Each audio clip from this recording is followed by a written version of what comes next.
Okay.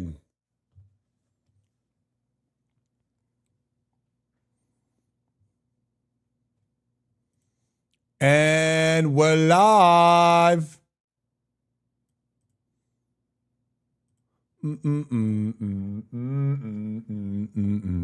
Yo, Theo, you're the first one in the house, man. How we doing?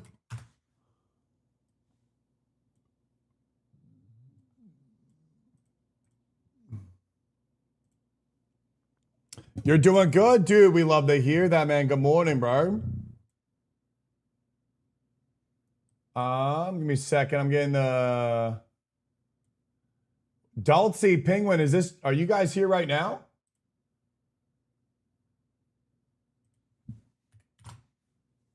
No. All right. Hi, Dooney. What up, Enzo? Hey, Rocky. Hey, Chicken Parm.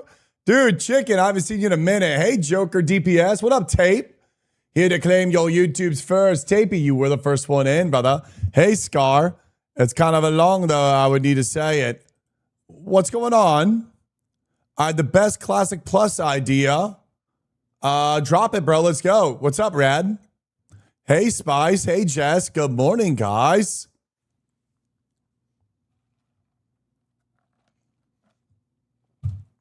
Hey, Chef. How we doing, baby? What's up, Chef? Morning, morning. Yeah, more classic talks. Well, we are going to talk while we're at the login screen, and I do have a video that I would like to review. S-Fan came out with a video, and it was the #1 thing Classic Plus needs from Blizzard.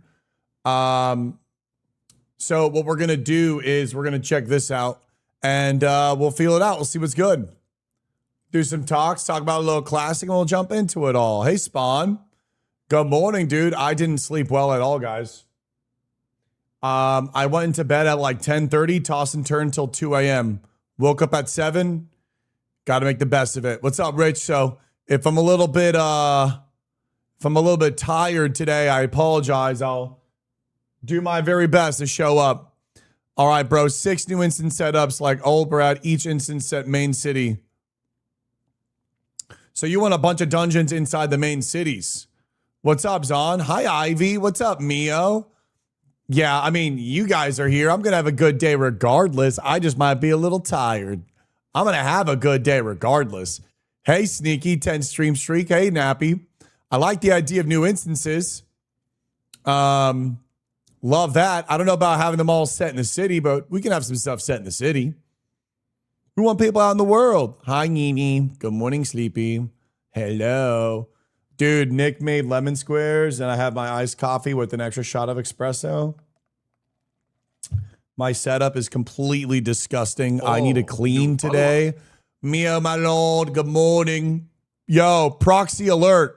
You were the first follow of the stream. Mayu, good morning. What rum do you play on Classic and what rum do you play on TBC? Proxy, Night Slayer on TBC, Skull Rock on Classic. What's up, Lore? Good morning. Hey, guys. What's up, everybody? Good morning. Everyone's ushering in, huh? Everyone's just ushering in.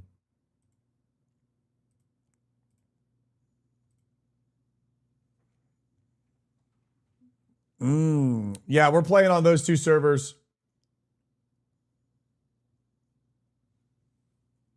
Hey, Iceman. Lemon squares, I think, are my favorite dessert. Like, straight up, I love them, dude. I fucking love lemon squares. I've been really discouraging playing Rogue and TBC this time around. It's been really discouraging. Ridge, what's going on, bro? Hey, Wispy.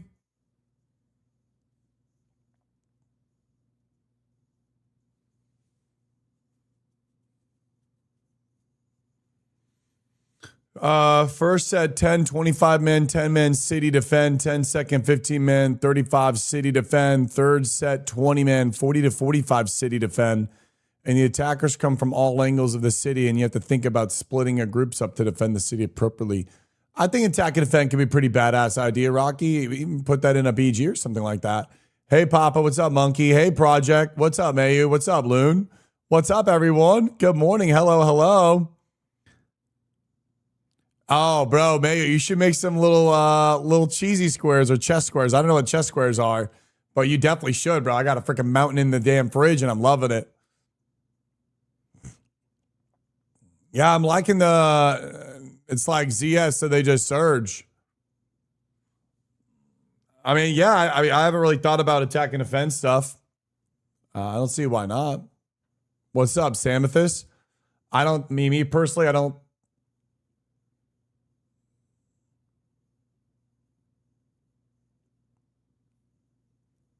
I don't like the idea of having instances at every single city. There's nothing wrong with attack and defense stuff. Like you said, there's ZF, and then there's the imprisonment and Wrath of Lich King, where you have to like kind of, break into the prisons, so prison cells. So you're just reversing it, but I don't want to do a dungeon in my city. I want to go to a new dungeon and a new zone and a new adventure. I don't want to defend against mobs in a city. But everyone's different. I think you're kind of bringing an interesting point with some attack and defend content. But typically, attack and defend content doesn't really age too well. If you look at Siege of Orgrimmar and stuff like that, typically you want to go to a new zone. If it's plus, you kind of want to go to new things. You don't want to feel like you're defending and being the protagonist defending Orgrimmar from like all the bad guys. Puts a little bit too much of an emphasis on you're the heroes. Yeah, but I mean, I think you're still like, giving good points. What's up, Mortis? Good morning. Hey, Lemmy, what's up, bro? Sorry to bother. My PC froze. Can you type, please? Can someone type to proxy that's diabetical?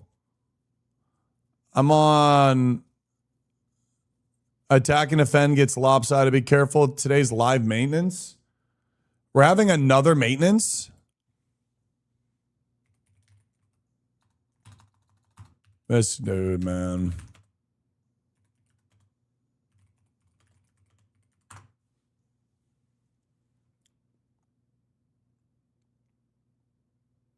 We all love Lord of the Rings Two Towers, where you stand on your ground and protect what's yours.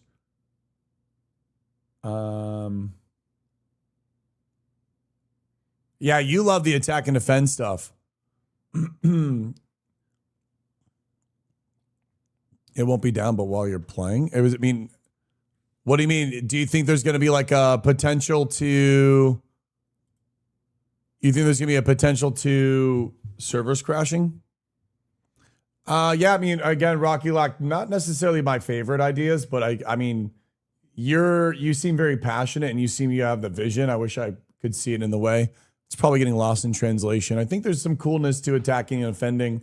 I don't think you're wrong about that, but I think you need to be particular on why you're attacking and why you're defending, or I guess why you're defending from the attackers.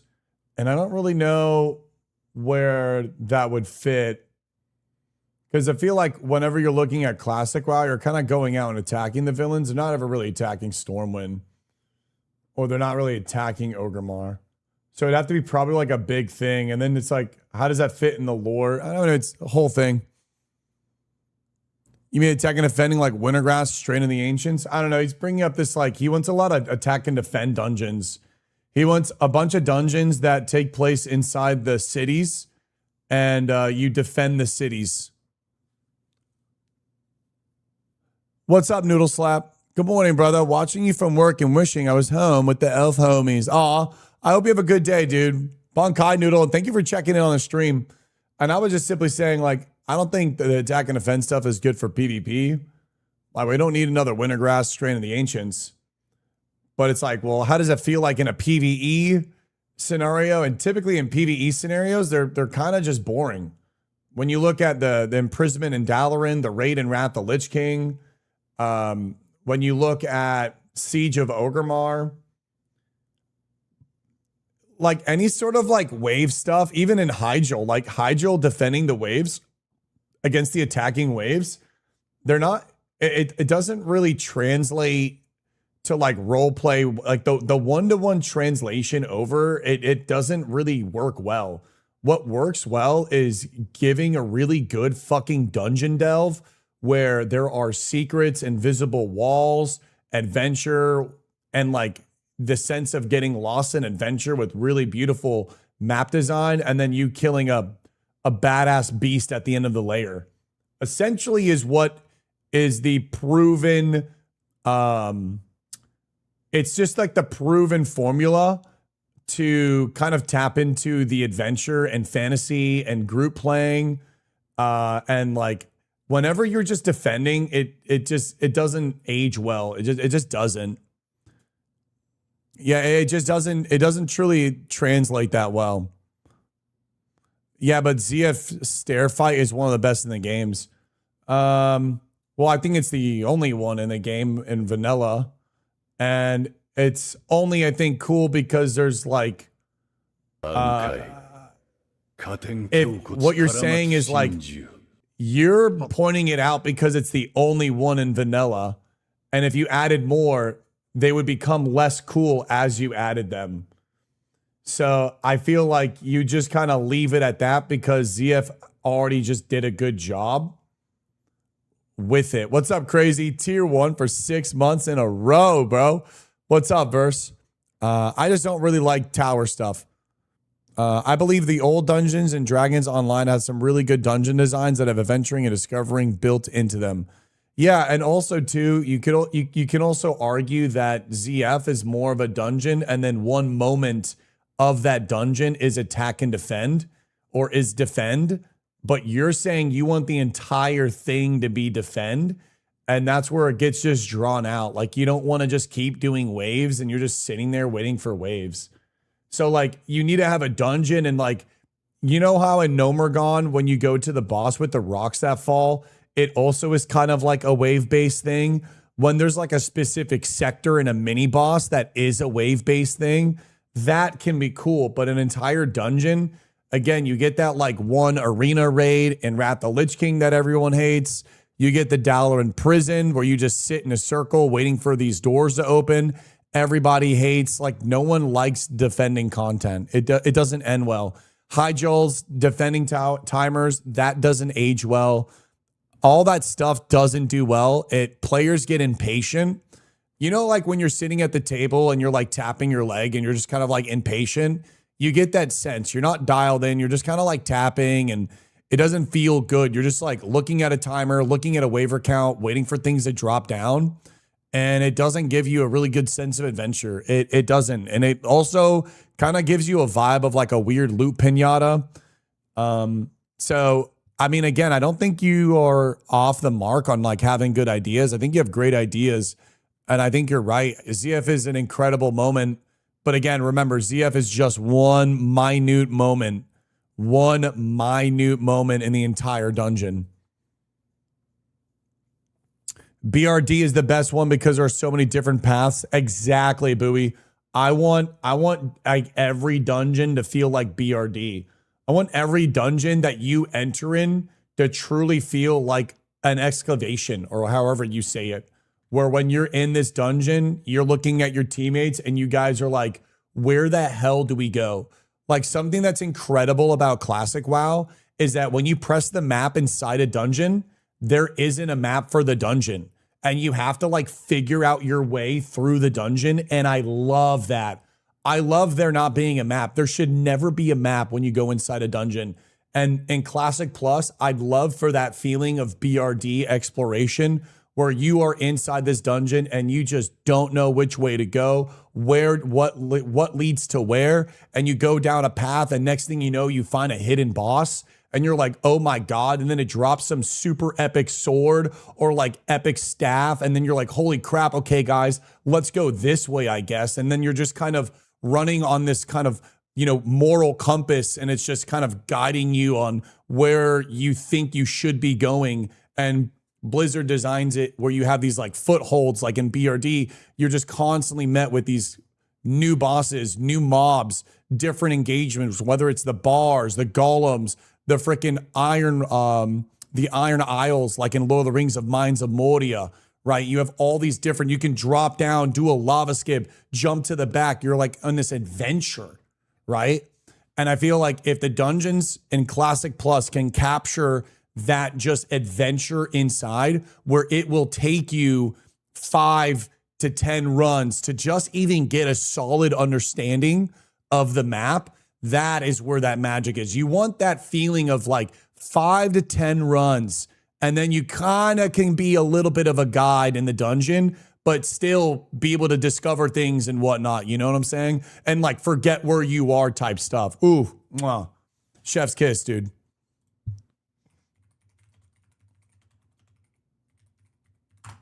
Yeah, I love a big map. No map is best. Yes.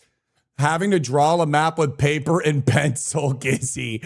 What the Grizz wants to do that. Hello, Demon Hunter. What up, Kevin? The part of ZF is kind of boring after doing it once. I mean, again, I think wave content ages poorly. You sit there, you kill, you wait for a wave. It will never be like it was when we were a kid doing the waves in Upper Blackrock Spire waiting for Rend. When we did the waves for Rend, it just was different. I don't know if we would get it again. I don't know. Wave content it's challenging. I feel like my idea isn't out there. I want to explore the maps to talk about if this was any additional content. I feel like you're 100% on the mark with it just being one single boss and adding more unique attack and defend content, wave base for mini bosses. Like if you go into a room, something that I always loved, what's up everybody? Something that I always loved about Legends of Zelda is when you walked in a door, the door would close on you and you'd be like, huh? I would love in Classic Plus for there to be dungeons where you go inside a door and it closes behind you. Not that it's a boss room, but once you just enter a doorway, it just closes you off. And then now you're just closed off. You can't go back and you have to like move forward. Not just like an exclusive boss encounter, but like as an actual environmental design when you go in and it's just like the doors close behind. It's like, oh shit. Okay. Well, I guess we can't go back now, guys. Like we got to go forward with whatever is, awaiting us. That feeling is so like I get goosebumps from it. It's like I don't know, man. It's just so deeply rooted in like our dungeon and adventuring genes in our veins and blood that it's just, oh my God. Just the doors closing. It's like, all right, time to lock in. Yeah, there is no escape. I love it.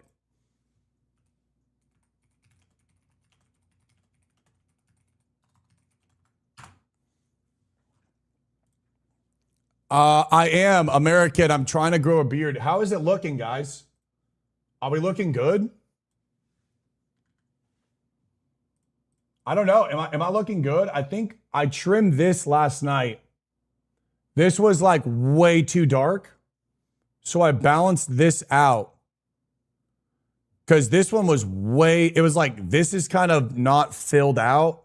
This was way too filled out. I don't think it looks that bad. What's up, Alec?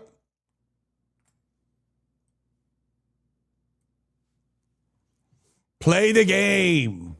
Yeah, it's going to take some time. The way Link turns around and looks at the door, I love it. It's like my favorite thing ever. That's actually a good idea. Legends of Zelda maps got to be crazy. They are crazy, bro. My lawyer told me not to say anything. Hi, Chosen. How we doing, girl? How are you? How's garbage? All right. Oh, new follower. Let's see. So Esfan had a video. I'm kind of turning into a little Zaryu here. I want to go live while I'm fresh off the caffeine and make sure that I can just do a bunch of takes because, well, the takes do really freaking well. And so, yeah, I'm going to be doing a lot of this. Hold on. We got this. And then let's do cool. 1 second. Cool.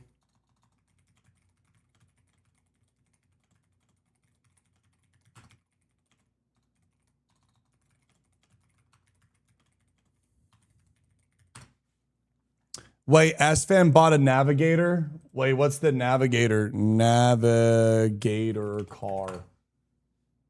He bought this one? The Lincoln Nav?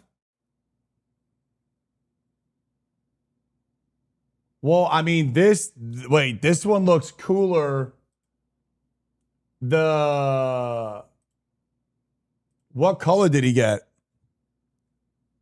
This looks G. This looks like a freaking extendo clip Rolls Royce. I mean, not a Rolls Royce, Range Rover. I love this car. This is fucking great. I would absolutely get. How much did he drop? 122?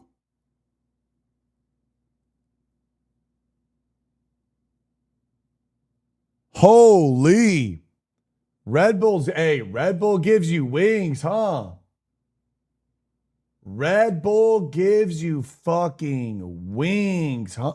This shit opens up like this? No way. His shit opens up like a freaking, like a pelican from Halo? Bruh. Well, chat, clearly you guys don't love me. Clearly, you guys don't love me. All right, let's see what he does. Let's see what he has to say.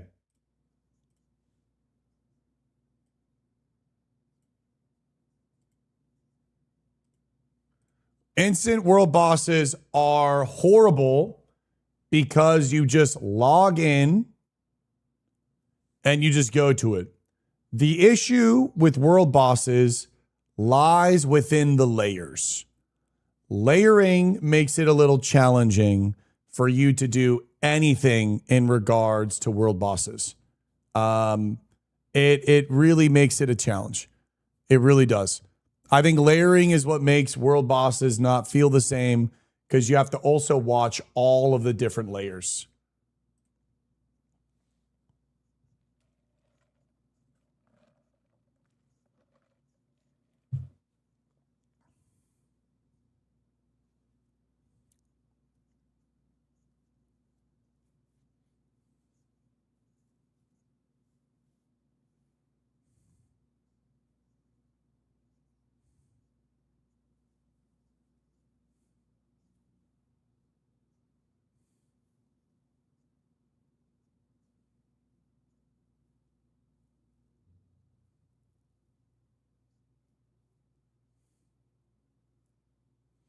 If you did that, there would have to be layers. I don't think there's anything wrong with having multiple servers. I think there's nothing wrong with having multiple servers. There's everything wrong having multiple layers. Multiple servers, in my opinion, is a superior. Oh, new follower. Multiple servers, or just having one mecha server and then one server that's one layer with a queue. So you can get the traditional experience of Classic WoW and you can get your mecha server experience of Classic WoW. Guten Morgen, Alex. Hey, Donna.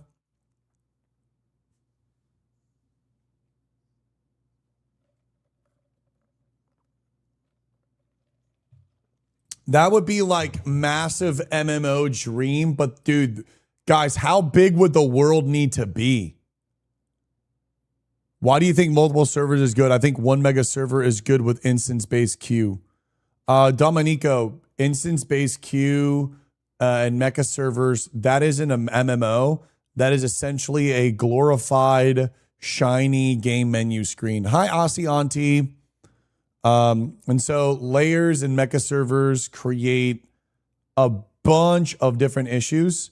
For example, anonymity, you're more anonymous. There are more runs on the server, meaning there are more people with the items that you are chasing after, all the chase items. There's more drops, I should say, of the chase items. So what you do is, or what you get is you get a 15 layered server. You have so many people with Thunder Fury and ZG Tiger and Scarab Lord and all of these things because there's so many people on the server. And then you have the rise of SRs because it's all about in and out, quick, easy access, no guild. This causes people to do a bunch of HR, SRs. This means you can get removed. This means people are like super replaceable. They're more cutthroat. They're more agitated if you slow or cause any sort of disruption in the group. This makes guilds kind of a challenging thing because people are constantly coming and going because pugs are so easy.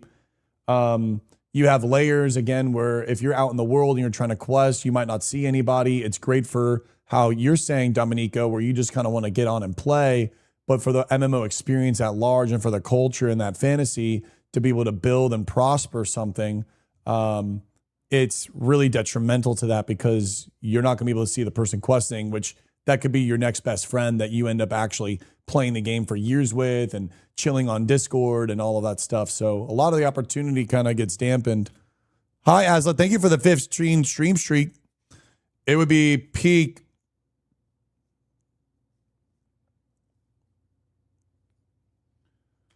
It wouldn't be World of Warcraft.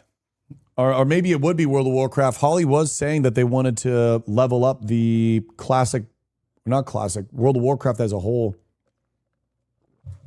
But I don't know if it's going to be multi-server or whatnot, but I mean, we're probably going to get it in VR where you do truly just live in a different world, and the world is going to be so big that you probably don't even interact with players and you'll never see players, and there'll be so many different dungeons and so many different things because AI can just spin up in a massive world that can pretty much foster billions of people, and yeah, it'd be crazy. Sorry, I'm not caught up the other day and I didn't get your eats in on the Makara show.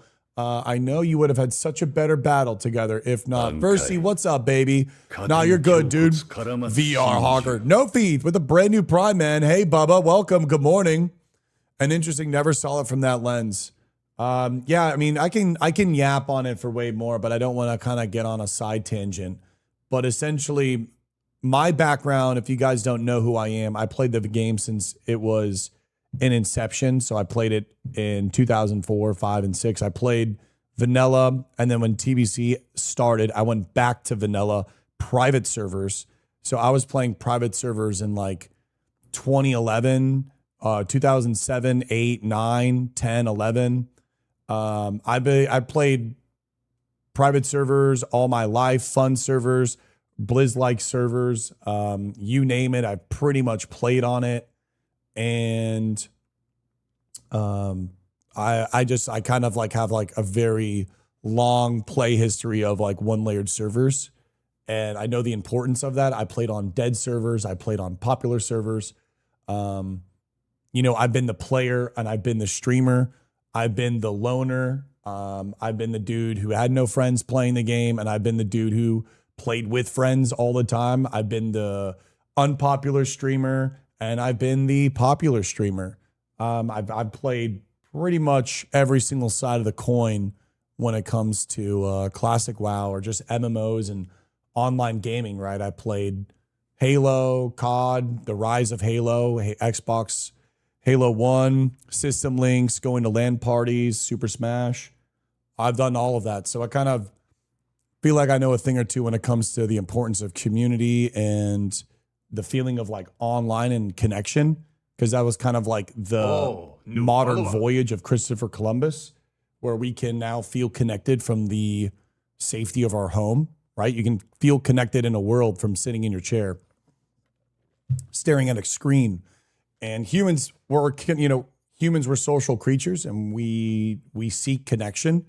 And when you create layers in the game, you start to erode that ability for connection.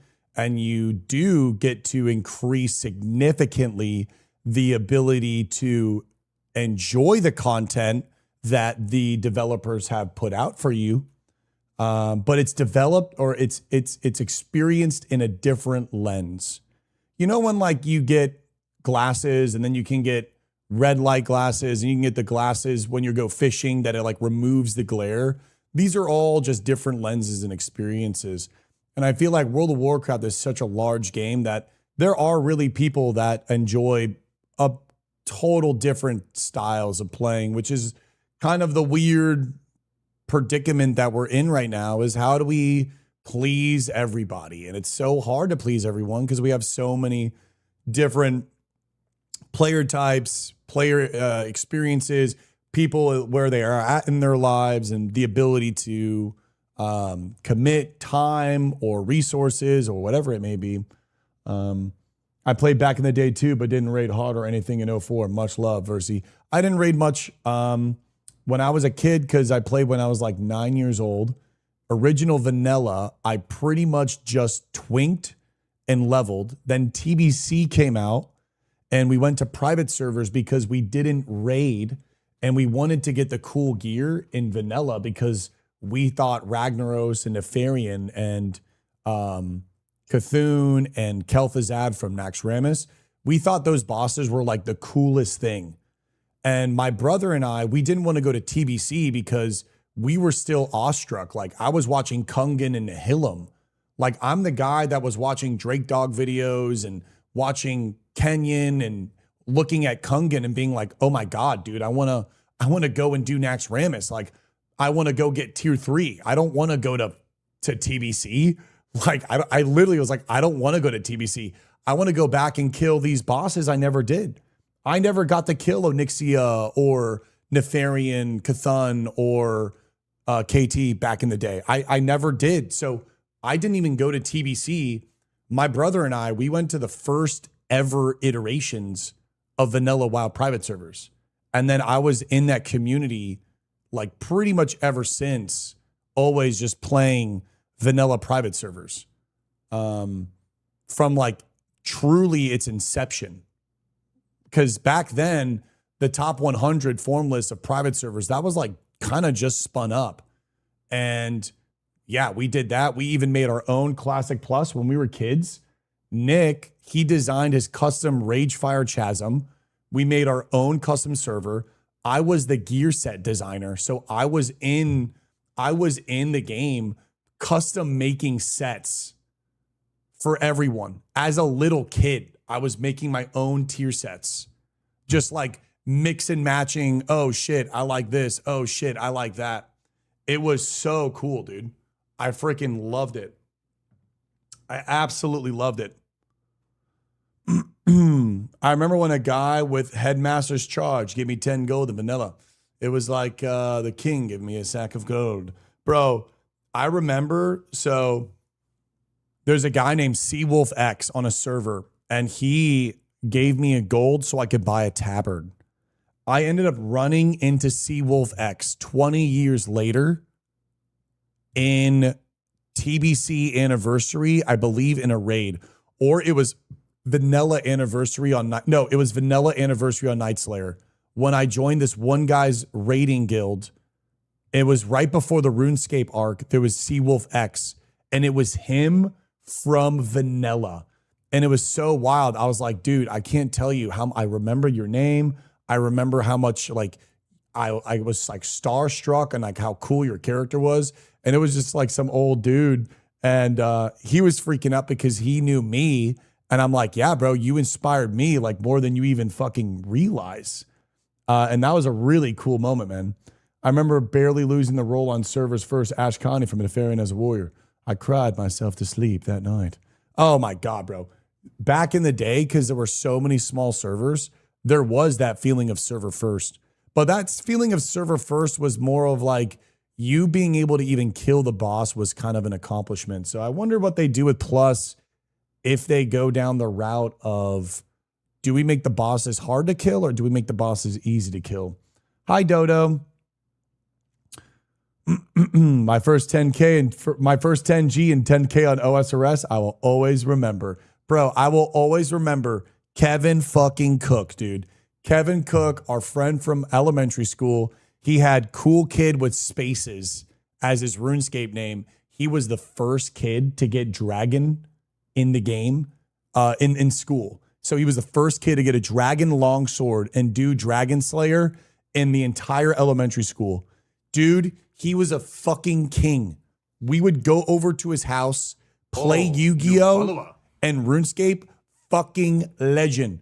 Kevin got like infinitely cooler. What a fucking legend, bro. What's up, Heldo? Do you see yourself leaving WoW for another MMO? Or what were the games that made you think twice about it?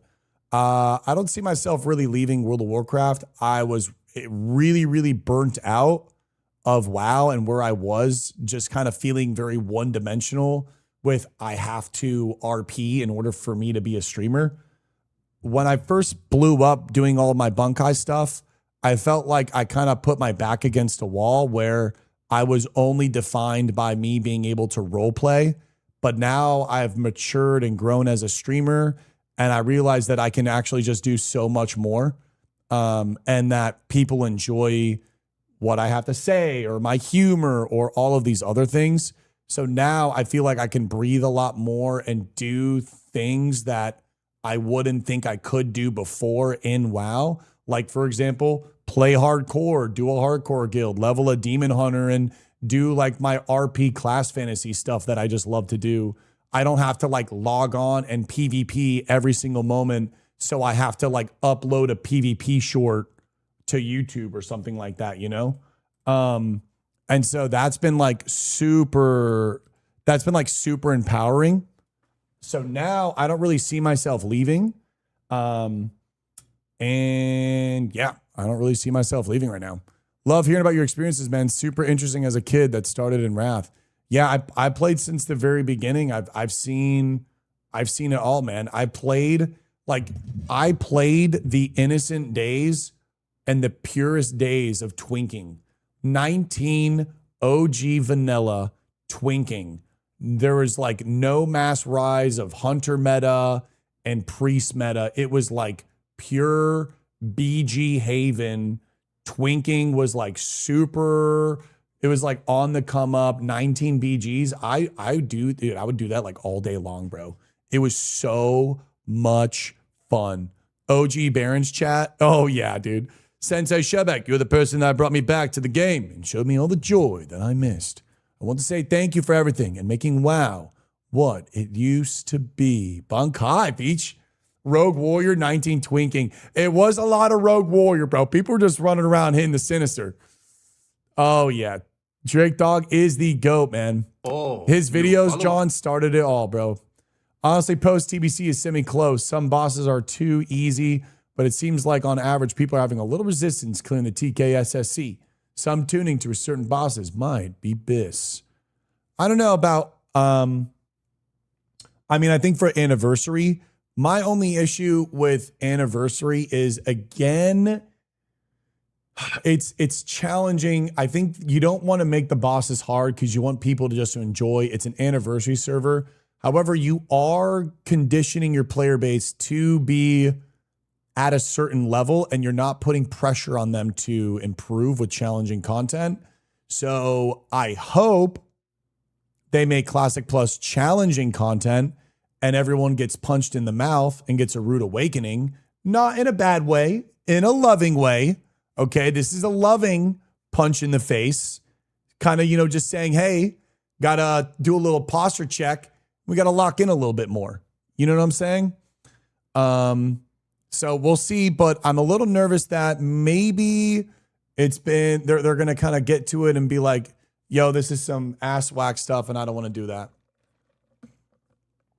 Oh man, there was a 19 twink server called Ham Cake Land, and it was completely Blizz-like, full BIS gear. I had an FC Druid with like 200 plus days played. Bro, I lived on some. I don't know if I played on Ham Cake Land. Did you ever remember Q Gaming or V Quality? I think it was called V Quality. Let's see. You might be able to find it. V Quality Twink private server. Oh my God. This is fucking it, dude. No way. This is the server I played on. Bro, and this was like the third iteration, I think, because the original one took a server that has once fallen, has finally made the return, bro. Dude, we were playing on some crazy servers. Presents. What were we on, bro? Blizz like gear vendor to start. Yup. Uh-huh. Progressively upgrade your gear through a token system. Also, you can donate. Earn gear through arena rating. Those are the hats that I was talking about. Everyone's going to have like unique hats, and everyone cares about hats. A steady population of 51 plus people during the day, plus 20 at night. Fucking.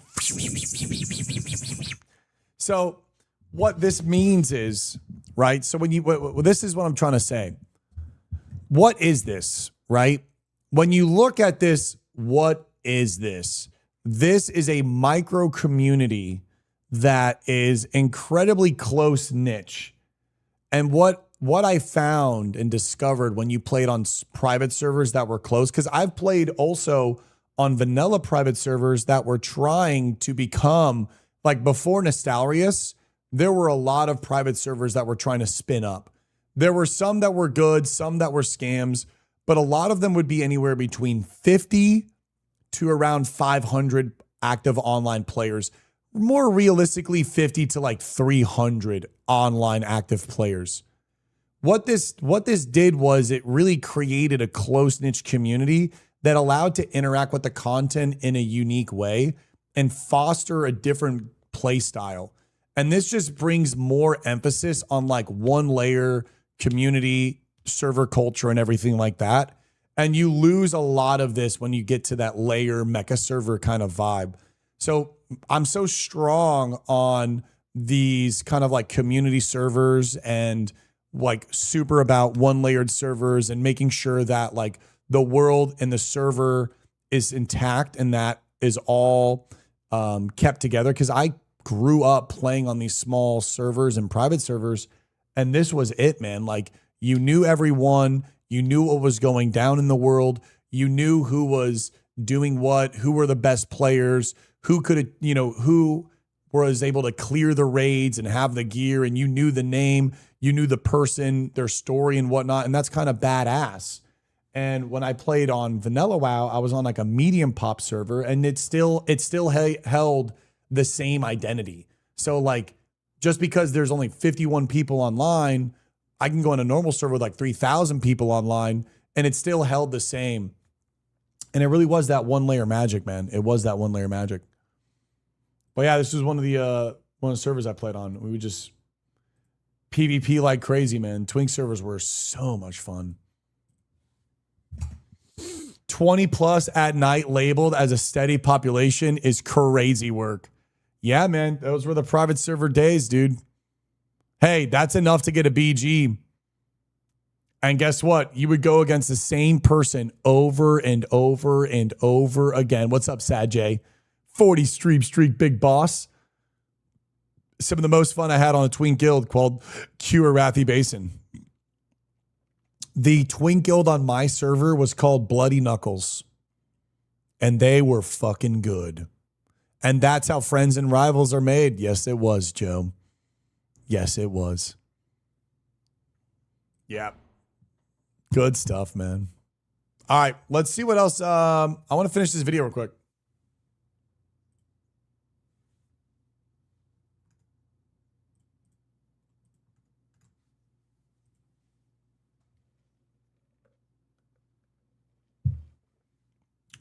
Bro, when you played on any of those like big popping private servers post Nostalrius, it really was something, man. Like when you logged on and you would press your O to your friends list and go to who, you would get an active live count of how many players. A Blizzard server, quote unquote, is around like 3, I think, or 5,000 is their like limiter. And then that is the reason why they spin up another layer. Like their limiter for a full server, I think is 3,000 to 5,000. When you played on Nostalrius, I think even Kronos and Elysium, you would be hitting that like 15,000 mark. That shit was so lit because everywhere you went in the world, there were players. I mean, we're talking everywhere. Every quest, everywhere, every place, every inch. There's just players, man. And it was badass. It really was badass. Some people might be thinking like, oh man, Shobek, how the fuck did you even quest? How did you even do all this stuff? You figured it out. And yeah, maybe you missed mobs, but it was bunkai, man. I freaking loved having the 10 to 15,000. I do think, yeah, you really just did it, right? I do think S-Fan's right with this one. It really should be around like a 10,000 player pop at least for one layer. Just straight up smack daddy 10,000. Devil Sword was insane.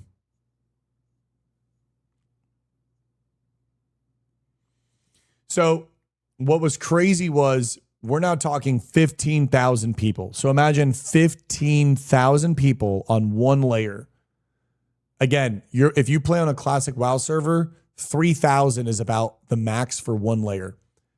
15,000 people in the world, and there are coalitions and guilds who are a 24/7 owning Devil Sword.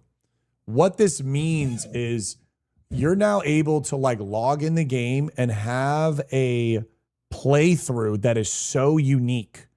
You don't have to be a part of the Devil Sword Mafia, but if you want to, imagine like logging on the game and like that's what you're doing. Ungoro Crater was a fucking war zone.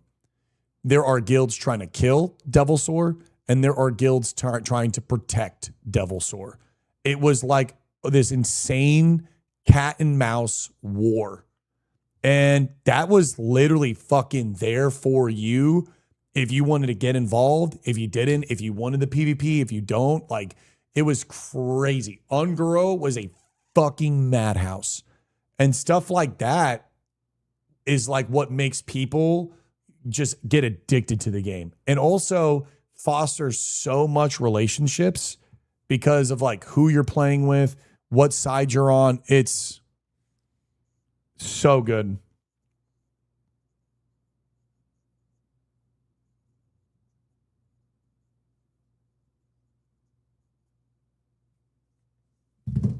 Yeah, it was.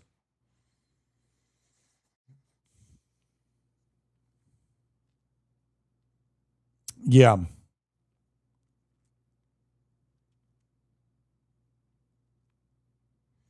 I guess this kind of like is sandboxing. I think it's sandboxing in the game because if you took one double, I mean, it was nonstop fighting, right? I mean, it really was World of Warcraft here.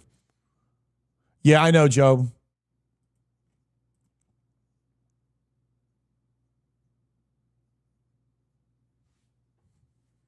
Yeah, Swedish Devil Sword Mafia.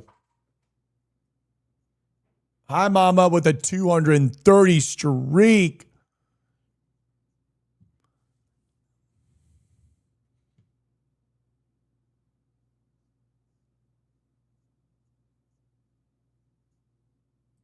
I don't like personal loot. I always think the boss dropping the loot is always the best feeling. Looting a chest like at not Chromagus. Who has a chest? There are some bosses that like have chests afterwards. I think that's always like a really cool feeling. But for the most part, kill dragon, dragon drop gear, smiley face. Major Domo.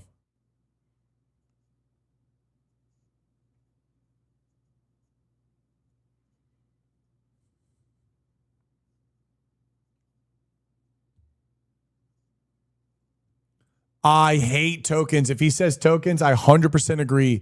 I hate tokens. Have the boss drop the gear.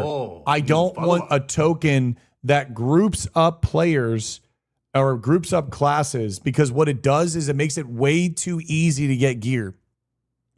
The likelihood of you getting one in a 3 chance of a token dropping, yes, you have to roll, but again, the idea is you're not supposed to get geared.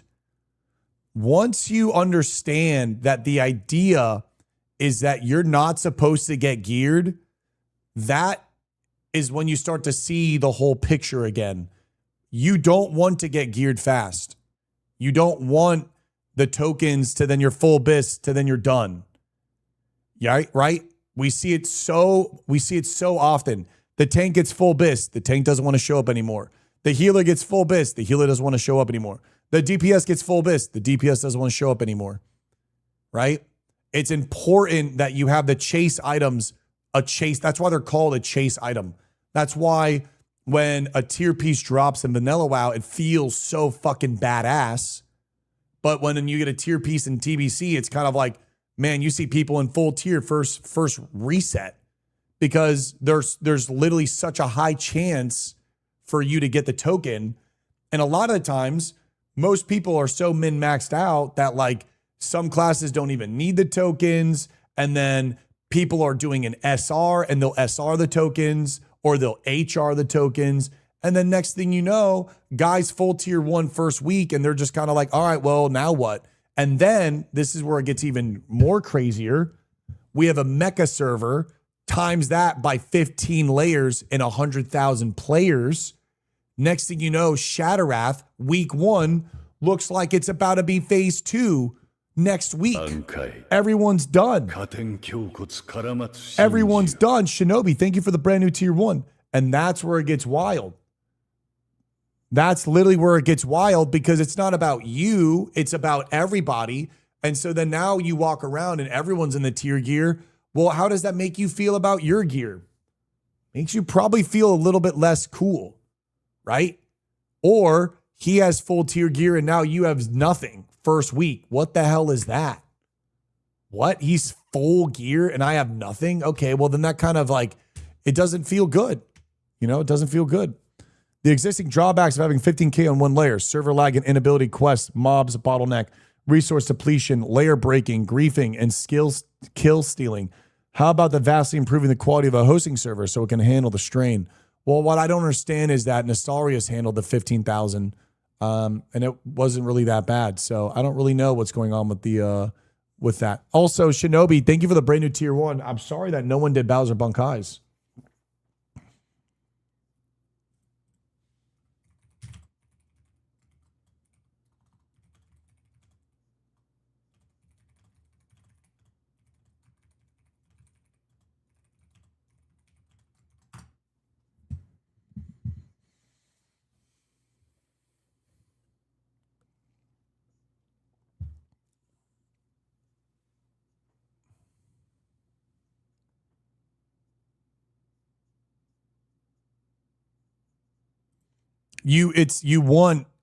I understand you don't want loot to be wasted, but again, it's important that it's hard to get geared because if it's hard to get geared, when you get the gear, you are now feeling a sense of accomplishment. And that is the basis. If it's hard for you to get geared and you end up getting geared, you are going to be prideful. You're going to feel a sense of achievement, connection to your character, more invested in the game, in your community, in your guild, in your character, and everything. And then that trickles down into so many different avenues.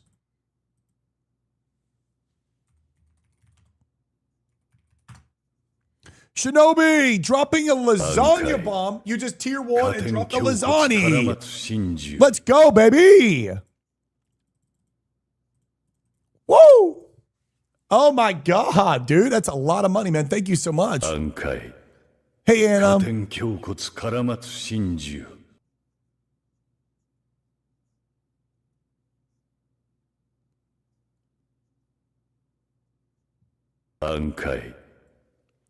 So here's the thing. Chad, are you ready for my hot take? Hot take. J-Dog, what's up? You guys ready for the hot take? I agree with S-Fan. However, I do not like catch-up raids. Catch-up raids are a horrible idea, and they did not age well. What I think the 20-mans like ZG and AQ20, yes, S-Fan, we need to add more 20-mans, more Uber-like dungeons and whatnot. I would love, again, the dungeons to introduce different types of gameplay opportunity with specs and talents and unique tier set bonuses. So, like, don't make it that the 20-man is a catch-up for phase 2. Make it that the 20-man has a unique, it's like a unique style for specific classes and specs that you would like to go into and do. I feel like would be super, super good. I don't like this catch-up stuff. Mustard is bis. Somebody time, you know what? Minute 30. I'm peekabooing on you, bro. Minute 30. Mustard ain't. Oh, I can't even run it out of my own channel, bro. Damn it. Speaking of dungeons later, I'm going to put together a raid and dead mines for the low levels. In the ELFCORE. I might join you on that. Yes. 10, 20, 40. 20s should feel just like more like dungeons. Oh, new follower. Like ZG should still, like ZG should drop, ZG and AQ20 should really just be dropping blue gear and then a very, very rare chance of epic gear. Like I want epics to feel epic. I want epics to feel epic again. Oh, new follower. I love when playing in original vanilla. I'm not even kidding you. Back in like original vanilla, there was a requirement for you to even get into a guild. You needed an epic. When you're doing your freaking guild resume application to try to get into a guild, which was more serious than trying to get a freaking tech job at Google, bro, you needed an epic. And for you to get an epic, you either needed a lot of gold or you needed to be insanely lucky in these dungeons. And I feel like that's what ZG and AQ20 or any sort of new introduced 20-man raid, it should be blues with rare chances at epics. I want epics to feel epic. I don't want you to just press C and just because you're 60, now you're just decked out in epics. Epics should feel epics. Legendaries should legitimately feel legendary. Like no one has it. No one. I love 10-man should do that. 20 should have a decent amount of epics. 40-mans, you should have game-changing legendaries requiring world boss kills like Thunderstrike. I just disagree with that. We can agree to disagree. I think you need to understand, if you're making a game that's going to be played in 10 years, what is the rush with filling the slot with an epic? What is the rush filling that slot up with an epic and having that player achieve the dopamine of getting an epic in that slot? What's the rush? Do you want to be fully epic phase 1, first week, first 2 weeks? What are you going to do for 10 years? What are we doing for 10 years? If you're just going to be epiced out first 3 weeks, what are we doing? 10 years. You're going to have nothing to look forward to here. Nothing to look forward to here, Johnny. What are we doing? 10 years. What are we doing? Same epic? Same epic plus 3 agility? Okay. So you need to understand, we got to slow it down, brother. We have to slow it down. Greens should be harder to acquire.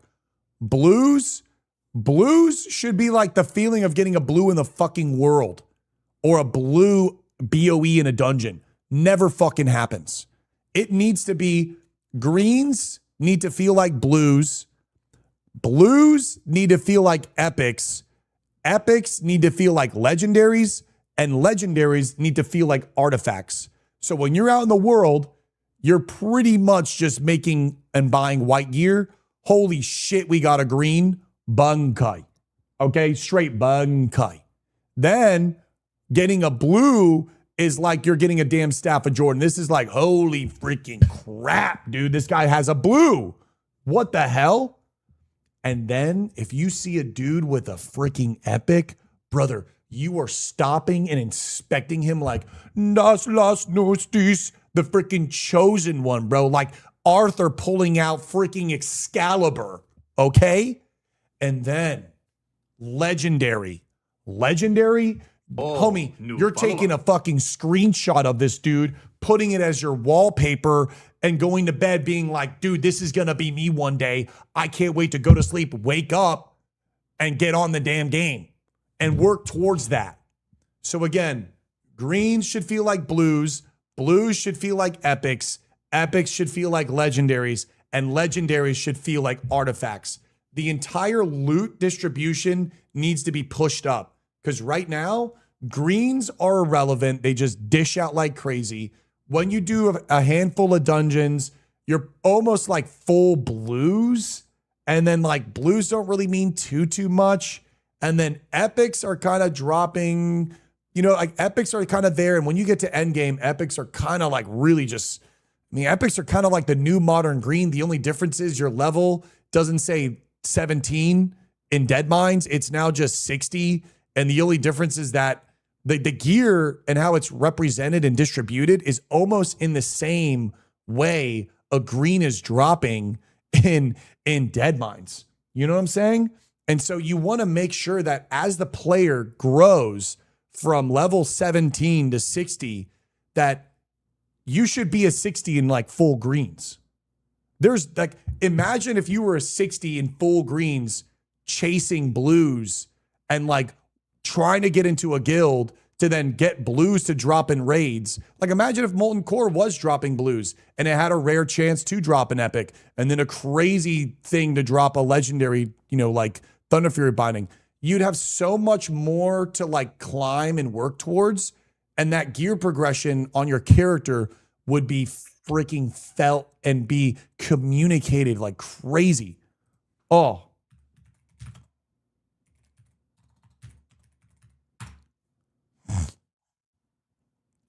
Yeah, we're talking Classic Plus. We're talking Classic Plus. I want them to push how gear is represented just like up a notch. Greens should feel like blues. Blues should feel like epics. Epics should feel like legendaries. Legendaries should feel like artifacts. You should be running around the world for the most part in white gear. If you get a green, holy damn shit. If you get a blue, brother, this is the run. If you get an epic, you are chosen by a loon. And if you get a legendary, you're either the main tank or someone important in the guild, or like the gods at Blizzard have just bestowed upon you the sword of 1,000 truths.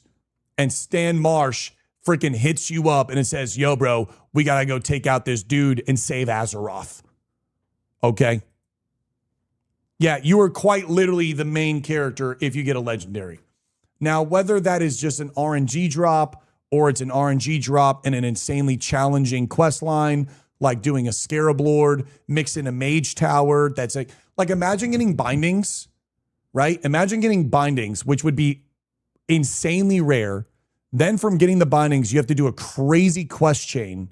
From the crazy quest chain, you then have to do a Mage Tower. So it's like you have to do hard raid, get lucky, get the item. Then from the item, long quest chain with guild. After long quest chain with guild, Trial of Valor, like solo Mage Tower thing.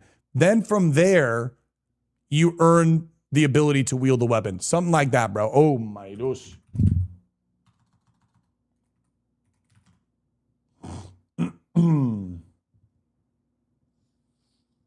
So all blue, exactly, Valken. Like if you saw someone in full blues, you'd be like, holy crap, dude. I think the legendary should request a quest chain, but do you think the chain should be a mount like ape or soloable? It needs to be both. I don't want... Thunder Fury has devolved into a RNG loot pinata.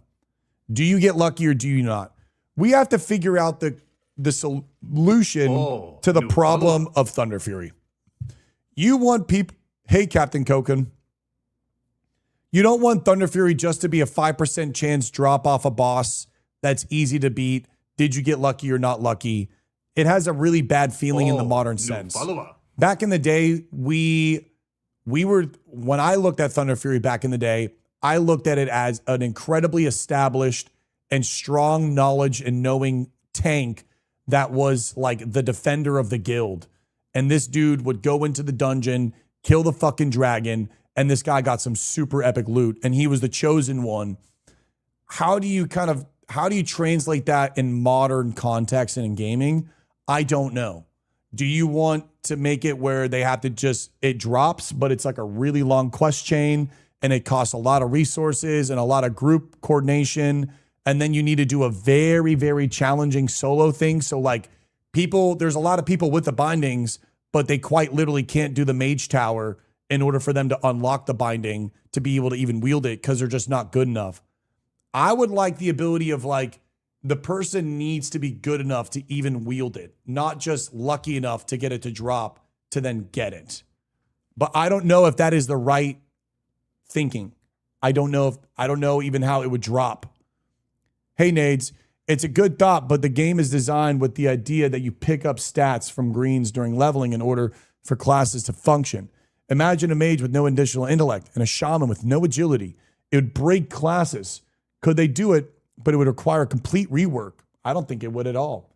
I'm playing a character and everyone else is playing characters. They're doing a Demon Hunter playthrough with no shoulders, no chest, and using a robe and using a sword that sheaths on the back, or using a katana that's like 10 levels lower with a white thing. I don't think that's an issue at all, Slim. And when you look at it from a modern standpoint, mages are drinking anyways. The only difference is a mage might not be able to do an AoE pull of 50 mobs, taking all the Hillsbarad spawns. They might have to level a little bit more kind of legitly, or they might have to group up with somebody. Shaman is going to have no problem leveling. I don't think any classes would have a problem leveling in full white gear. And again, the whole philosophy is, what's the rush?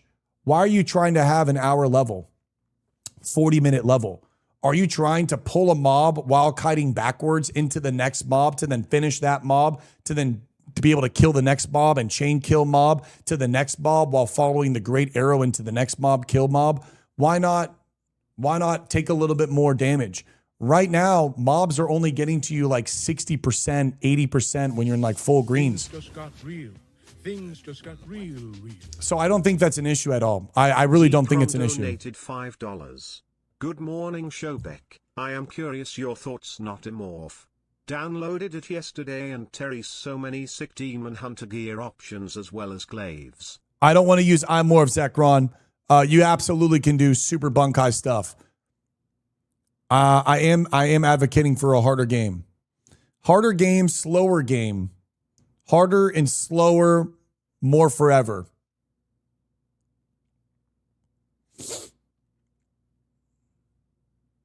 Warrior with white gear, lol. I get what you're saying, though. I mean, warriors are fantastic with white gear. What's up, Captain? I think, Captain, thank you for the prompt. I think I can get on a white warrior and level. And again, it's about how do you feel invested in the character and how do you love the character? How do you play this character indefinitely? How do you not force Zekron? Wow, thank you for the bunkai bomb, man. Can I explain the prestige idea? Yeah, and this would go with the prestige idea too, by the way, right? I mean, everything plays in on itself. Wow, thank you for a bunkai bomb, Zekron. Yeah, so the prestige idea is that the world is the main character in vanilla and in Classic WoW. And there are so many people that love to just level in the game, and they're not necessarily gung-ho on endgame. Some people get tired of just endgame. And it's not that if you prestige, you can't do endgame, right? So my prestige idea is that you would have a prestige max 50. What this would do is you want to be able to create the feeling of what it was like to live in the era of Zezima, to play in Halo and be in a lobby with someone who in Halo 2 was like 37 plus, like a 40. Yes, I know there were cheaters, but the feeling of being in a lobby and there were like 40s in the lobby, like holy shit. Being in Call of Duty and feeling the feeling of a 10th prestige, a max prestige in COD. Prestiging would be capped at 50. You would earn titles, enchants, transmogs, and a player frame. If you want all of them, cool. If you want only one of them, cool. You need to give a reason and a growing reason through the achievements of prestiging. This allows in a forever server aspect that would run for 10 years for players to achieve a Zezima status. What this also does from a tryhard would be Zezima. From a casual stretched out could also become a Zezima. You see this in RuneScape with players that push for max and rush and players that just play a character for 10 plus years and end up realizing, holy shit, 10 years of my life has gone by and I'm now almost a max player. This is amazing. I have something to truly grow with and love and nurture. And so what you would do is you would allow the player to prestige. And you have two options.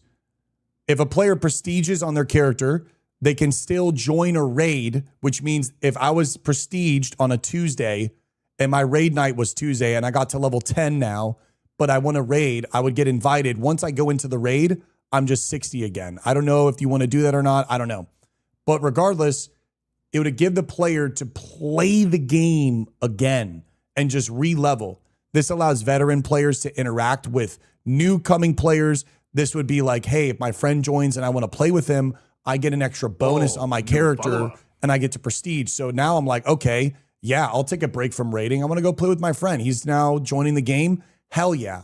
Because right now, if my friend joins, I have to make another character. I don't necessarily want to make another character. I'd like to work towards something and I'll play again. New follower. So this gives replayability. It gives the outworld completely comes alive because now people are just playing the game again. And the thing is, there needs to be a reason to play, right? A reason. And it would give you a reason. People aren't going to level again just to level again. But if you gave a carrot on the stick behind leveling again, people would be a lot more enticed to level again and just have fun leveling again. And then this, in another conversation that I had with professions feeling like it would feel to get a 99 in RuneScape, you would then be able to level your professions over and over and over as you prestige, or you'd be able to level up your professions as you prestige over and over and over again. And this would then make the world alive, make you always feel like you're working towards something. And this gives you the same feeling as hardcore, by the way. You know when you play a hardcore character and you level up professions and then you die and then you go again? And then like you level up another character and you're leveling up the professions. You're like playing the game and it's full experience. And that's kind of like what this is encapsulating. It's encapsulating the ability to go again, but you have an achievement that now actually kind of tracks your record of going again and leveling and all of these things. And now, next thing you know, you blink an eye, 3 years gone by, and you have this character that's prestiged like 7 times. Maybe you have a unique tabard or an enchant or a player frame.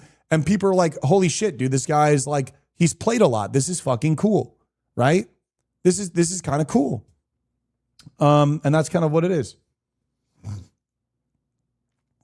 It's really, it really is just giving the power in your hands to not feel that you're at the mercy of the next content cycle and that you can get on this game and play at whatever pacing that you want.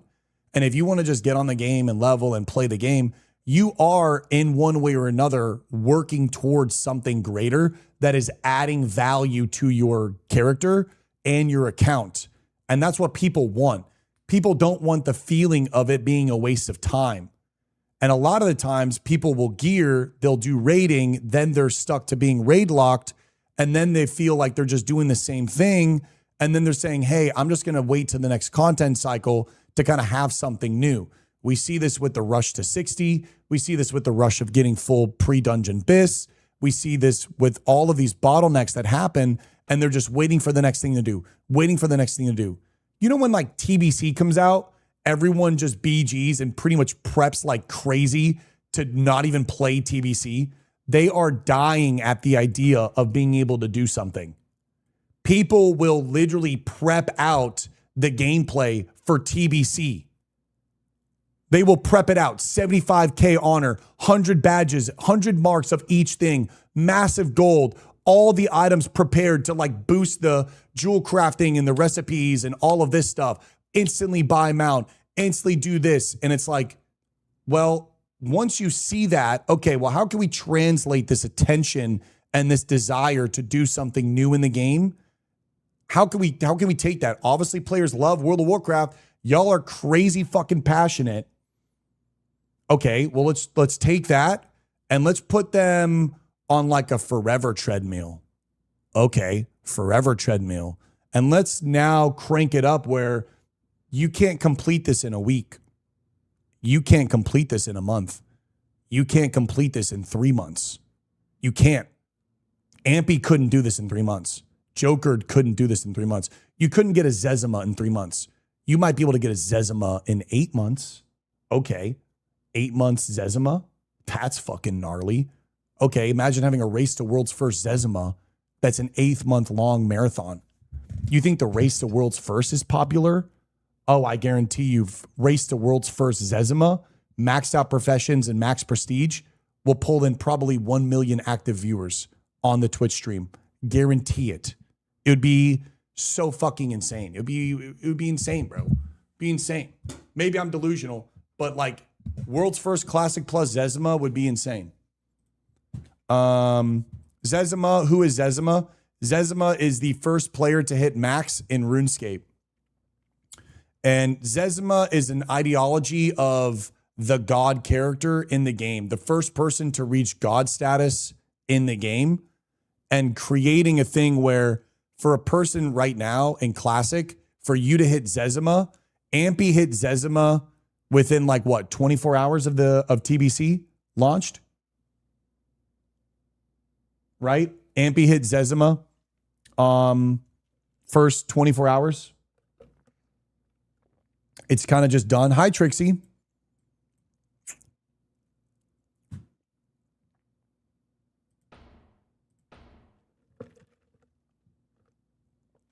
Zezmo's a legendary restaurant back when devs thought no one could grind that much. Exactly.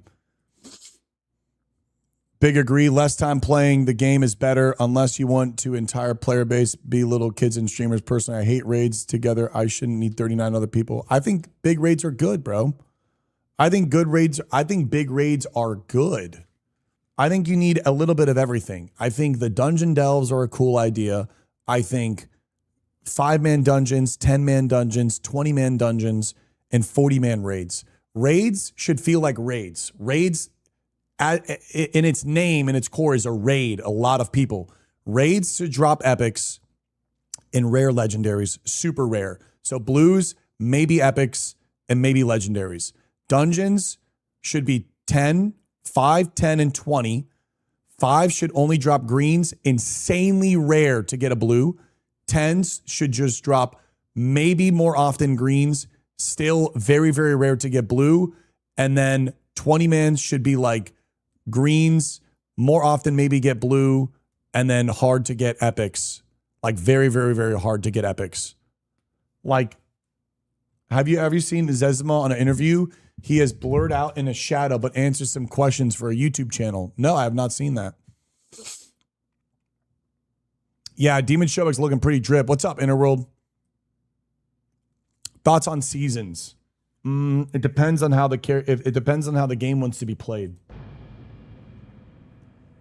You talking about seasons and it not being season based is a core philosophy game design, and that changes every single conversation.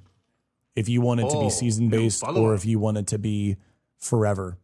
And if it's season based, then you do probably need to reset the game, because then it kind of runs into what we have in retail, the immortality.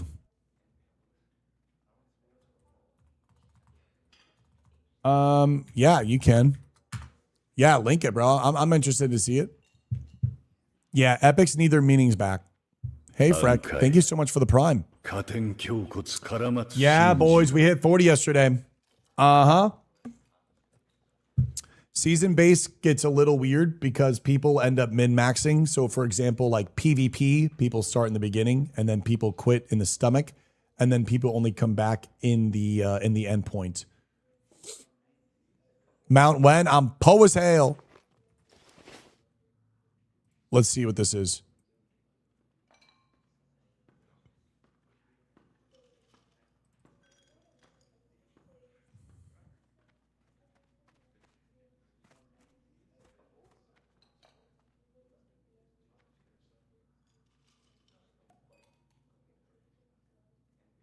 Thank you, Frack Bunkai.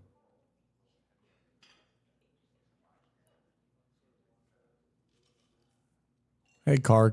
Please be polite, man. I don't know why you're attacking people, man. I need you to lock in, bro. I don't know, man.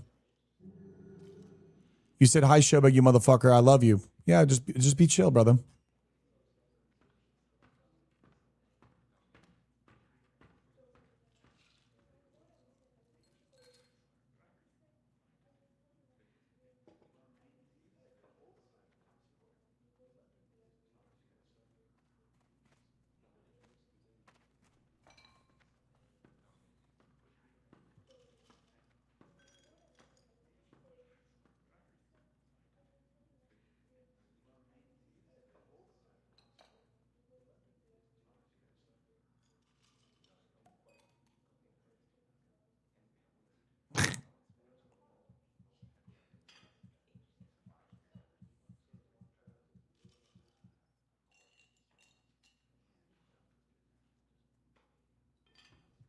暗海 Hey, Pathodox. 骨から待つ真珠 Good morning, Showbeck. Well, that Less than was, 3 love for machinima. That was not a lot of context, unfortunately. Hey, Pathodox.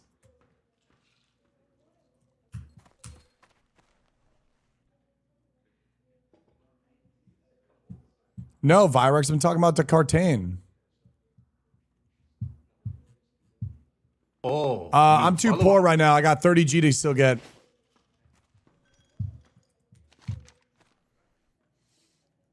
We have some turn-ins to do. Let me fly over here to Iron Forge. Ruckus, ruckus, ruckus. Ruckus.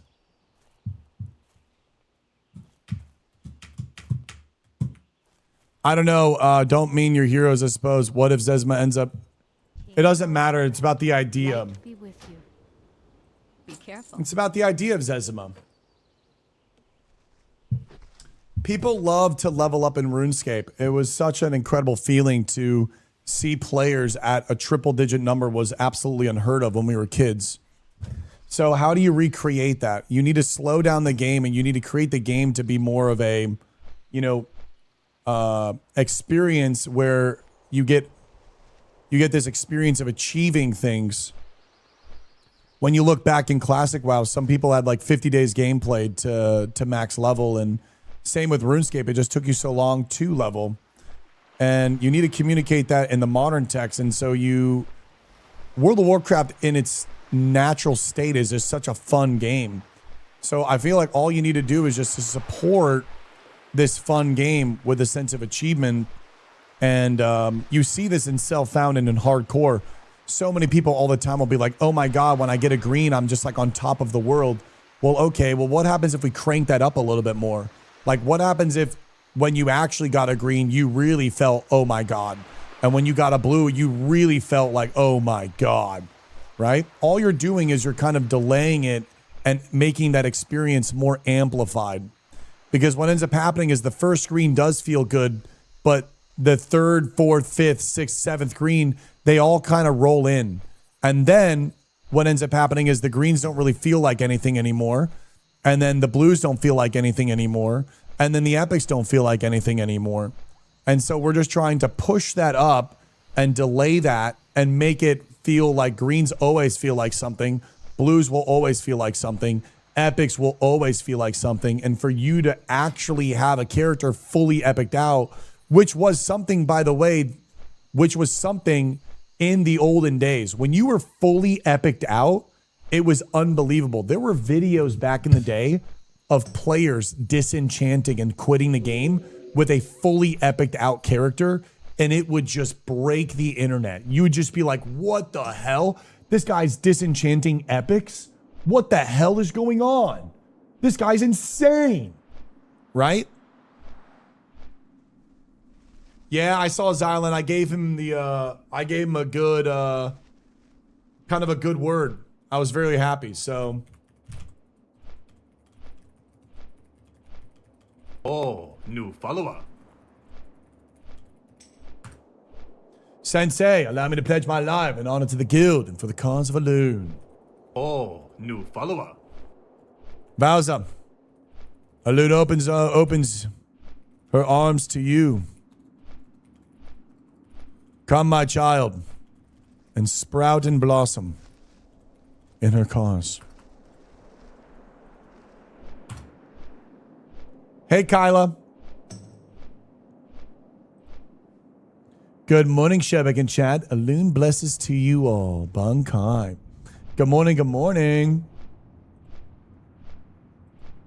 Yeah, Xylan did LBRS. They blasted Lower Blackrock Spire. They blasted that dungeon. Now, Upper Blackrock is the next one, right? Because Upper Blackrock seems a little bit fucking risque. Dude, we need to do Oldham, but I still feel like I'm too low.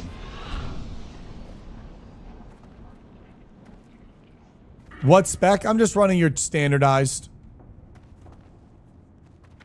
Very standard.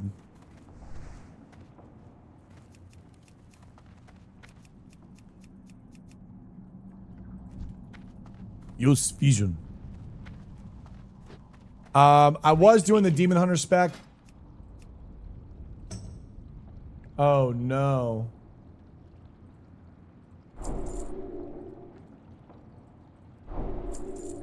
Guys, I'm so poor.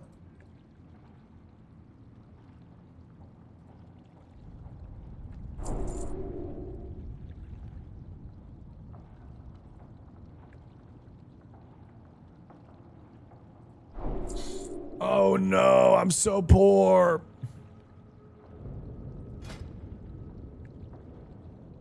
Off and away. Oh, we're so broke. It hurts, dude. It's time to head up to Goldshire and make some money, Mr. Shobeku-san. Ask chat for gold. Oh, wait. And I also have to, I think, buy another bag space, dude. Look at this.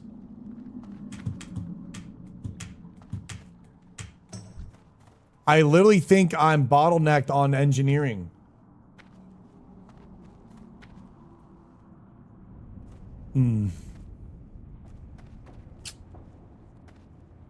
I don't know. We actually think I can actually get rid of some of this stuff. Hold on. I can actually get rid of some of this stuff. How are we supposed to be farming gold for mount? The good old fashioned way. Farming mobs, baby. What's up, Coley? Good morning. How are you? Be good.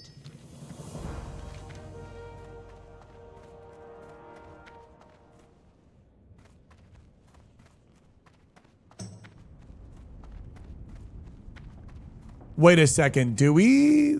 That's 46. Where are we going to go to next?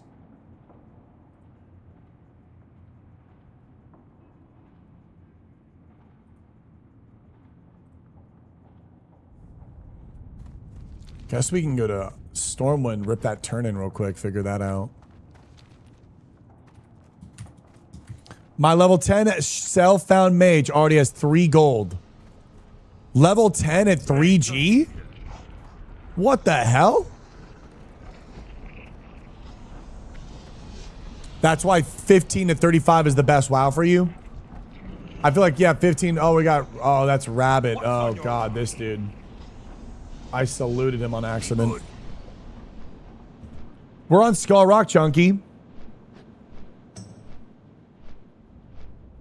Go grind some lines in their Badlands. They drop sell for good silver at the vendor.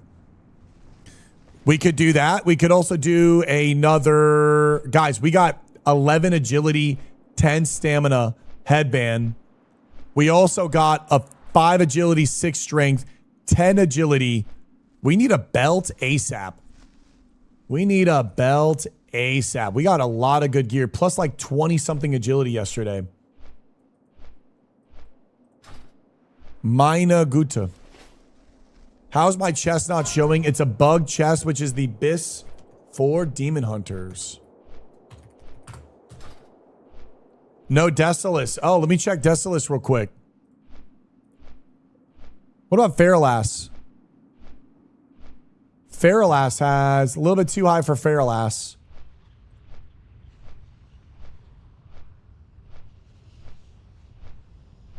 Few quests in the Feralass.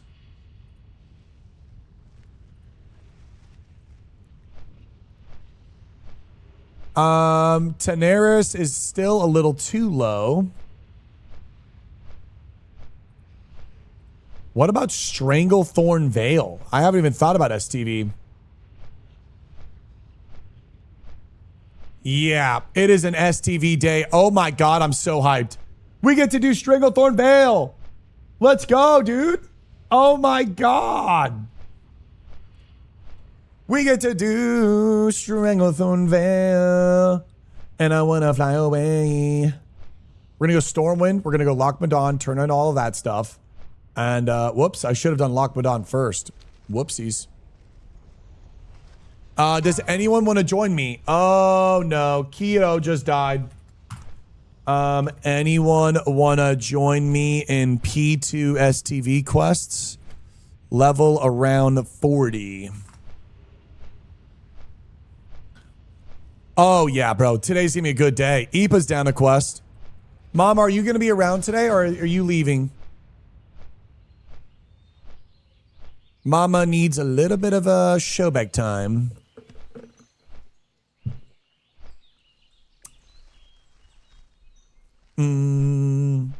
Baby just got here. Okay.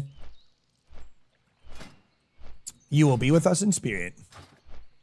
I think I need Daenerys now. About to hit 44 Rift. That sounds like a good level. Let me check for you.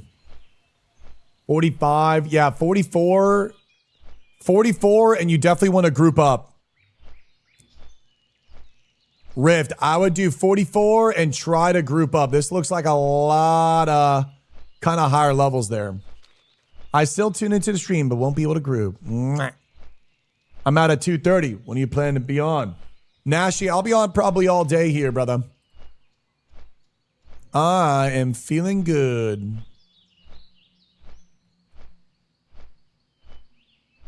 Is there anything else?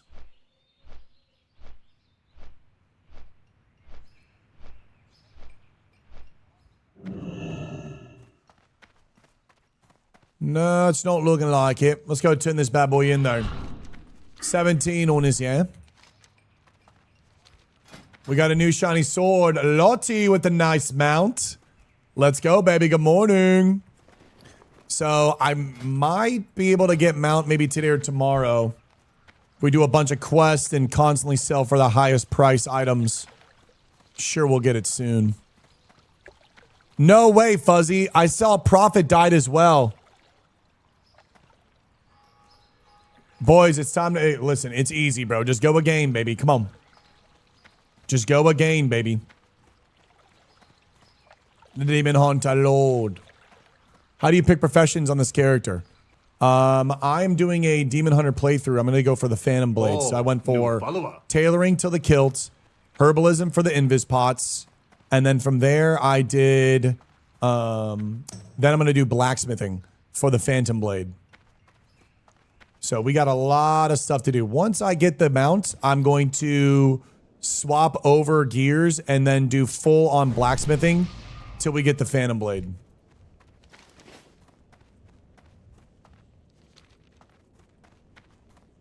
Yeah, go again, boys. Fuzzy, it's okay. Prophet is a traitor and went human. I told him not to do that.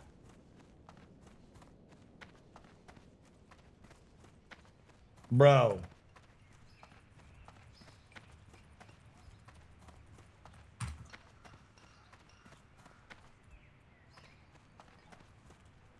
There is no way Prophet went human. I think it's 90 gold, right? The human warrior life calls. Absolutely not. I'll never play anything other than an elf. See you later. See you around. Nice. I am now, I think, honored. We're revered with Darnassus.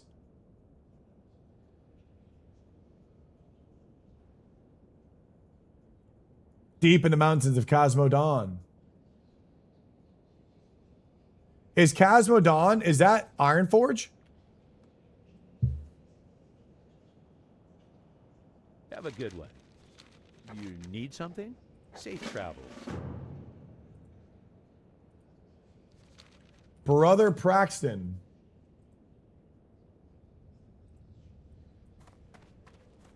It's great.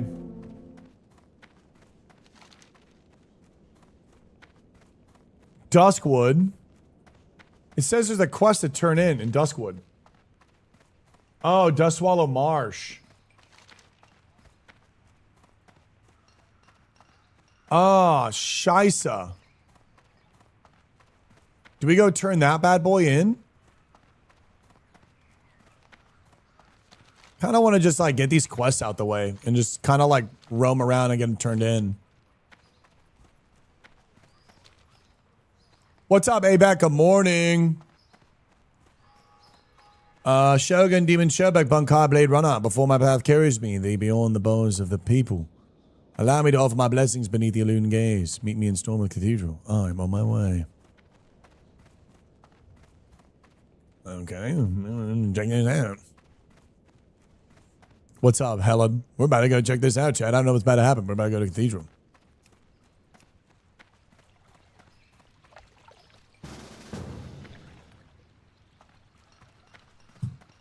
I was playing on my Orc Blade Master last new night. When you follower. limit the amount of items you can use, when you get the ones you want, it hits so hard. So, Totemin, I'm really happy you brought this up because this is exactly what I'm talking about. When you do a Demon Hunter or a Blade Master, right, you're limiting the items that you can use and you're going after these chase items to create this aesthetic. Well, how does that translate over to Classic Plus? When you make greens more rarer, blues more rare, when you obtain these items at a lower frequency, they are going to feel so rewarding. And when you get a really cool looking item, you know, like when you were a kid playing original WoW and you got your first shoulders, you got your first helmet, right? Imagine that feeling for every slot, right? That is kind of the idea. And that's the translation of emotion that we're trying to be or that we're trying to achieve. Is legitimately just that right there. Use Kodai, a young samurai.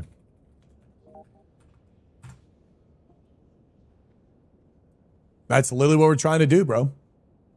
That's what we're trying to do.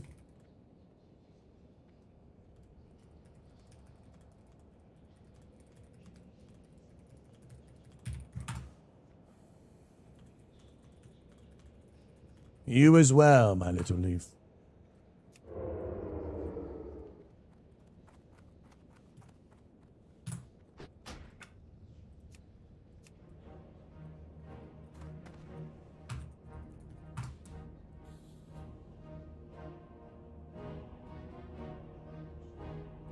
Well met. The High Priestess Lorena. I still remember my first slot. Didn't manage to get it up. Hello, Master. Returning to WoW after years. Should I play TBC or wait for the Classic Plus? Mate, I'd probably just wait for the Classic Plus, brother. Or maybe come join us on the Skull Rock Hardcore. We have a fantastic guild that I think you would love.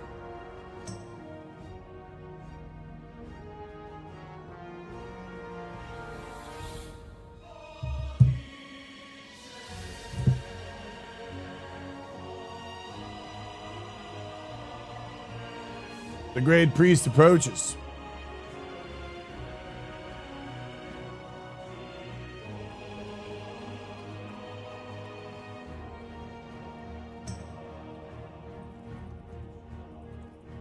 What gifts do you bring me? What gifts do you bring me, my little leaf?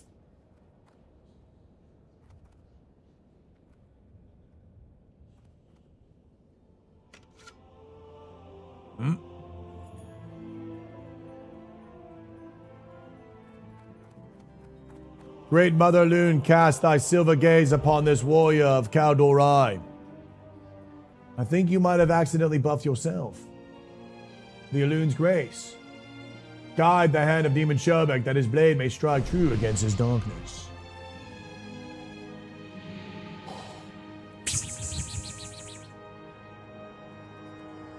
I feel her touch. Through your hands. Well, this is getting fucking wild. This is getting, this took a turn. Loon adore. Adore a loon.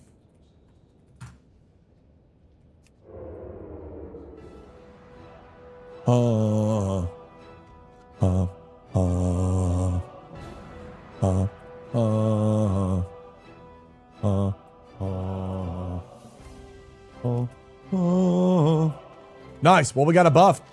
Let's go. Thank you, Sage Freak. Mew, mew, mew, mew, mew. All right, ladies and gentlemen. We got to go turn in. We have a lot over here to turn in. I just want to turn in everything and just kind of quest dump.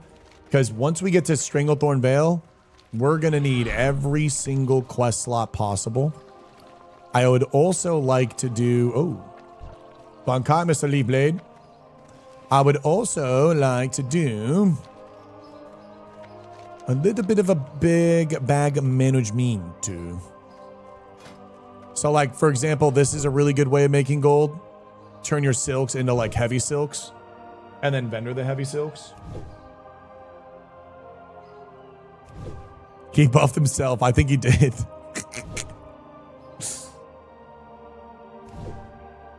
And Transmog is simply, Transmog can be a lot of things. So since we're doing a bunch of takes, I'll do this take for a YouTube short. So I had a really cool way of introducing Transmog to Classic. People always ask, Showbag, do you want Transmog in Classic or not? And it's split into two different categories, but there is a way to make Transmog really roleplay and actually intact into professions.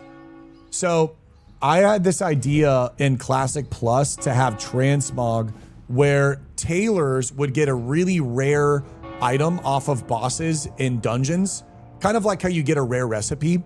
And what the tailor would be able to do is it would be a BOE, and it would be a rare thing for the tailor to be able to do. And essentially what you could do is you could change the gloves and the boots in the game. World of Warcraft it prides itself on the silhouette and the exaggerated silhouettes of the characters. This was a really big draw in its early days and what made its iconic looks become very popular. And what I noticed was, how cool would it be for tailors to be able to have an item that you could augment your boots and your gloves? So say, for example, when you take Night Slayer, do you see how the gloves and the boots are very slim? This changes the expression and the silhouette without actually adding Transmog, right? So imagine if you could take it to a tailor and they could give you Bloodfang boots and gloves, but in the shape of Night Slayer. Or maybe you want the bigger, bulkier ones like the plate style, but this could also be Bloodfang, right? And so you could also do this as a warrior tank. Say, for example, you want to be a warrior, but maybe you want smaller boots, right? So you bring it to the guy, and now you have a kind of more V-tapered like silhouette. You're not actually adding Transmog in the game, but you're allowing the player to alter the expression of the character a little bit. Because you also have foldy boots, you have poofy boots, and then you also have your normal tier boots. And so you'd be able to kind of tailor the character how you like it while also keeping the integrity of the Mog still intact. And this could be an item that you could acquire off of a boss or in a dungeon, and you would just take it to a tailor. And then now the tailor's like, hell yeah, I feel really badass, because now it's going to be rare for them to be able to do this, because each style of boot and glove would be its own collection. And then now you could kind of create these different style expressions.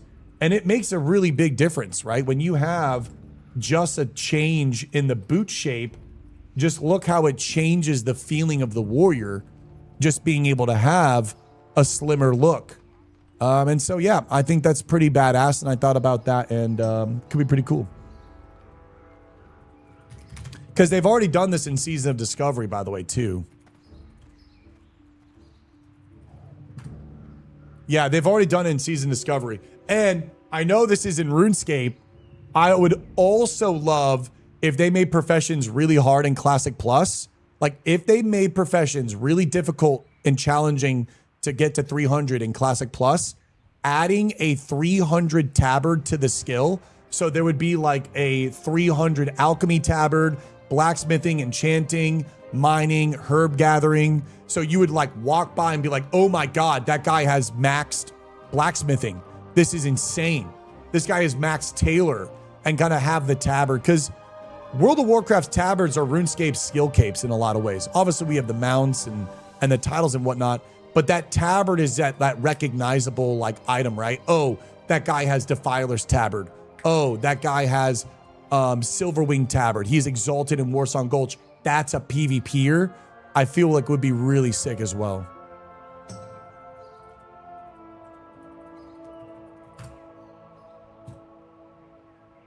Cool.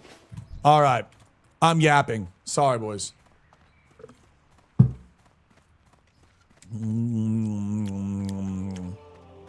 I miss Professions having a big impact over Classic. We're gonna. I think Professions are gonna come back in Plus. All right, we need to make this. Make this. I still don't.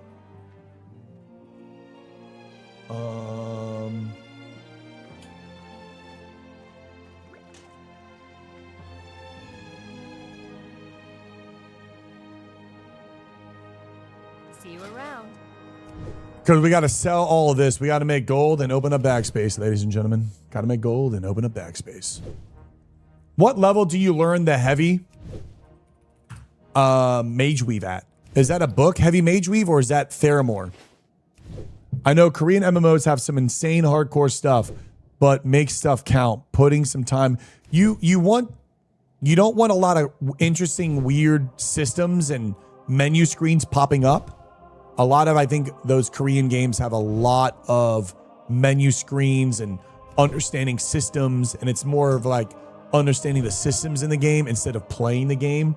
World of Warcraft does the best job of the systems being so intuitive and so like effortlessly involved in the world that you just play the game and like the systems just almost run in alignment. Versus other MMOs, you have to learn the systems, the currencies, how the systems and currencies all interact with each other, and your menu screen to this screen to shop to menu to this. And it's like almost a skill just to know the menus. I'm like, eh.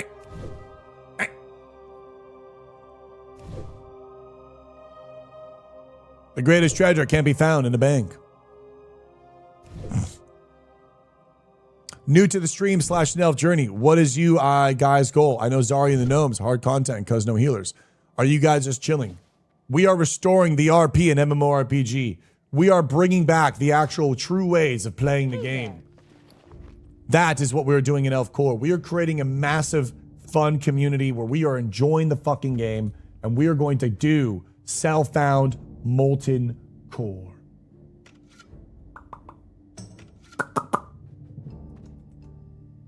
Chat, do I do the 10G?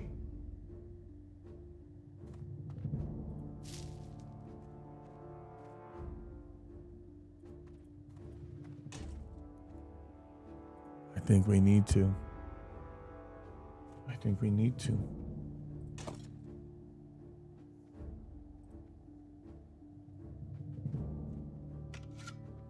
I can't have a conversation with you, Sage. Too many things are going on. I'm trying to organize my bank and you're trying to RP with me. I apologize.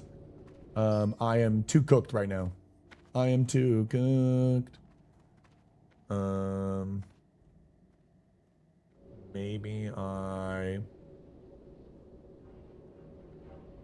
Maybe I smelt. I don't want to spend 10G, but I feel like I need to spend 10G. God, 10G's a lot though, dude.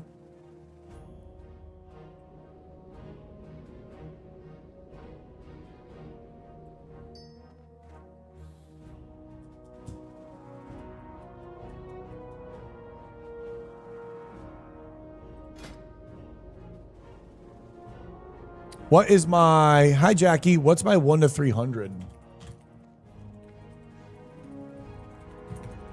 I got to figure out where we're at with the professions. We're at 106. Maybe we can do the professions a little bit. 105. 106 is 50 copper bars. So we need copper bars. We only have 42, and we have to get to 110. And then we have all of the bronze bars. We could run around real quick and maybe hit some mining, which wouldn't be too bad because then I can free up all these bronze bars and then I can save a bunch of gold, which feels like a pretty good idea. I don't need... Do I need rough grinding stones? This is heavy stones. Well, I don't have any heavy stones. That's going to be weird. Bronze bars, rough grinding stones. Almost don't even need the rough grinding stones at all anymore. And this is taking up 4 bag slots. Have a good one. Maybe I just yeet all of the herbalism stuff because I'm going to have a mount anyways. Right? We can literally have a mount anyways. And it's like, well, if we have a mount anyways, we can just level up the herbalism probably so fast right after. Right? Like what is this herblore resources anyways, right? It's probably nothing, and it doesn't equate to me adding 10 gold to my bank. Or, yeah, 10 gold. What's up, Bolta? I'm tired, man. Guys, I didn't fall asleep till 2 a.m. last night. I don't know what the hell happened, bro, but I was not able to sleep at all. I don't know what happened, dude. It was so weird. I was freaking cooked, man.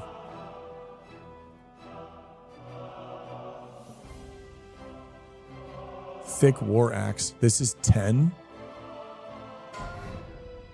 Throbbit died at 35. Throb down. Heavy Mage Weave is from 241. 248. Hell yeah. How are you? So we're going to go over there, learn that, and turn in the quest.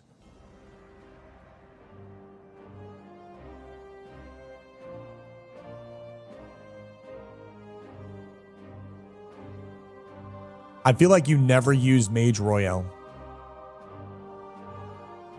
I think you use Earthroot, but I don't really think you use Mage Royale, and I don't think we need Jades.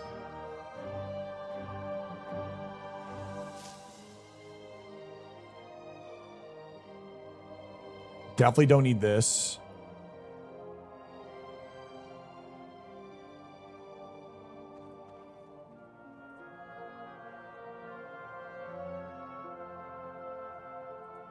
I'm going to get rid of this one just to give me a backspace. Is there anything low? Tin ore. Oh, new follower. Okay, so Safe travels. Good day to you. the bank is getting organized. That shit's just bugged Have a out. good one.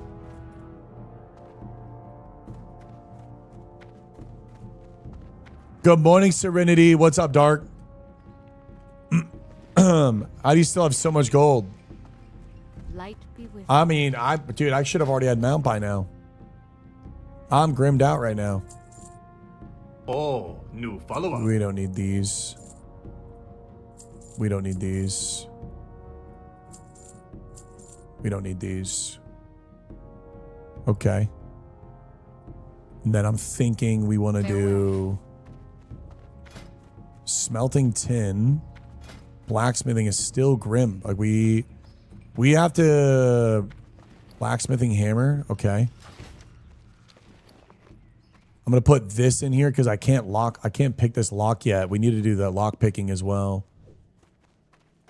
You need And something? sell this badge. Safe travels. What's up, Supa? Good morning. Yeah, I don't know what happened, man. I could not sleep last night, so I'm feeling a little fried here. See you later.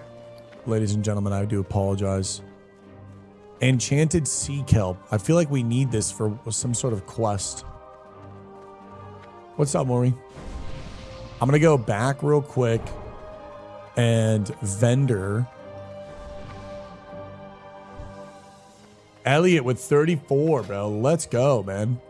So sick to see you like always just be like leveling up and always a higher level.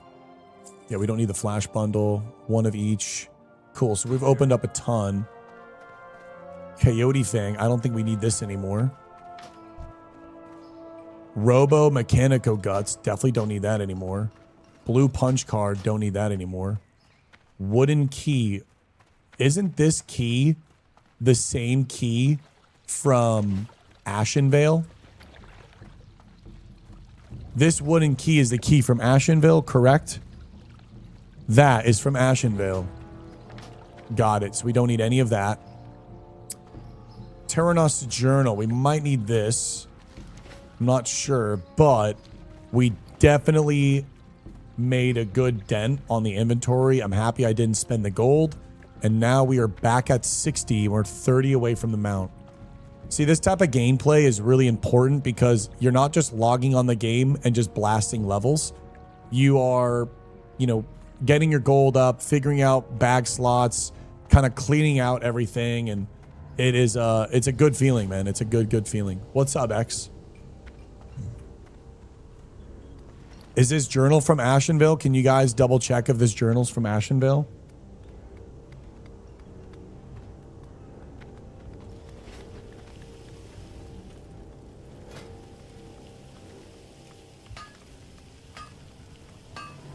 We need 110. Yeah, 110. 108. 109. This is big. Nice. 110. So now we want to do rough bronze leggings. No shot. What can I do for you? Well met. I was gonna say, no way. Stormwind only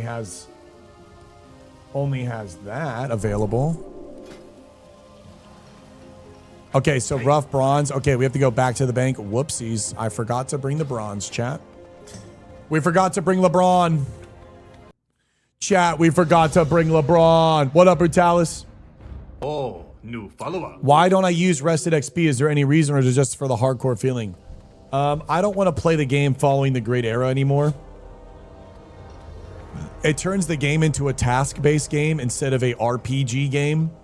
You should never follow an arrow telling you what to do, because why are you following an arrow telling you what to do in a video game that's based on adventure and discovery? And like, it's just a really weird, it changes the entire dynamic and experience of the game, just following an arrow versus you just wandering and figuring it out on yourself.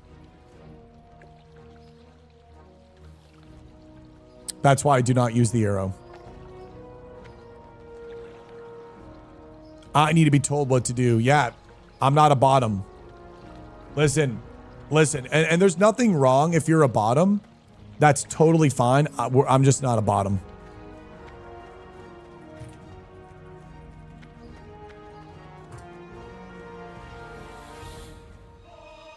Trolls. I'm just trolling. But yes, I don't want to be told where to go in an open world RPG game. I spat out my water. Ow. What's up, Stir? Maybe he wants to come? We've been kind of questing a lot together lately.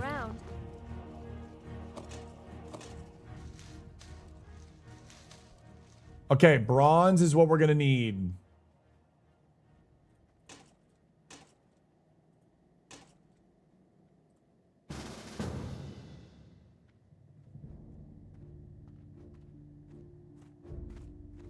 Nice. See you later. Bro, look at this guy. Look at this fucking pole arm. Holy night elf jutsu, bro.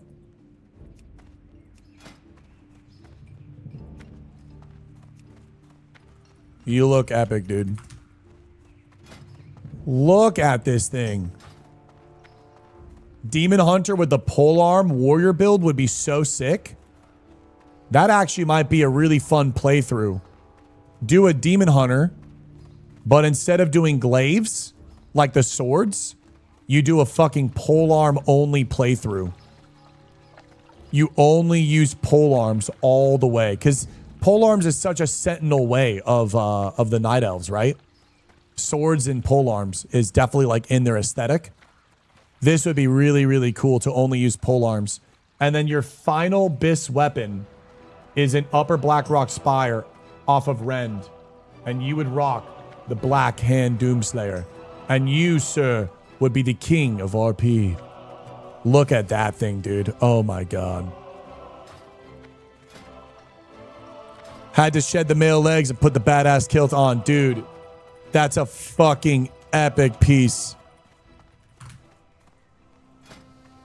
He has the legit, bro. Oh my god. Temple of a car. Temple of a car. Look at this. I didn't even know this was a thing. So you could get this with the Addle Daddle shoulders. Oh my god, bro. Oh my Demon Hunter. Oh my Demon Hunter.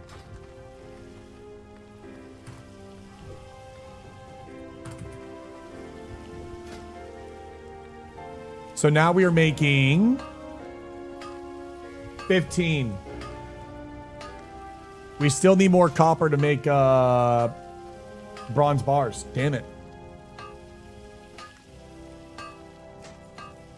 Hey, Nevtav. Dude, the way Nelf uses staffs and polearms are actually really cool. The parry animation is Biss. Yeah, maybe that's the next playthrough. We do a polearm warrior demon hunter.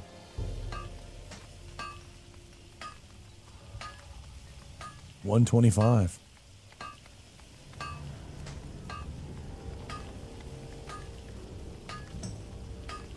Have you ever read the WoW books? No, Scalor, and welcome to the stream, dude. I've never. I'm loving it all for TBC. Should I do double fiery weapons or icy main hand fire weapon? Do double fiery, I think, for more blast. But if you want a cool aesthetic, icy fire is kind of cool. What's up, Normal? A little icy hot, fire and ice. Good morning. What are the rules for the demon hunter? Exclamation mark demon, I think, Raven. But for the most part, you can do whatever you want. It makes you feel like you're playing a Warcraft 3 hero. That is the idea, brother. That is the idea. What is this? What the fuck was that? I was like, bro, what is this advertisement? This is crazy. All right, little bit of a vendor here too. Check this out, boys. Boom, boom, boom, boom, boom, boom, and boom. I'm not mad at this. 6158 on the dial with a Shinobi gift sub, brother. Thank you so much, Shinobi. 6158 on the nose, baby. Okay. Also, we can do this. Check this out. Actually, we can't really do this. 3-6. Yes, we can. Yes. No, keep it Fade Leaf. We're already at a max stack of Blinding Powder. Yo, what's up, Pocket? Bunkai. You seem like a bottom dude. I am to the right girl.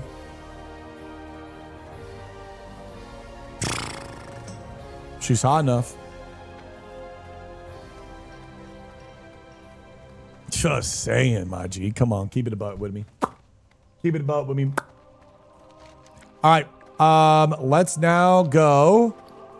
And I'm thinking we go over, make some more poisons, and then we're ready to rock and roll. Then we are ready for the Stranglethorn Vale. I need to go to Loch Modan, turn in some quests. Then I'll be south, and we will be ready to go.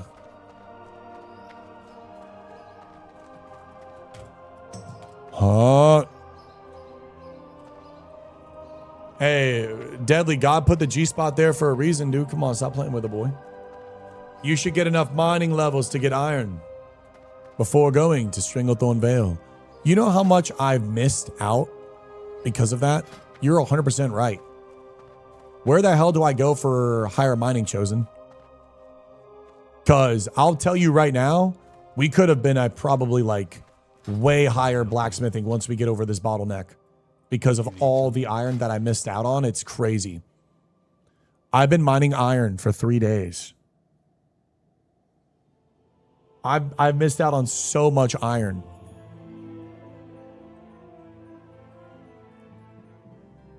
I joined ELFCORE last night. The Rogue, Malakil-Osama, Shinobi. We were honored to have you, man. Thank you for all the love that you've been sending the community, dude. Instant poisons, 5, 10, 15, 20, 25, 30, 35, 40. And then we need 2 more flashes to even out the stack. Dust deterioration. We're going to do 20 here, 20 here. Gold is gone. I'm going to cry. See you later. I'm going to say thank you for the follow.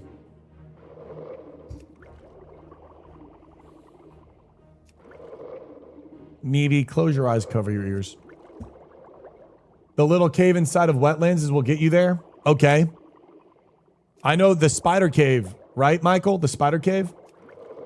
The comms are always, dude. I just feel bad that I'm out of it, bro. I mean, I got 6 hours of sleep last night. I don't know what the hell was going on with my body, bro. I don't know. I got 6 hours of sleep. I feel horrible. I apologize. Neve wants to know what being a bottom bunkai is. Maybe she'll find out. We're keeping the comms dialed. No McDonald's, dude. No McDonald's. And my pinky's been sore for like a week for some reason. Like all week, randomly, just all week. I don't know. I only ever get 6 to 7, huh? Where are you putting that pinky at? Carpal tunnel? I mean, I don't know. Left hand's just hurting. Should I put that enchant in white weapon or buy good attack power low level enchant double fiery? Whatever you can afford. I mean, probably just buy a green should be relatively cheap, wouldn't it?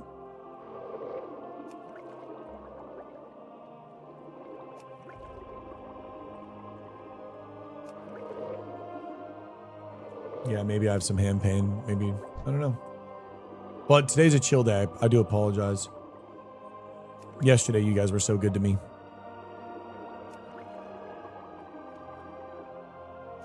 Straight insulting the bloodline. Hi, Magic Todd.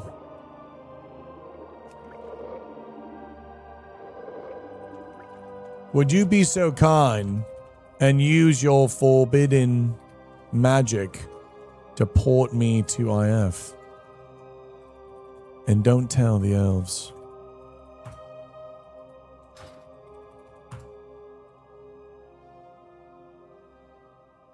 Dance monkey, holy shit. Well, listen, the price is right. Listen, when the price is right, price is right. Uh-oh, hopefully it doesn't.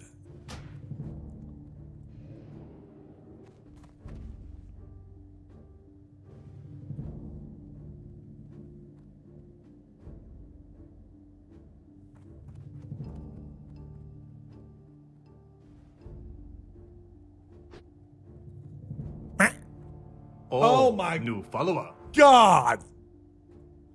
What the fuck was that? I will remember you, Magic Todd. You will fall to my blades at 62 a Makara. That is a promise. Oh, Shame new ritual. follower. Dude, I betrayed my own people for the portal. And he says, dance monkey. My well, the price is right. Fucking not good enough is crazy. With the blink away. With the blink away, bro. Oh my God.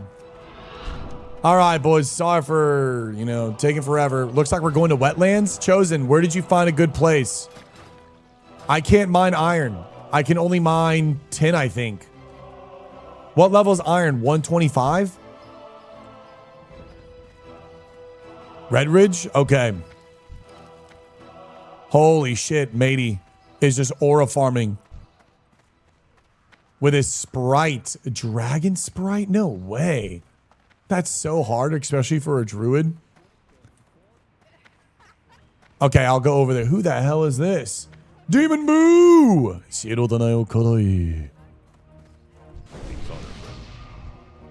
Use. Careful.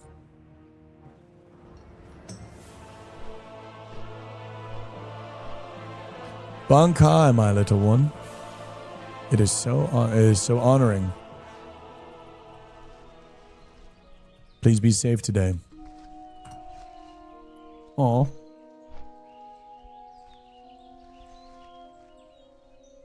Aw. Thank you guys for the kind messages. Any humans on the server doing full Stormwind Guard armor would be cool. I like that RP.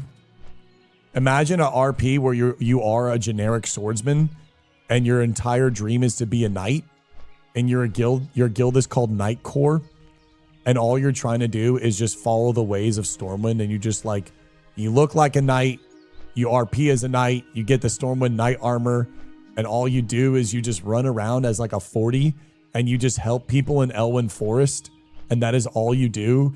You walk around Stormwind and you help people with their low level quests and help people in dead mines and you just help citizens. Everyone from 1 to 20. So Elwyn, Redridge, and Westfall. And all you do is run around. You have your name Knight Corps. and you just are trying to become a knight and an honoring knight, and you help everyone stay alive, all races, all citizens, and you just have your Stormwind armor on and you just fucking help people. Oh my God. Assign guildies to zone. Yeah, you're just like zone patrols and you're chilling outside Red Ridge and you're like, hail there, this place is dangerous. Would you like help and aid with your quest to defeat the Black Rock Orcs of Red Ridge? 40 might be too strong. That's the level that you need to get the Stormwind armor, unfortunately. Illune's Light has got us both the same lands, Bunkheim. Same lands? Are you following me or are you following me? You may go north.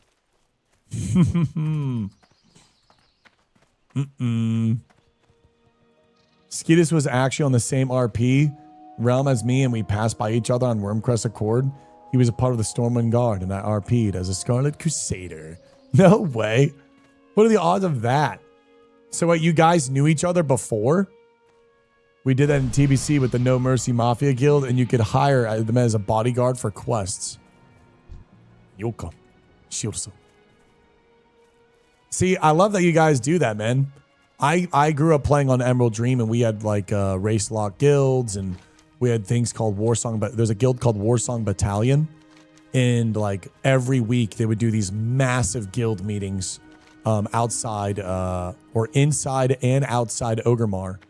And it was just like undeniable server presence of this guild and you know, the ranks and everything. It was just so cool. And at the time, I definitely was like, oh man, this is kind of like dorky. And it was like kind of like a mixed love because I was like a little arena Andy. But, you know, looking back at it, I'm like, man, those guys were really pumping so much life into the game, creating these instances for people to feel a part of, and having like guild rivalries and wars and just events and all these extra layers for you to love the game, right? You know what I'm saying? What's up, Lauren? Hey, Star. Good morning, guys. World PvP used to be the best. Emerald Dream used to be an incredible server. Incredible, man. I was on Emerald Dream Horde and I started my RP, so I don't think I ever ran into you. My Warlock RP'd in Silvermoon, Duskwood, Fellwood, and Kirazan Crypts before people were allowed in there, and I had to use a cushion to glitch. Oh, wait, how old was that, man? No, dude, Della, oh my God. Isn't this the BOE? Nice. It's the BOP, but still really good stats. Copper vein inside the cave.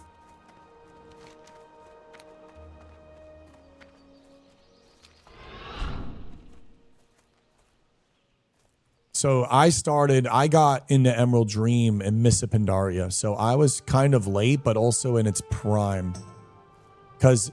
Or maybe I don't know that's true prime. Maybe I don't know its actual true prime.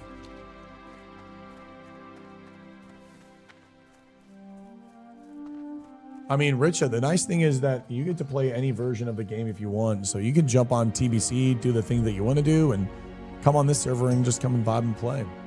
So many good memories on Emerald Dream, running with ISR and Warsong Battalion every week, just smashing against Clan Wildhammer Division. Yup. Clan Wildhammer, the All Dwarf Guild. There was also an All Night Elf Guild that I forgot the name of.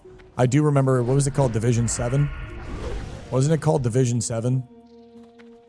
And it was like Roman numerals, Division IV or something like that. Hey, do better. Yeah. Warsong Battalion was pretty much the largest role-playing guild on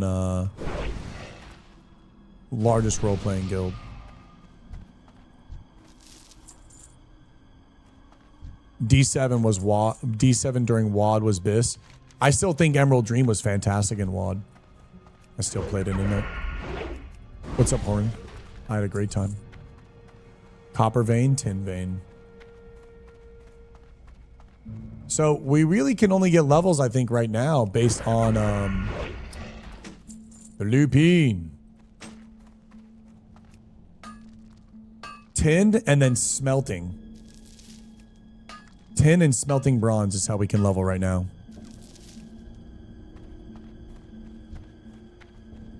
Hey, Daydream, Bunkheim. What percentage of people actually did RP stuff, though? Well, regardless of it being the percentage of people actually doing the RP stuff, there was a massive care for people going out into the world and world PvPing. And you were a innocent bystander of that. And through you being an innocent bystander of that product, you are in one way or another running into that type of stuff, and you are getting more world PvP. And when you go to Echo Isles, it isn't just empty. There's actual people there caring for it, fighting for it day in and day out. People creating these worlds that you can or these wars that you can choose to partake in or not. And I think what ends up happening is in the beginning, you don't really care. After a while, you become curious. And next thing you know, you blink an eye and you're fucking hardcore sweating in the RP guild. And it's kind of like, it was a really big thing and a lot of people cared about it. And the thing is that it kind of like echoes even in the competitive aspect, because you'd have people in the RP guild that are also competitive and like arena players, and like guilds would have glads and they would have like big name players. And I mean, it was really just kind of like a fully encompassing thing. I mean, players from all cuts were getting involved and you could feel it on the server. If you've never played on like a really true passionate RP server, I mean, you are kind of getting it on Skull Rock, but there isn't any PvP with like true rivalry and war.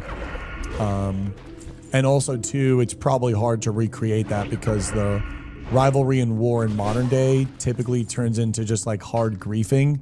Back then there was kind of like an honor and code, and it was a lot more about the idea and the fantasy versus like hardcore, I don't like this guild, let me actually just not let them play the game and fuck them entirely type mindset, which we kind of see typically populate any sort of like PvP encounter sandbox engagement. It usually is zero sportsman-like conduct, and it's just a fuck you and we want you to quit the game. Did we hit 125? No way. Nice, we did, dude. We actually hit 25. Is that iron? Can we now mine iron finally? Can we finally mine iron at 125? Nice. So now we go to wetlands.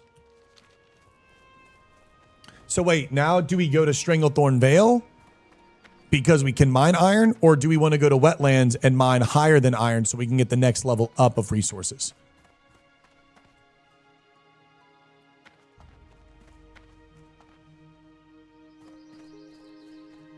Alterac is a iron honey hole. Arathi, okay. Let's go to Arathi then. I'm down. Sorry, boys. Stirring Ipa. I hope I'm not griefing your guys' thing. I know you guys wanted to level with me. We're kind of like doing the journey together. I was going to wait until I had my I was going to wait until I had a higher. Help you find something? One round of Arathi gives around 20 iron. Okay. All good. I'm here. Just SBXP. Okay. I don't know why I left all of these grinding stones in my bag. That was kind of stupid of me. Light bless you.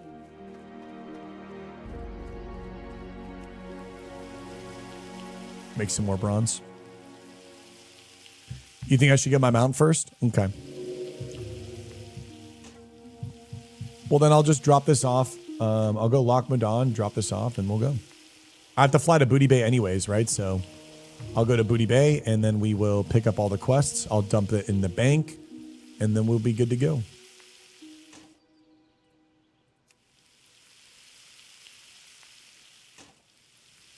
I never thought of those quest veins for leveling. I kind of just ran into it. So we got a little lucky there.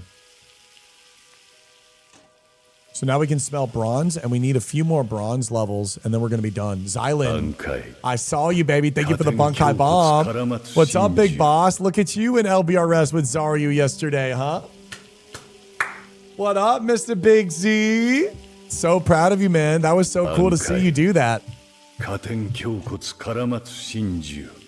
What's the idea with blacksmithing? To forge the, big kicks, to forge the Phantom Blade, aka the Baby Thunder Fury. 暗海加点胸骨絡まつ真珠 So now we need to go to Lochmadon, because Lochmadon has... 暗海 Booty Bay time. I'm on my way to Booty Bay. 絡まつ真珠 What's up, Pirate? What up, Souls? You guys be easy today, okay? 暗海加点胸骨絡まつ真珠 I used to watch a lot of Bajir and Asmon years back, and haven't really watched any WoW streamers then. But coming across your content now, I have a new favorite streamer. Wow, thank you. Thank you so much for that, man. I'm very honored. We're trying to just restore the RP and MMORPG, guys. It's very simple here. It's very simple. Play the MMO. I think my stream can be broken into like one idea, one phrase. I want MMOs to go back to when you get an item like the Sword of Serenity, that you look at the icon and you look at the sword and you were like, oh my God, this is fucking awesome.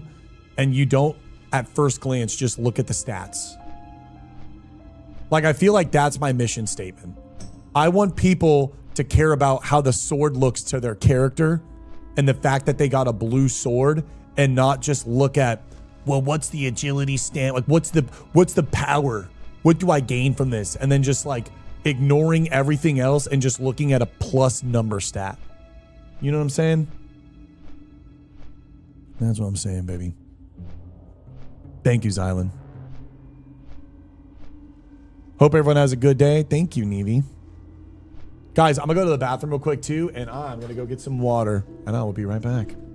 And maybe another lemon square.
Oh, new follower.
Oh, new follower.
Oh, new follower.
I got lemon squares.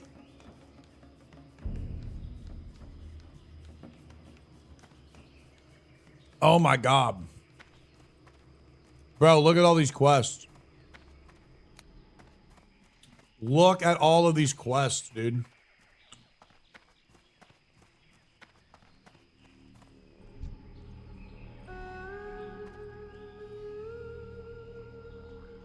Oh, new follower.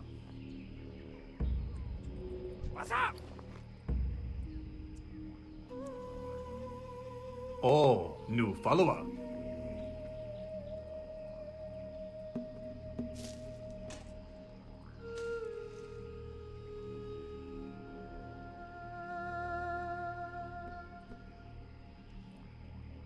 On Kargaz's stream yesterday,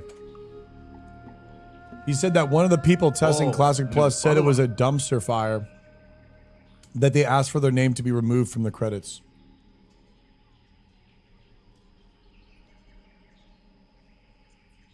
Huh?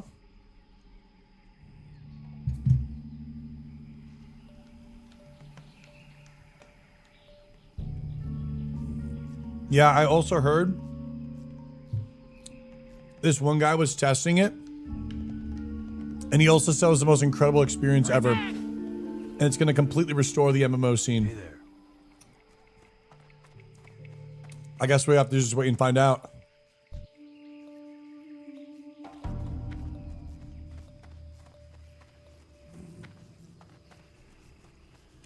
You're just rage baiting. See you around. Have a good one. There's no merit in any of that. We just don't know what's... Yeah, positive energy, baby. Dude, I love how Booty Bay just feels. Little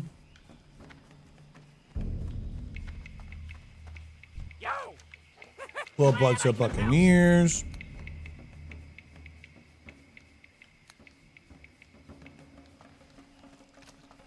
Is this down here? Or is this above? Whoops. Oh.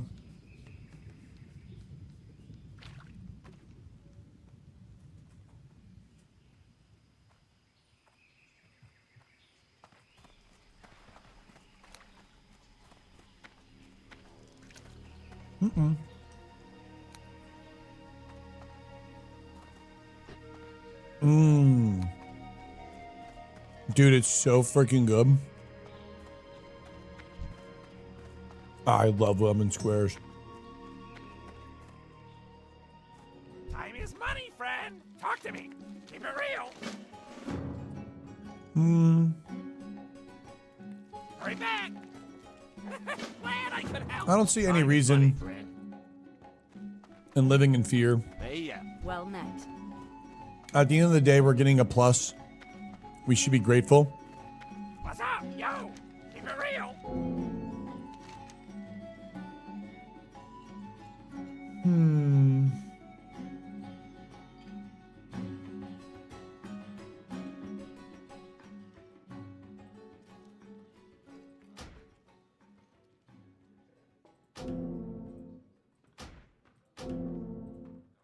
Dude, there is so many dungeons to do. I hope those are all shareable. Time is money, friend. Keep it Oh my real. god. Talk to me. Yeah, I think it's just about being positive and being excited. Hurry back. Glad I could help. When you look at the MMO scene entirely, Manny, that's your first ever Bunkai Bomb. 天胸骨絡まつ I'm gonna 真 join 珠 today after work. Got a cool dwarf. Nice, Chunky. Listen, I'm just happy that you're on the server. And I have them. Nice, Ipa. 暗海 For me, 下天胸骨 Manny, that's your 絡ま first つ ever 真 Bunkai 珠 Bomb, man. That's freaking super kind of you. I think the secret sauce is... 暗海 How do I do 下天 this, 胸 man? 骨絡まつ真珠 Oh, what's up, Chosen?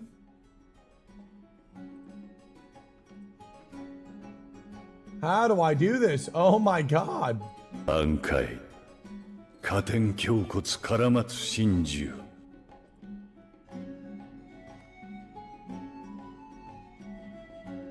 You want to join the Owls, but you don't know a class. 暗海下天胸 Fish 骨 leather, 絡 goods ま for the つ sword. 真珠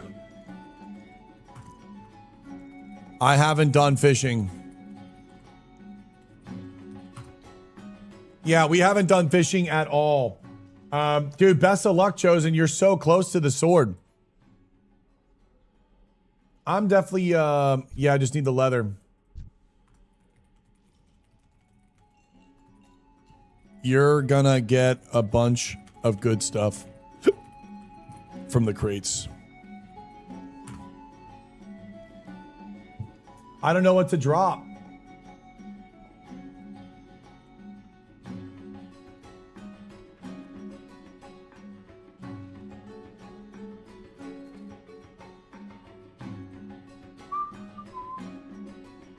Find a frost oil? I don't think you can even do a frost oil. Hurry back, yo. Keep it real. Oh my god, there's so many quests. Yeah, it's...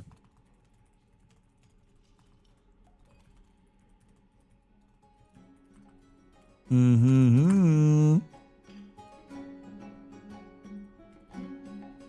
Mm-mm. I don't know what to remove. We should have done these two. We should have done these two quests in Desolus. Shit, should we go back and do this real quick? Guys, I think we should go back and do these. Don't these chain into other things? Well met, traveler. There's opportunity to be had here if you're clever enough. Adventure awaits.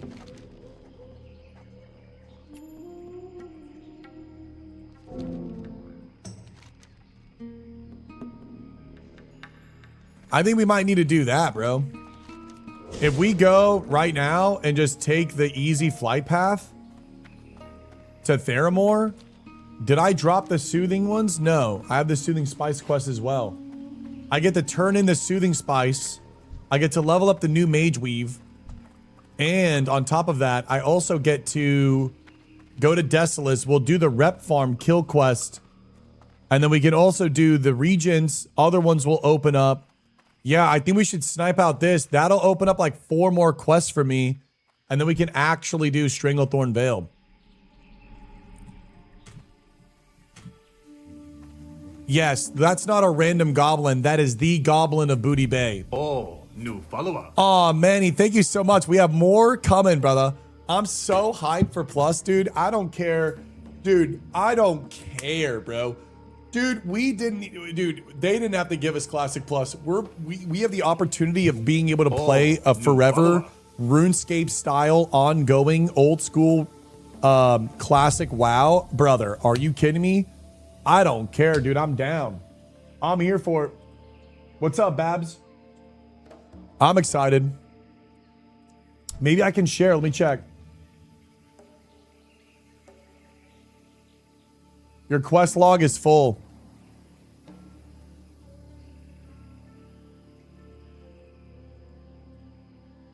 Quest log is full. Yeah, but I mean, like, everything is cope, right? Might as well just be more optimistic. Life's passing by. Follower. You're in a Twitch stream anyways about World of Warcraft. Don't spend your days in Twitch streams hating on World of Warcraft while playing WoW. Spend your days enjoying World of Warcraft and enjoying World of Warcraft in Twitch streams and looking forward to what's on the horizon. How do you expect to get yourself to even like the game when you're judging and dooming the game to begin with? You're going to go into the game with such hateful intent. You're going to be, it's like the t-shirt thing, right? You know, when you're like looking at, it's like the saying, you're in a room, look for red t-shirts. Okay, I'm looking for red t-shirts. Okay, how many t-shirts were blue? Well, I wasn't looking for blue t-shirts. You are actively not looking for the good things in the game, and you're actively looking at the bad things in the game. You're gonna find them. If you're actively looking for the bad things in the game, you're gonna find them.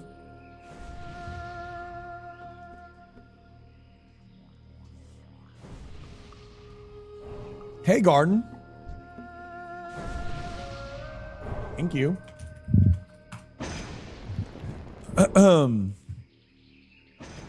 Do you think the streamers they invited said anything? If they did, do you actually said anything good? I hope they said pretty good things. Now for Shaman Skill. I feel like they got a good bunch. I think Esfan, Czar, Guzu, Savix, and Soda. Pretty solid group to invite. Would I like to be invited? Absolutely. But I think based on what they grabbed, that's a phenomenal pool. I think that's a really good pool.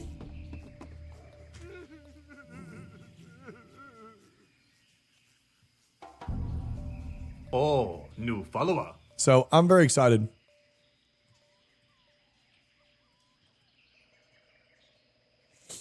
Hey, Keen, thank you for the follow. What's up, Fresh?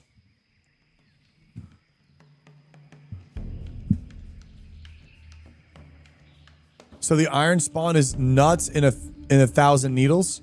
I don't know if I'm going to go over there, but maybe we can get lucky in Desolus with some iron. I remember seeing some over there too, so we might be able to get some hits over there as well while we get these kill quests done. I feel like you've had the best takes on Classic Plus so far by miles. Well, I really appreciate that, Valdo. That's why I probably brought us together. Hey, Slow Poison, thank you for the tier 1 for 3 months.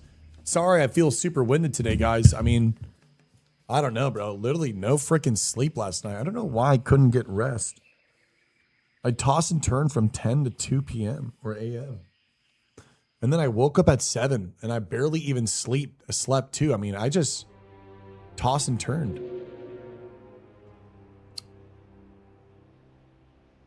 I don't know. But it makes me really happy that you guys are agreeing with my takes and whatnot, and you kind of you're seeing the game through my lens, because I just want us to kind of just go back to gaming, you know? I just want us to go back to gaming.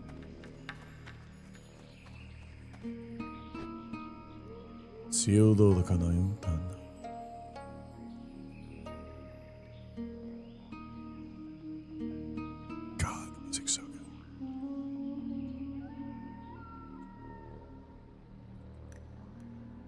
Take Benadryl. No. Don't take Benadryl. No. All right, let's fly to Deso, baby.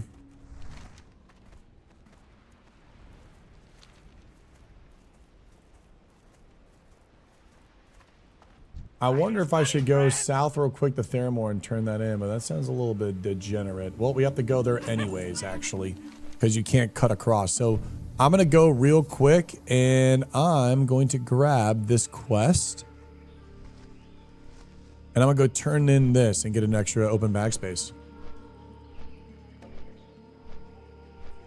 I've been stuck in the min-max meta for too long, and this stream has helped me heal me so I can enjoy the game the way it was meant to be enjoyed. Cables? That's what I'm talking about. No, guys, I just need to get... Maybe it's my diet. Maybe I shouldn't wake up and have a coffee in lemon squares at 11:02 with no water. I will do a bike ride hopefully today if it doesn't rain. And if it does, I'm just going to go for a walk in the rain and move my body a little bit. Yeah, but I don't want to be reliant on Benadryl, right? I don't think it's a good thing to be reliant on Benadryl. Water first, then coffee, then some lemon squares. Yup. But I really do appreciate it. I'm very happy that I can, you know, I'm saying these things and people are hearing it and people are kind of rallying behind and just saying, yeah, Shubik, you're right on this. I am very honored. I am very honored that I'm not just some crazy dude spewing out some stuff, and I feel like I just want people to enjoy the game and not ever feel like raid logging is a thing, and have you have reasons to log on and play and meet people and just have fun. And then also, you know, I'm not saying don't sweat, baby. I want sweating to be in the game. I want sweats to be rewarded, and I want sweats to not be done with the game in a day, for them to have something to do for a very long time, and then the casuals have something to do for a very, very long time. So maybe my word gets out. Maybe the stuff that we say actually connects to some of the guys at Blizzard, and who knows? Maybe some of the stuff we talk about gets implemented. That would be an honor. I don't need the recognition. I just want the game to be good. You know what I'm saying? I just want the game to be good. And I think no matter what kind of happens, what's up, Demon Billy? I feel like almost no matter what happens, we're gonna be okay because we have such a good guild. And I feel like that's just such a big thing, an important piece to the puzzle, is like, when you have that good guild, you're kind of unstoppable. You know? I played through Warlords of Draenor and people absolutely hated it, and I was in such a good guild. I fucking love the expansion. Hey, show, how's the stream going? I had to piss off because my son was gaming and I didn't want to lag out his game. Asianti, we are doing good. We're going to go turn this quest in, get a little extra bag space. Then I'm flying to Desolus with the boys, and we're going to go do a bunch of Desolus quests. That's going to open up our quest log, and then from there, we can finish up Stranglethorn Vale, do a world tour in Stranglethorn. Look at this. Look at this freaking world tour of quests. Holy shit. So we got a world tour of quests to do. And yeah, I'm very, very excited. We're going to need to start doing some dungeons though, which is a little reckless because the 40s are an interesting phase. But we do need to do some dungeons because I don't really want to do the Naga Cave for 3 levels or 4 levels. I like to not do that. Maybe we do spend a couple days just helping people out questing, maybe over leveled, but we do need to start ripping some dungeons. Anything I need from Ulda? Yes, the Ginsu sword, and I believe there's a robe as well. No, it is this one. The Ginsu sword. This is my famous blade. What is this? Well, that is not my famous blade.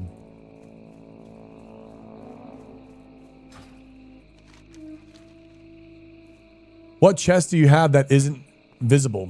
It is the dark iron leather. I wish I found a good guild on TBC. I've missed so much with no guild. Yeah, it was unfortunate. This has been the most successful guild I've ever made, so I think we're learning a lot, and hopefully we can do this and replicate this kind of energy when Plus comes out, and we can create a guild that is long-lasting and is fulfilling for players and is an actual home. How come you don't see that chest? It is the only chest in the game that's bugged out. So for some reason, this chest piece is bugged and it just doesn't show up and it's invisible. We don't know. We don't know why. But that is why. Play Horde, Pokey. I'm sorry. We will not be doing that. I played Horde in TBC and regret it. We are going Night Elf.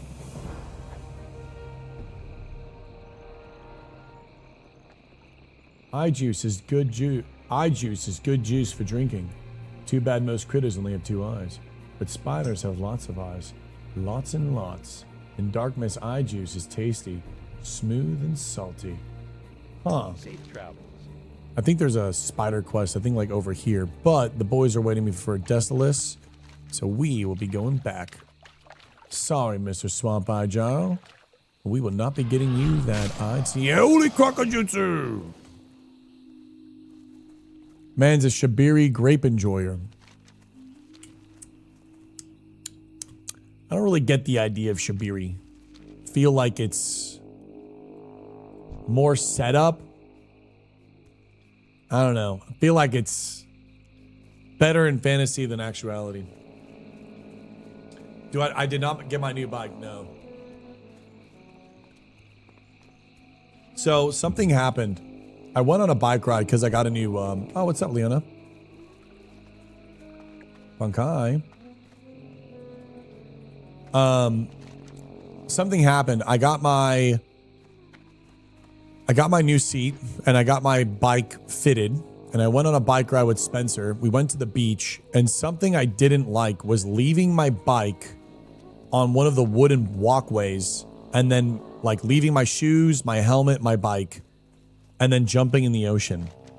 It was like an uneasy feeling leaving even $1,000 bike and, you know, $200 clip-in shoes.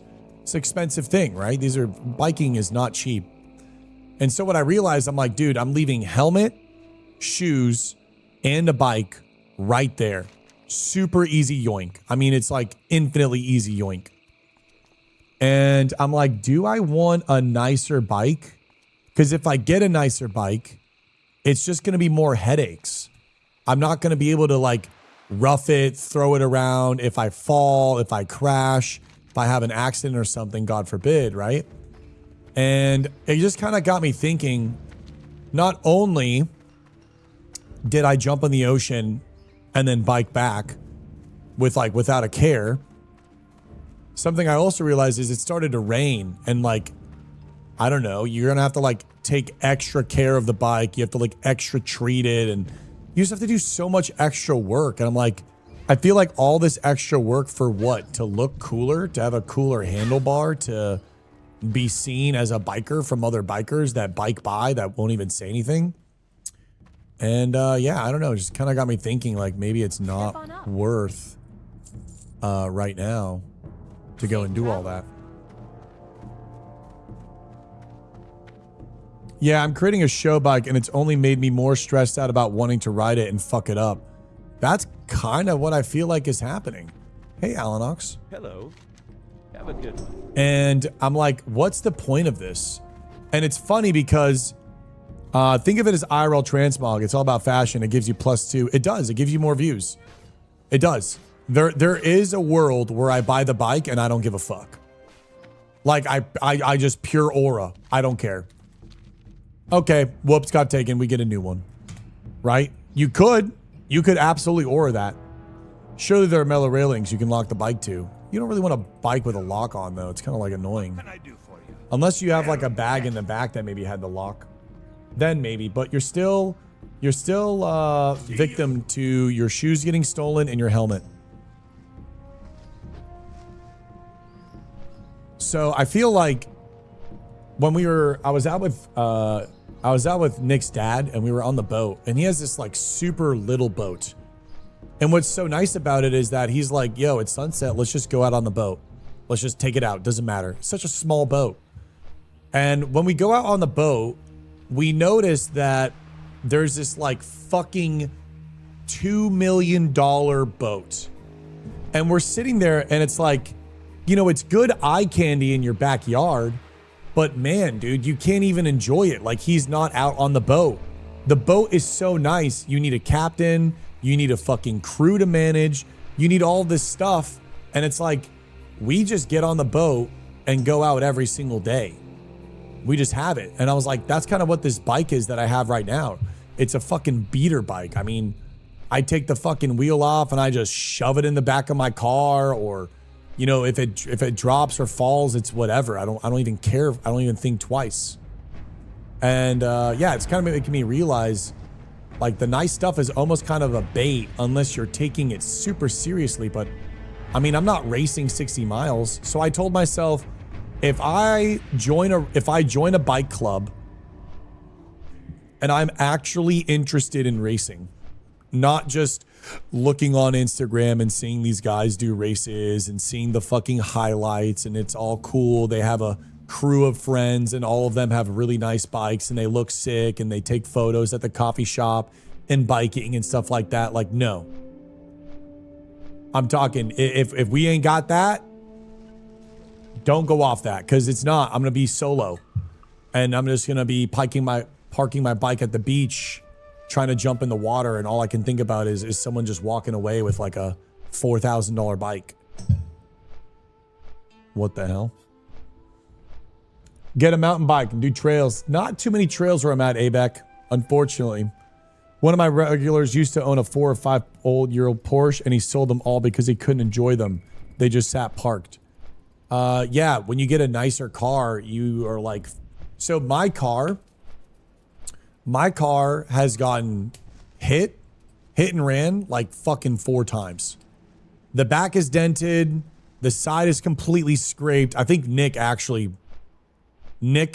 because Shelby wasn't here at the time. I think Nick legitimately hit my car when parking and just fucking, Nick doesn't realize stuff sometimes. It's hilarious. I legit think he like scraped the shit out of my car because it's white and his car is white. But like my car has just been hit up and dented. Like people for some reason put like a weighted box on the hood of my car and the top is dented with like specific points of like true dents. So someone was like, oh, this is heavy. Put it on stranger's car, open car door, and then put it in. Fucking nice, right? And now my shit's just dented. It's like, okay. And so I'm like, all right, if I get a nice car and that happens to me, my day is ruined. And this is like me going to the gym or a grocery store, right? So it's like, if that happens to my car right now, I don't give a fuck. I'm like, yo, homie, just run that shit up. I don't care. New follower. You know how nice it is to just not care? I feel like it's just nice to not care. Yeah, Florida people can't drive either. It's looking Grimu. What's up, Reed? So who knows? I miss my crappy car. Now, it's a good feeling to drive a good car. It's a very nice feeling and you can park away, but it comes with the pros and cons, right? And then also too, if someone hits your car or does something like that, and it is more of a hit and run type thing, where like they hit your car while parked, they open the door, it dents it or whatnot, or they put shit on your roof, or some people like to just fucking spite new nice cars and they just key them. New follower. My shit is keyed up. I don't even, bro, I have a shit car. I don't know who's keying me. I got a Volkswagen Passat and some homies driving their shit on my side. What's going on? My shit's not even nice. Bro, homie, I ain't even got the drip. I don't even have the drip. I'm getting keyed. I'm like, bro, fuck, man.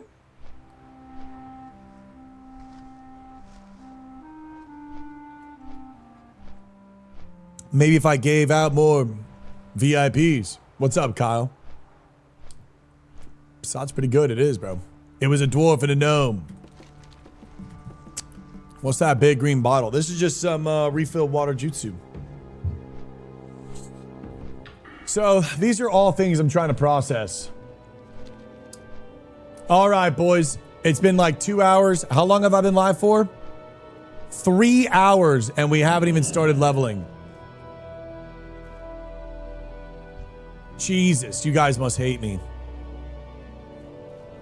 3 hours, and we're finally playing the game. Mel Grove, not even in a guild at 38. Let's go, boys. Elius.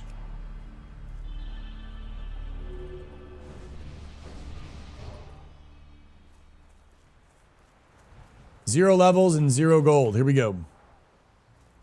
Yeah, literally, right? We're finally playing the game. Yep, just like yesterday. We're finally not playing the game. So we need to go south. We could do the escort. We can do all these quests. We need some fell brains. But I think we need to go and do the reputation grind, which are the centaurs.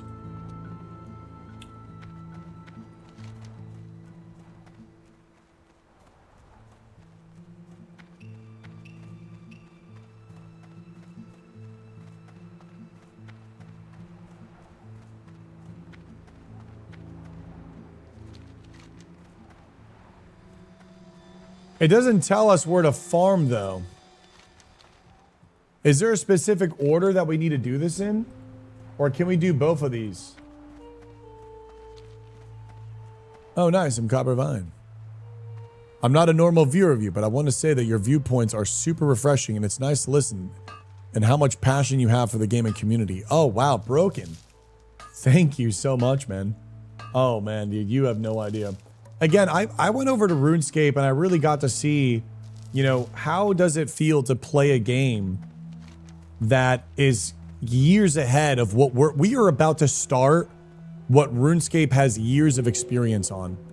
RuneScape relaunched, I believe, in 2013, and they have successfully kept that game ongoing. And it is the only MMO that is not theme parking and is a horizontal progression game that is out for 10 plus years. You have to think about that. You have people playing the game for 10 plus years and it's at its all-time high player count. What are they doing right? And no, it's not just community voted content updates. There's a lot of things in the game that they are doing right. And we have to look at that, and Blizzard needs to look at that, because they have miles ahead of taking chances and risks, and we need to look at that like a little brother looking at an older brother going to high school. Oh, okay, don't do this. Oh, okay, go do that, right? Like, we need to just look at RuneScape as the older brother and just adopt and see what they did right and what they did wrong, what went well, what didn't go so well, and how it all implements in WoW to then create this Classic Plus image that works and can be played for 10 years, you know? So yeah, I feel very appreciated. Thank you so much for saying such kind things. And I'm very passionate. I just want people to get back to gaming, man. I'm seeing it more and more. Like, people are missing those times, bro. People are missing those freaking times of gaming, when gaming felt like gaming. We got to bring that back, man. And it's possible. We can bring it back in WoW. Have you ever thought about if Twitch had actually more active now or 10 years ago? I mean, is chat more active now than in your youth? Oh shit. Dova just died at 30 freaking 1. Chat was probably more active in the past than it is now, unless you're in an IRL stream with like Pog and W spamming, but I feel like chat was more interactive probably later because streaming was more vibrant and new versus what it is now. A lot of people enjoy lurking. People just leave the stream open. It's just different. Is this a reputation that we need? Do we need these guys? Or I know that we need to kill something. I don't think it's these guys though.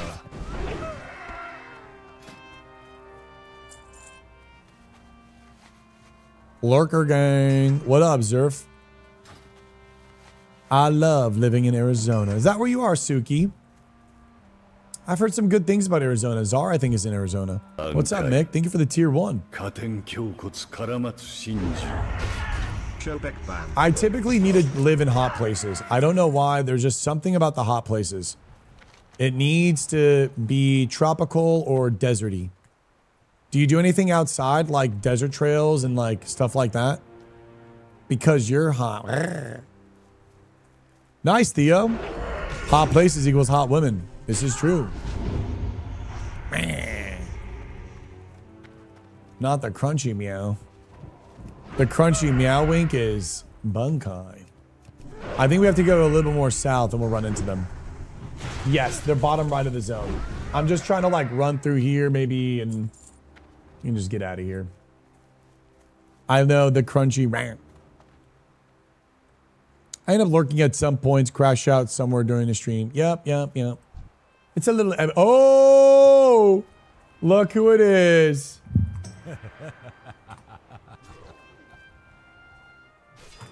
We're at the big Kargaz, dude. Yurs.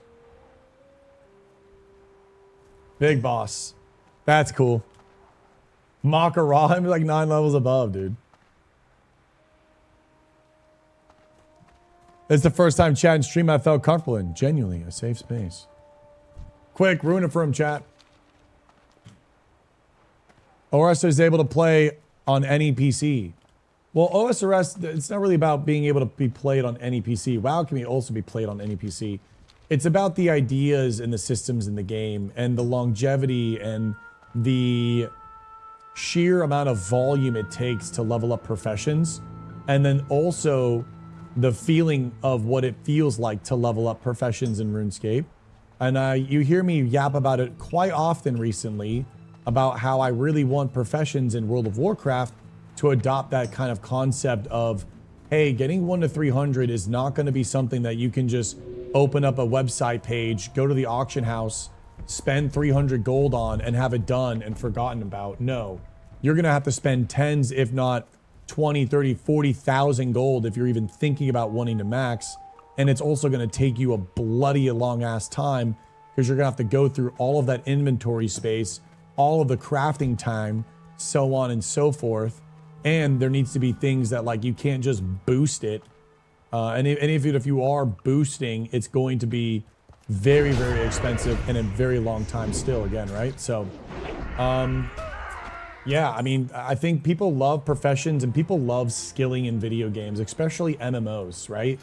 Like these just have such it's just underappreciated. And I feel like this could be such a beautiful way for World of Warcraft to expand its palette of content and, what the hell is this? I don't think I've ever seen this guy. Hey, Easy. What are the Bunkai Babes? Ladies from Bleach? The Bunkai Babes are just the girls in the stream. You're a girl in the stream. You are officially a Bunkai Babe. We have Bunkai Babes and Bunkai Daves.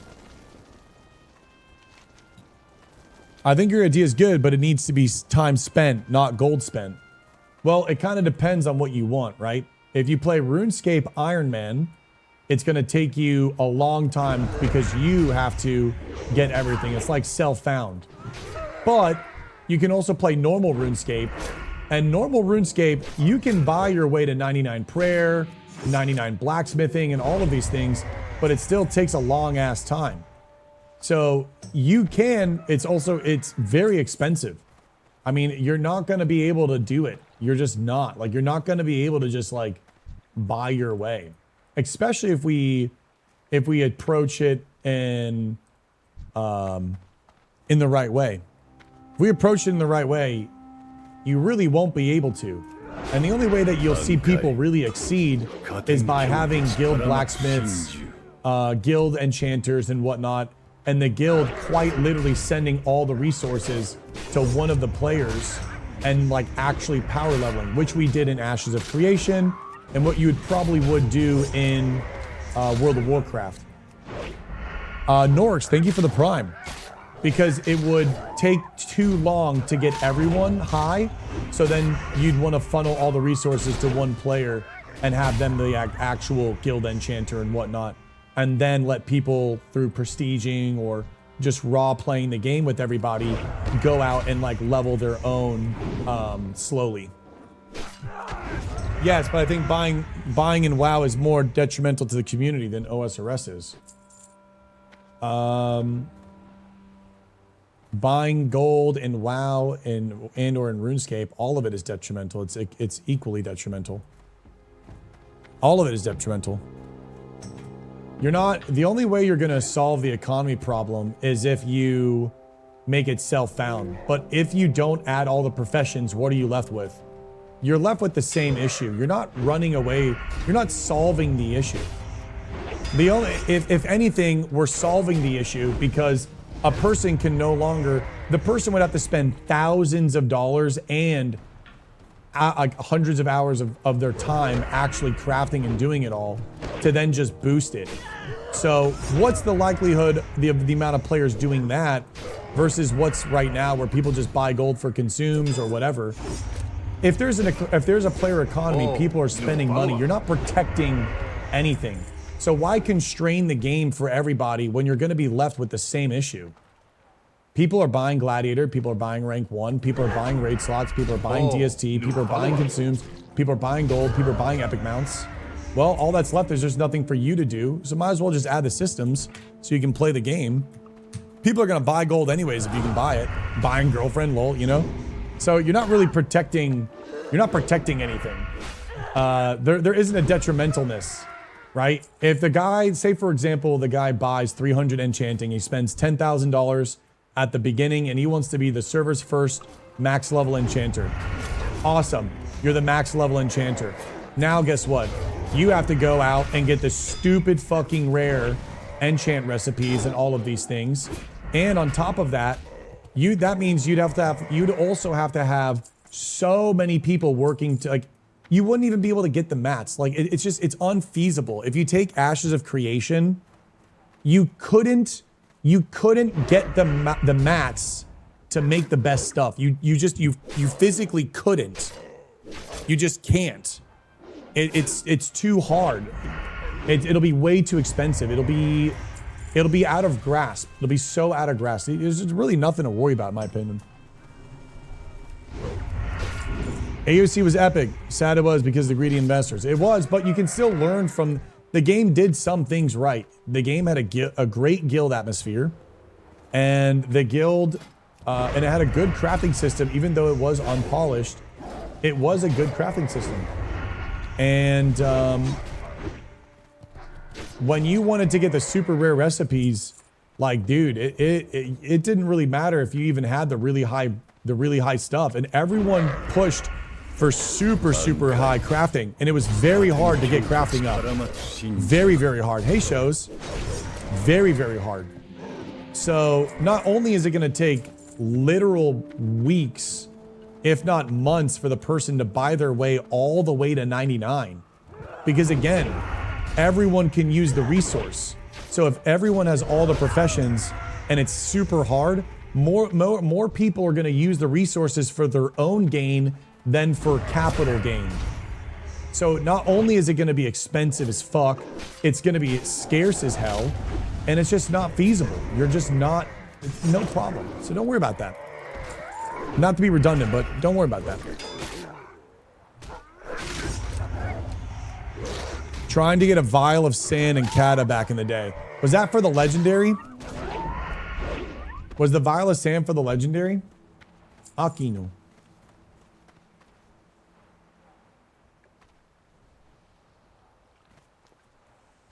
politics, you don't want too much sandbox in the MMO. Yeah, Ash has definitely had an interesting thing with that. People are going to buy services also, not just gold. Look how many Inferno capes are on OSRS.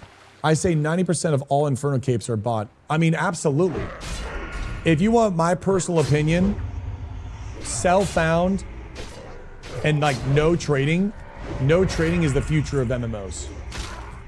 Like, in my opinion, I think no trading, no mailbox, no economy, play it hardcore mode, like, or hardcore or Iron Man mode in RuneScape, and play it self-found in World of Warcraft. That is, in my opinion, peak game, because we have never gone an intact economy, and it's just, it's like the guy said, it hurts the economy, it hurts the game a lot when the economy's in shambles. Turns you into a dragon that party members can ride you. Oh, I remember that one. I do. I like the idea of account found instead of self found. What are the implications of account found instead of self found?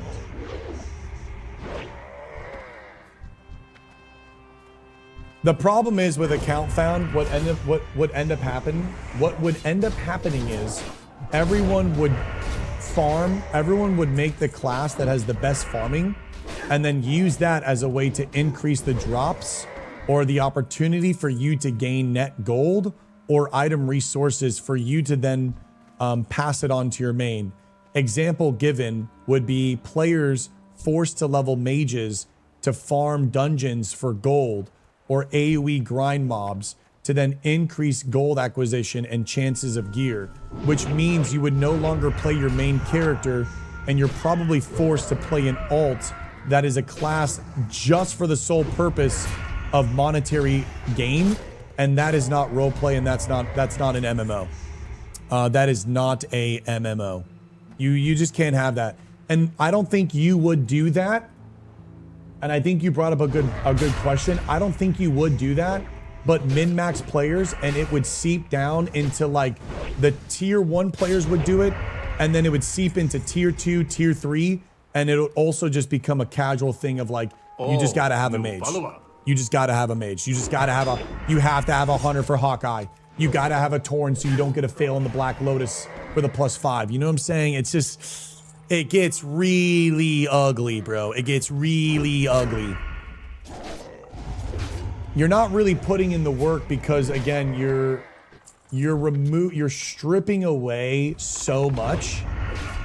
You're stripping away so much, and you're also eroding so much community potential and interaction just because you now want to play it solo and do a Maradon 350 mob pull. That's not fun. It wouldn't be good. It would get abused. You can't do it. Remember, you always have to think, whenever you add anything into the game, you give a player an inch, they're going to take a mile, right? Hey, there was a Makarad dueling tournament on this weekend. Guess what players were doing? Squeezing every single minute inch to cheat. Every single fucking inch that they could get in cheating, they were doing. Integrity goes out the window. Integrity, sportsmanlike conduct, sportsmanship. Like, it's all good to be passionate. It's all good to fucking throw the hands. It's all good to, you know, want to put someone down. But, like, we got to make this shit good. We got to make this, you know, handshakes afterwards. Where's the second one, by the way, guys? We need to go do the...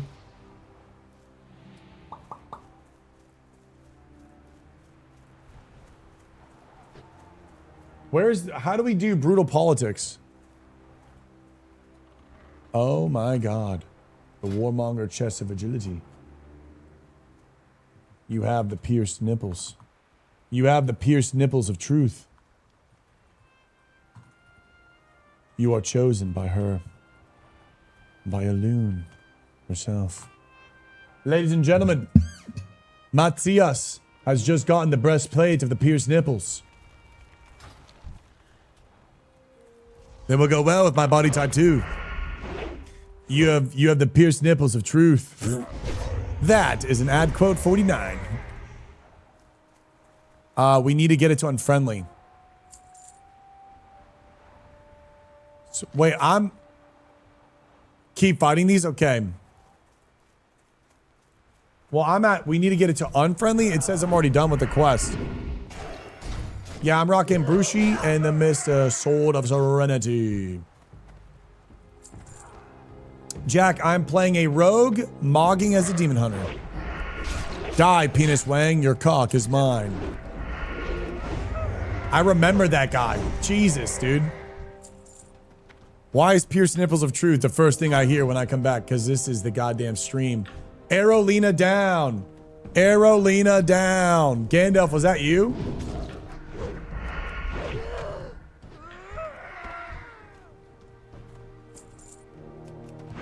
So...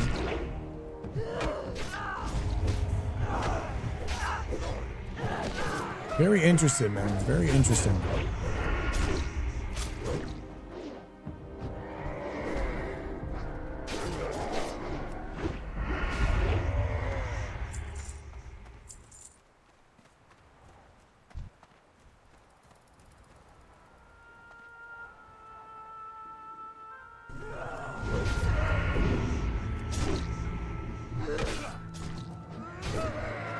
Mm-hmm. Y'all bitches. What is this?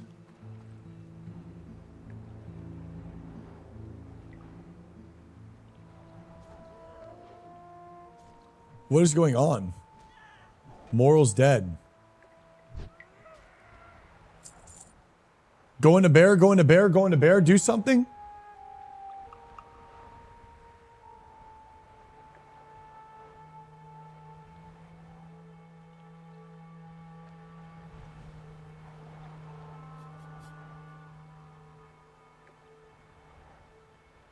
What's happening?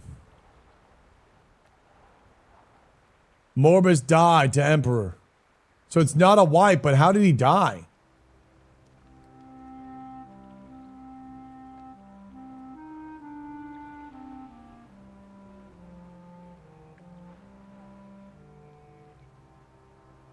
Dude, this guy has Dalrens. No, it was, I can't, the camera's moving so fast. He had Fell Striker? Oh no. Just Morals got Hodge auto attacked or something. Fell Strike, was it like a Fell Striker Hodge crit? Just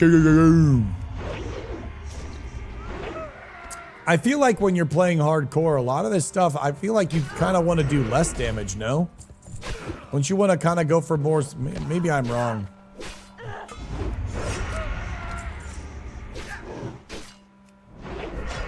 Yeah, he just dropped, dude. Level 60 done. Pack it up. Bags packed. Get ready to go again.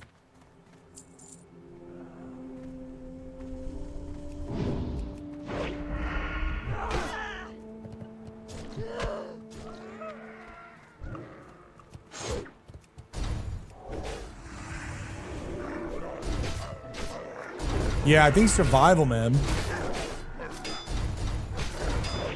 Could be wrong. I mean, clearly watching Zaryu do the raid yesterday was insane, dude.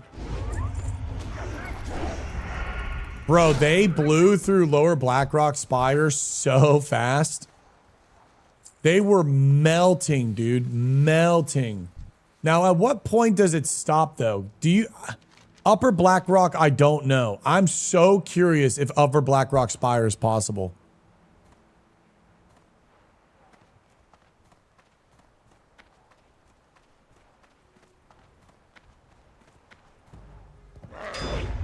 They're making us heals look useless. Yeah, what's up with that? But they've 10-manned everything, right? They 10-manned LBRS, which usually LBRS is a 5-man.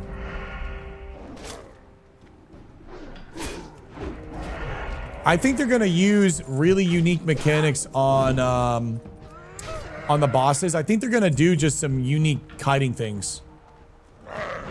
I feel like they're going to use the bridge and they're going to have the like one pet tank be placed at one area.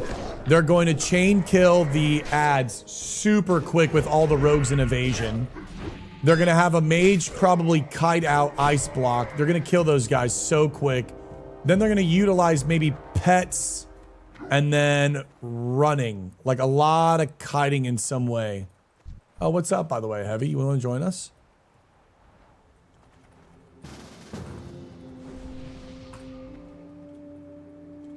They 5-man everything?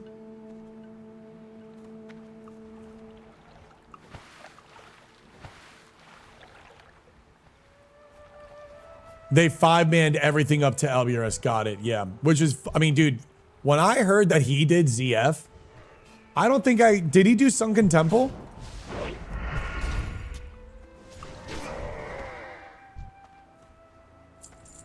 Jesus, bro. That's freaking beast mode.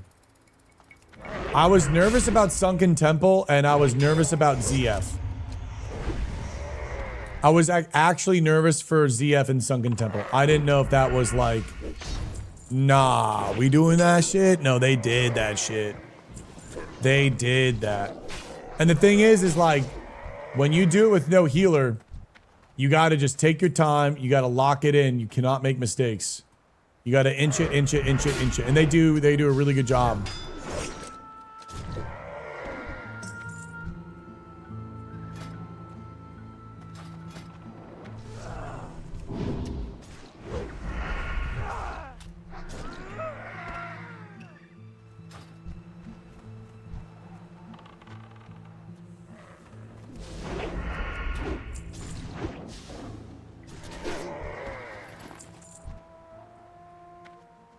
Yeah, bro, the blueberries are OP, baby.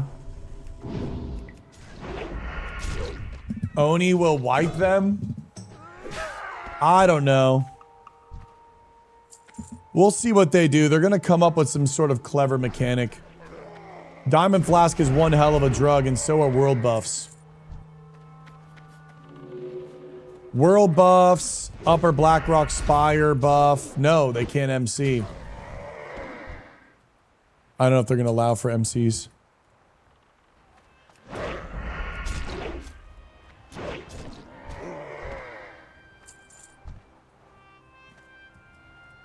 They're already feeding the healing gear to the tanks? Yeah. You're going to need good diamond flasks.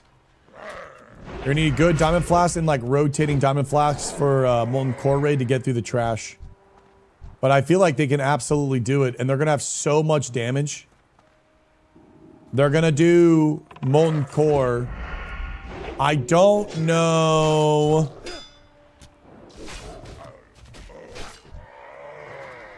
I don't know about What do we think about Ragnaros, bro? What the fuck? Double Diamond Flask?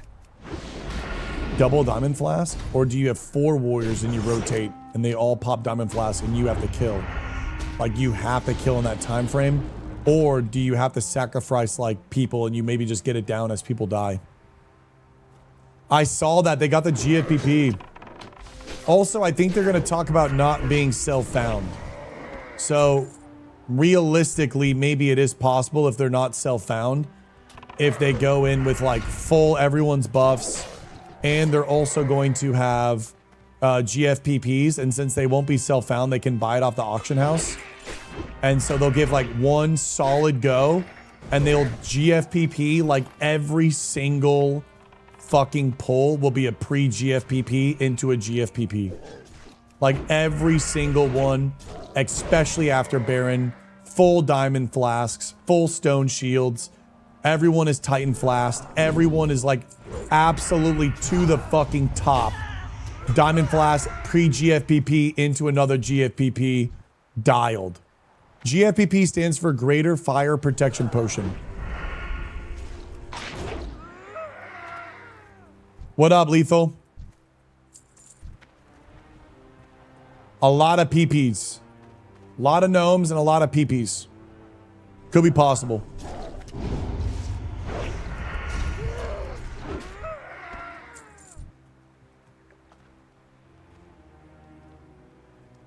Maybe there's a Petri diamond flask. Yeah, maybe there's some sort of like trick.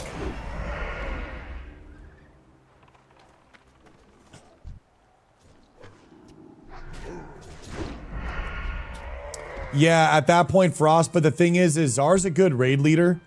He raid led in OnlyFans. He's done the hardcore. He's done all of it. He'll probably also have Ampy. And, yeah. I think it's actually possible. It's probably going to be possible.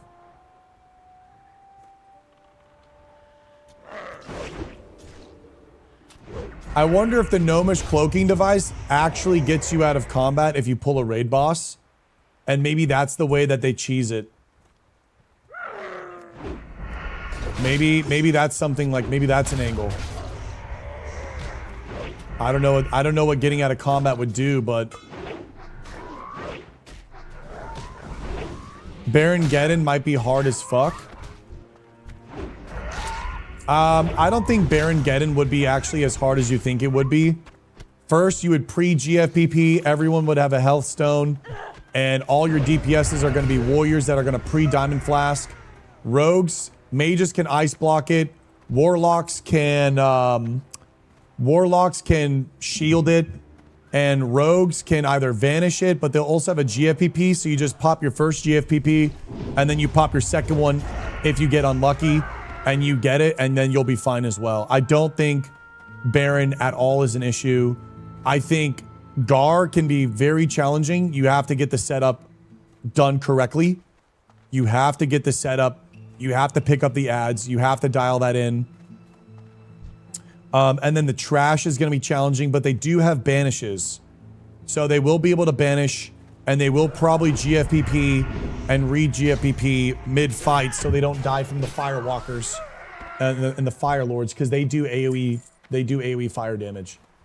They cannot fuck up a pull, but they'll probably do a full clear and not drop down, and they'll probably start from the left side, so they shouldn't have any sort of weird patting dogs or anything like that. I think the pulls will be really slow, and they're going to utilize GFPPs, Stone Skin potions, and diamond flask. So each warrior, probably every single pull, is popping a stone skin potion, increasing their armor, while also popping, while also probably going like deep prot. So they're gonna go deep prot, max stamina, Titan flask, full world buffs, diamond flask, Titan flask again, and then just max block and shield bash for 100% aggro, and then let the gnomes just go absolutely crazy. And then, yeah, again, with a GFPP pre-pop into a stone skin potion, those guys are not going to do any damage to the warriors at all. There's just no way. And they're not going to be self-found when they do the raid. I have a feeling they're not going to do self-found because it's such a challenge that they're going to need all the resources. Which makes me think that they are probably going to be able to actually do it. Because if you rotate the stone shields and everyone's deep prodding, the tanks are deep prot with stone shield GFPP and a Titan full world buffs. And if the world buffs drop off, they're gonna they're gonna go back and get more. Like they're not gonna do it. They're not gonna do it without, and they might even farm too, right? It's not like they're going to do all of Molten Core in one shot as they are. They're probably gonna do trash farm into first bosses, and then like let weeks go by and let them get more and more better gear, and then from there might actually go for like a full clear. Zara hates, they were talking about Guild Found. Guild Found would be cool, but it's probably gonna get cheated on. It's really hard to keep that.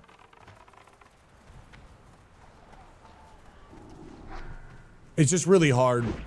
But if I think Guild Found's good too. We'll see what they do. I'm just simply saying, I think the gnomes should take a step away from the whole RP and everything like that. And Czar should just try to do, hey, can we clear this without a healer? And just sweat it super hard. And just get rid of self-found after 60. And try to just do the actual achievement of clearing Molten Core without a healer. If they do guild found, some dude's just gonna buy gold and just, you know, pump it up. It's probably gonna happen, which is what it is. Maybe Luska. Maybe they can do that.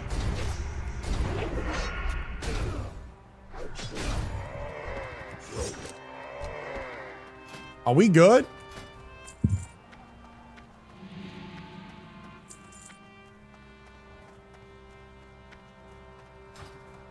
Are we sure? Or, I mean, we've been farming for a minute. Are we still here?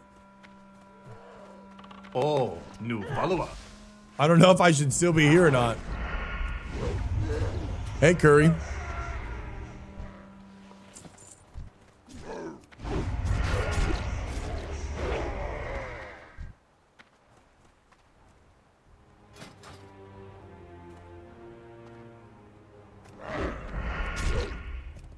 Because it says I'm done with the quest.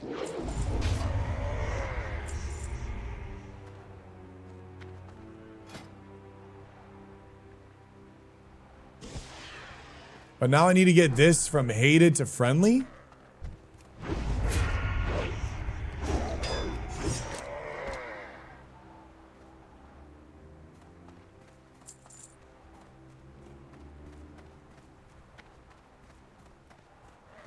I can. Are you sure we're doing the right thing?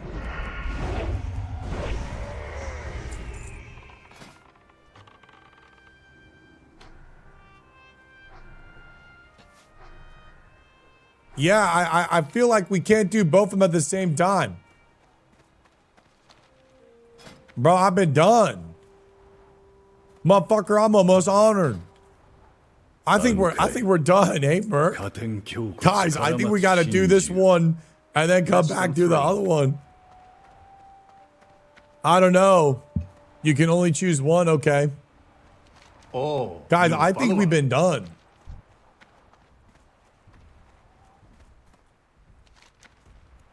Does this one give me the Trinket of the Chosen? Thank you, Nee, for doing the Bankais. Hot take, they should leave Shaman and Pally faction specific in Classic Plus. And then add DH and DK for Horde. Oh, I like that. Demon Hunter for Night Elf. And then DK for Undead. Shinobi with 2 more gift subs. Let's go, baby. Could you imagine that? Demon Hunter. No mount yet, no. Demon Hunter for Alliance, DK for Undead Paladin. Or Undead DK. Damn, so you'd have Shaman and DK or Demon Hunter and Paladin. That's fucking cool, man. Would you rather pay 100 for WoW Perma or sub to WoW for 10? Would you rather pay 100 for WoW Perma?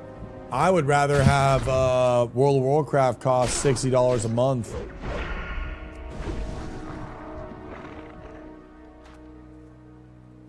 Attach my fucking ID to the account as well. I'm rage baiting chat. ZB, what's up, baby?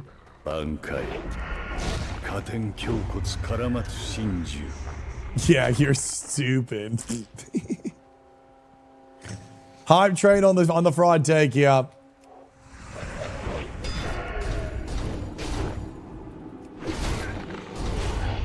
Guys, it was a silly comment. Wait, this is a fucking elite. Hold on.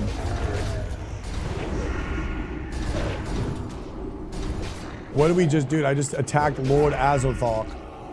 Lord Azothark. Guys, that was a bait. Come on, don't attack me, guys. Clearly, you guys don't like me. Jesus, bro. Look at the comments you guys are saying to me. It's fucking foul. You guys changed teams so quickly. Oh my god. Oh my god. Oh my god. Where does the love actually reside? Where's the love for the Bunkai? Says one comment, freaking head on a stick, bro.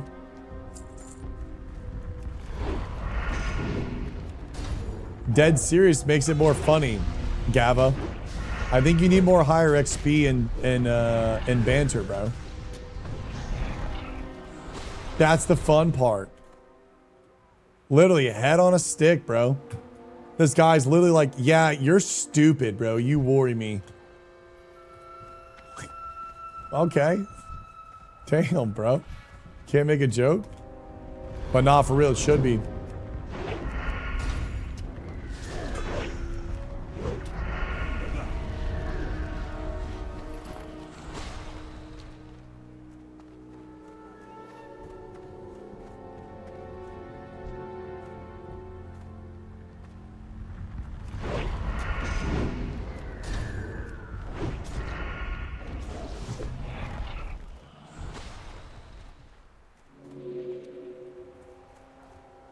I would pay $100 a month easily if it's that good of a game. Same here. New follow-up. In all honesty, I do think it'd be very interesting if an MMO took a premium product approach. And how would it look like if you were spending $100 a month on a game and it was like in-game GMs and it was like super top-notch quality, very polished product, everything dialed in. I wonder what would happen. Do you think you guys would like play it or just not? Like, how do you guys think that would be? I'm not saying it should. Don't come for my head. Don't put me on a stake. I'm just asking as a curious conversation, if there was an MMO that was out that was $100 and it was everything that you wanted in an MMO, would you, and everyone was playing it, would you pay for it?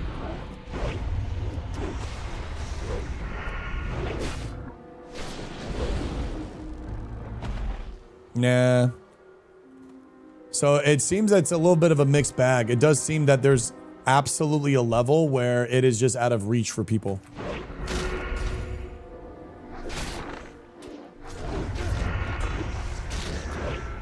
I take it back. I would touch grass instead. I'm just using $100 as a month as an exaggerated, super intense cost for the sake of the conversation to try to understand where is the stopping point, and if there is a game of such entertainment and vision of like what you want, are you like, how far are you willing to go for that happiness? And what's interesting is that you're not willing to go $100 a month for your happiness, but you're willing to go for $15 a month for not happiness, and maybe even swipe. I'm not saying you, but what I'm saying is like I find that players, regardless of the game too, right? Say for example, Call of Duty. People can play Call of Duty for free, but people are buying skins constantly in the game, probably exceeding the price point of $100 a month for a free game, while also not actually having the what's it called? The stamp of like a premium product. So I'm just trying to like understand when I shoot out a dumb suggestion like this that's like super jarring. I'm just shooting it out just to like find it interesting. Why is $100? I think $100 is a very overstimulating number. And when you throw that number out, you kind of get a genuine reaction because it's a jarring number. It's a large appearing number. It's a scary number to buy something for $100. So when I use the $100, I'm pressuring a pain point of like, for a person to go over a $100 threshold purchase has to be of some level of intense purpose or importance. Sorry, not purpose, of importance. What's up, Bitmetal? So I'm trying to understand how far would you go for the perfect MMO? $100 a month game is at the point where it would just be an irresponsible to pay. Well, how many hours do you play World of Warcraft a month? How many hours on average would you guys say you play World of Warcraft a month? I'm just curious. Because let's backtrack it. So if it was $100 a month, I spend $30 a month on a Netflix family premium package, and I watch anywhere between 30 minutes to 2 hours a day. I understand $100 a month would be crazy, Dunn. I'm just, for mathematics, I'm trying to understand at least 4 to 5 hours a day.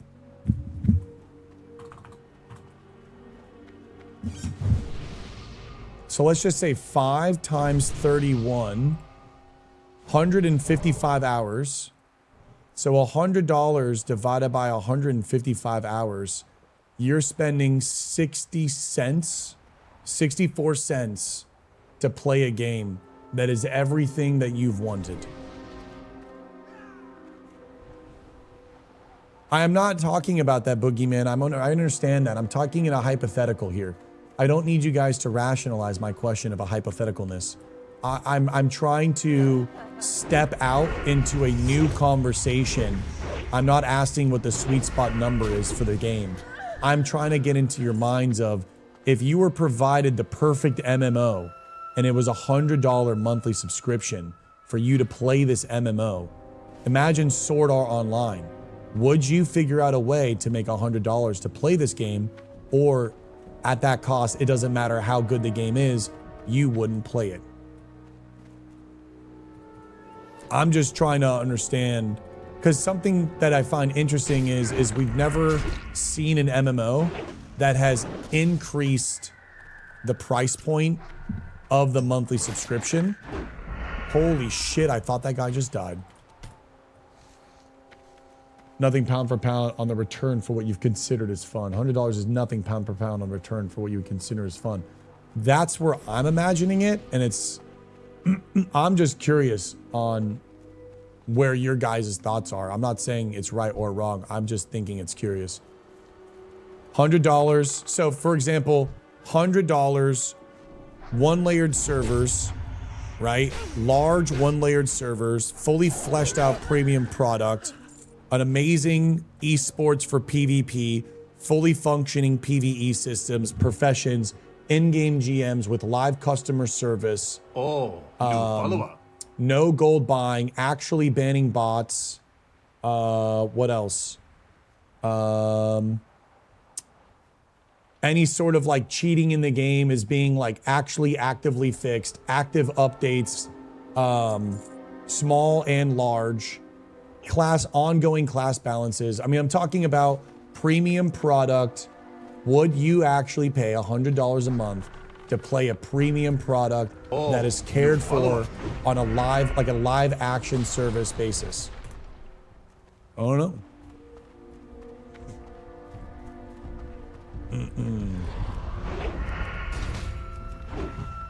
Everyone is different and everyone is different stages of life. I can imagine most people would probably skip, but absolutely people would play it.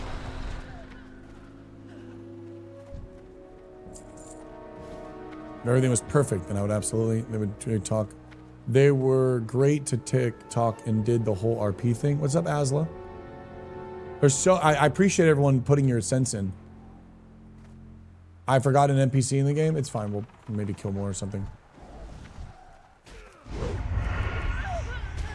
You're not wrong. You're not wrong, Boogie. A lot of people, I think, would probably just through the financial not actually be able to play the game. I'm not talking about the people that aren't able to play the game. I'm more so speaking about, would you be interested in, if you could afford it, would that be something that could create a better game by increasing the subscription base?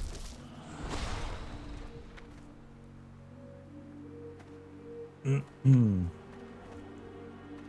I could afford it, then yes. I probably would. If I could afford it and I would live up to B, then yes. Would a premium MMO be worth playing for 100 with 100 other people? Premium MMO would probably, well, if you think about it, if I want to lean into that take real quick, would I want to pay $100 to play an MMO with 100 other people? Well, when you look back in Classic WoW, $15, how much is $15 back in 2004? How much is $15 now compared to 2004?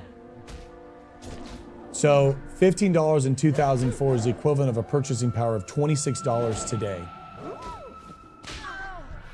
So right now you're almost spending $30 a month for what we were kind of given. And then on top of that, you also needed a pretty well computer to run World of Warcraft at that time. So right now we're paying double the sub cost that we did in 2004. Now, obviously, $26 to $100 is a fucking leap. Absolutely. I think that there was more of a pressure. I think we all remember begging our moms. Some of us were adults, but some of us were begging our moms for $15 a month to get a sub. Am I misreading this? We pay less. I understand that. So what I'm saying, you spent $26. Sorry. You spent 26 back then. So theoretically, you were okay with doing a big purchase in order to play the game.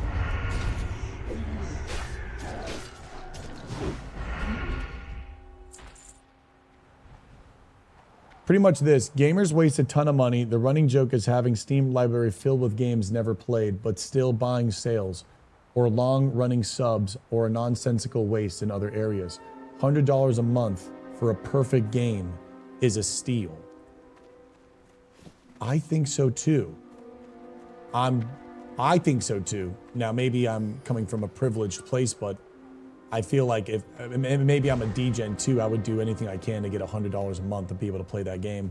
I would unsub from YouTube Premium. I would unsub from Netflix.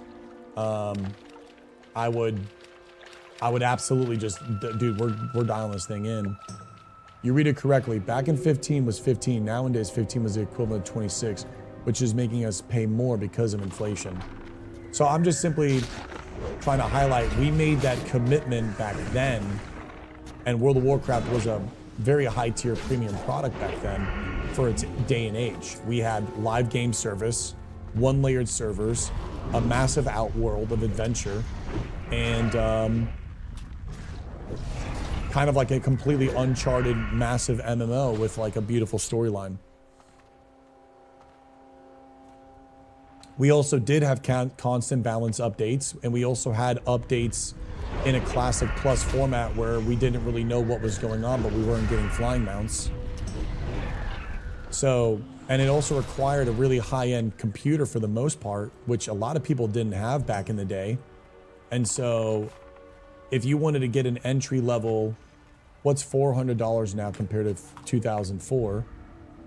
$400, you needed $700 back in the day to get an entry-level laptop that would run at like 10 FPS.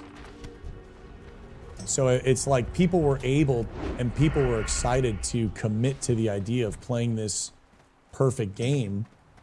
And I feel like FOMO is one hell of a drug. I mean, you have people lining up outside for a fucking sneaker for 24 hours just to make a $200 flip on a fucking sneaker.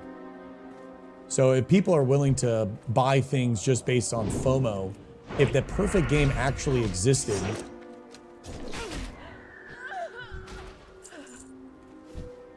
would we? 100 people would ruin the game. Only people that play are people, or their entire lives revolve around WoW. You know, it's interesting. It's interesting. I don't know.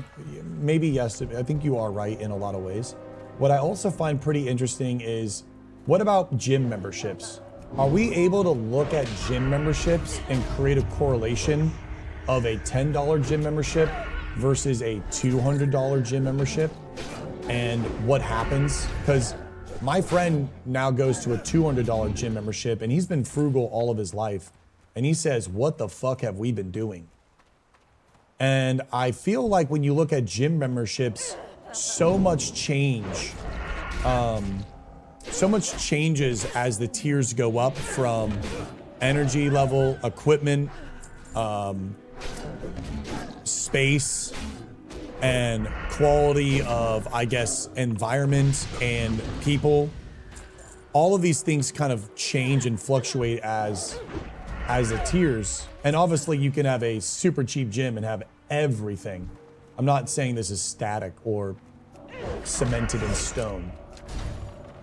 Gyms just hope you forget about it and pay them for years, like I do. I haven't gone to the gym in like 2 months. I'm still paying. Lots of people spend $500 every weekend for fun. People do spend $10 on a fucking rum and coke at the. People do be spending $15 on a rum and coke. People do be spending $70 at the bar one night, buying 3 shots. People do be. People do be. What's up, Bailmar? It's a status thing. Absolutely, it's a status thing. I'm just asking, has anyone also experienced going to a low tier gym and then a higher tier gym? And if you had that experience, can we look at gym membership prices and what kind of goes through the different tier chains? How does that feel? Working out at a Crunch Fitness to a LA Fitness to an EOS Fitness. How does it feel to go to a gym that has the sauna, outside gym, movie theater, cardio, compression room with the fucking leg sleeves, all of that type of stuff? I spend $75 a month and going to a higher tier private gym, and it is very worth it. It's kind of nice going to a gym where not all the weights are thrown around and some dude is dog hogging all the fucking 15s to the 25s.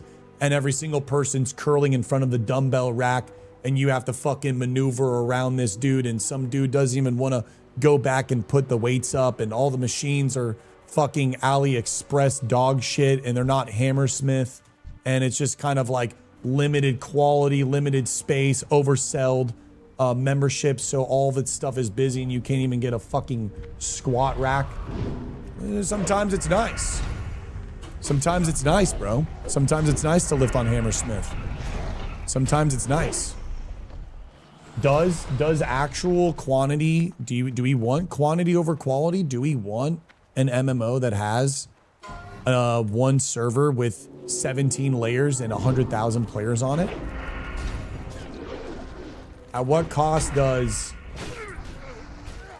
So I find it all very interesting. I don't know the right answer. I could be batshit wrong. I'm just simply verbal puking for the sake of a thought-provoking conversation. I'm not saying this is what I want. This is what I think is best. I'm simply just trying to have an open conversation. I am not attacking. I am not excluding anybody. I don't want to make you feel that you are lesser or you are excluded or unwanted in the game. I am just openly talking hypothetically.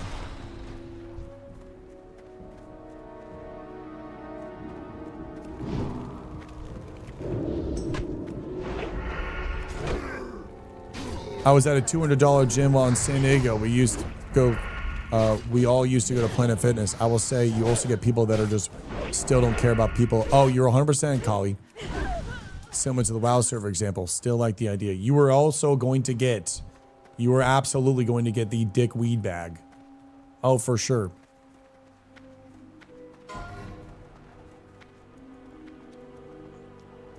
There, layer hopping can be nice. It just feels less populated at times. Maybe Classic Plus will be that good that it still stays $15. I hope it stays $15. I want the game to be as cheap as possible. I want the company to make the most money as possible while keeping the integrity of the game intact and to not sell player achievement and player power in the shop. So I don't want players to expedite achievement. What does that mean? I don't want there to be cool ass transmogs that are cooler than what you get in the game while achieving something Valorant in the game, to just be like, yeah, you can just buy in the shop, cooler mount or cooler this or player power or WoW token, stuff like that.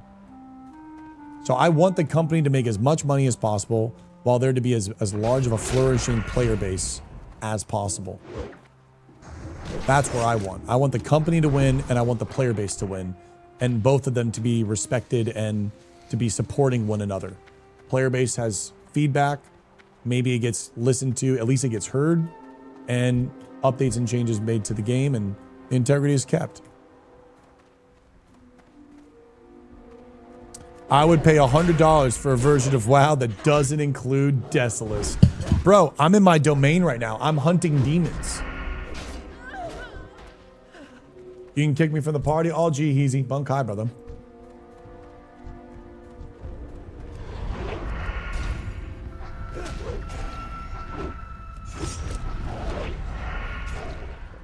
And so I always wondered, companies stop making money off subs and focus on micros. I think for retail, I think you can have microtransactions and a sub and a box cost and still, you know, big boy coming. Oh! Whoa!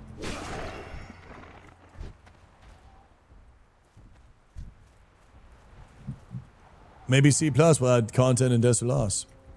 You know, Desolace has the coolest escort quest in the game. I think Desolace has the #1 most interesting escort RP event quest in the game. How much would you play for a lifetime subscription for a WoW that you would never have to pay monthly?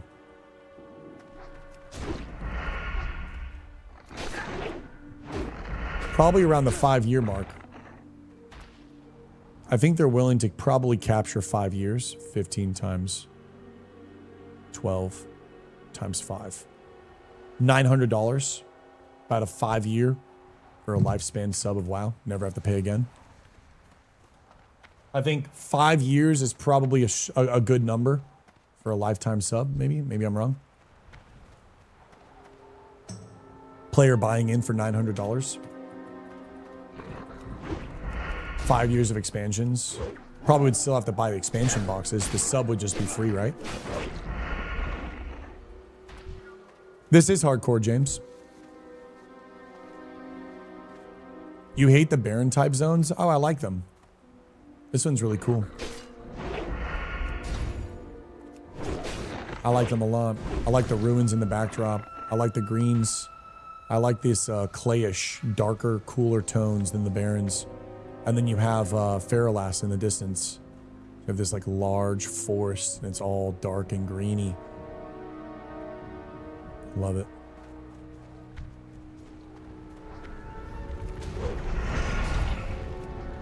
Have fun. It's called an NPC loot threshold. Or sorry, it's called just loot threshold. Sorry, not NPC. Looks like Manchester. We got to change that. Desolace is the vibe. I'm not always in the mood for. Well, I am in the mood for some XP, baby. I am in the mood for some XP. Yeah, Desolace has Rexar, bro. They have demons. Look at this purple sky. How are you not in the vibe for this, bro? Look at this. Look at this, bro. This is Demon Hunter Central. Don't get on much anymore, but always make sure to drop the prime. What's up, Max? Since you were grinding your way up. Success well deserved, homie at Showback. 7 months, Maxwell. Thank you for supporting the stream, brother. Let's freaking go, dude.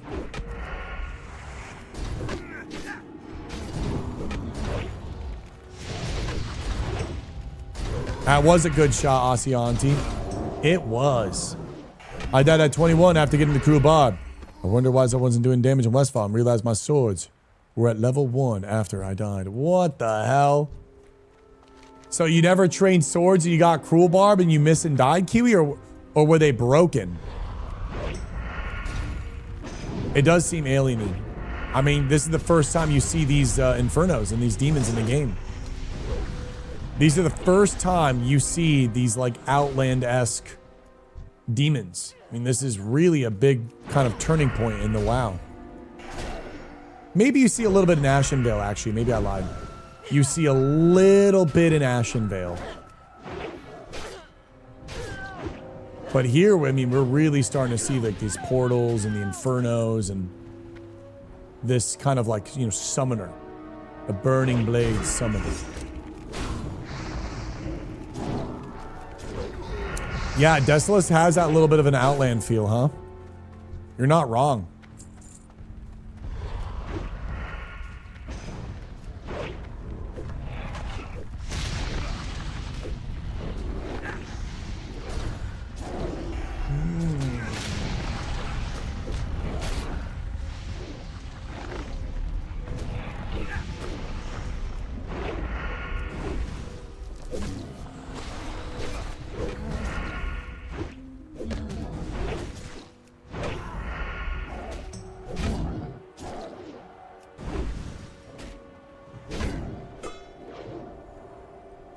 I love these demon models.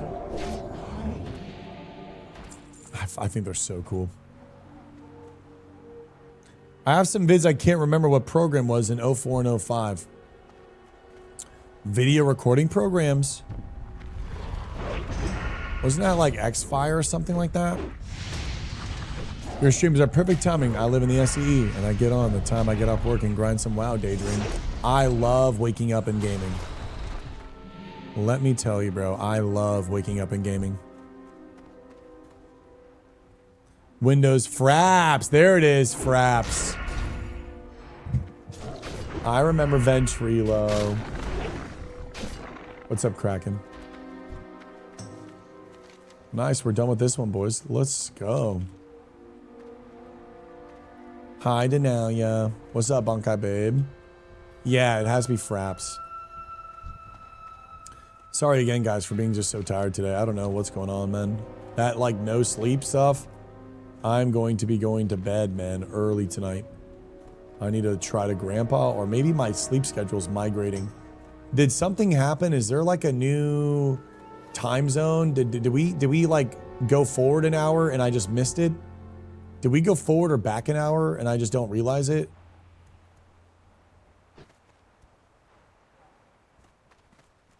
What's up? So days are longer. Okay. So what's going on with the days are longer? What does that mean?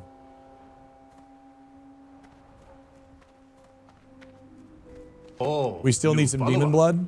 Oh, shit. You're right. So, I mean, am I getting hit with the spring equinox? Summer solstice?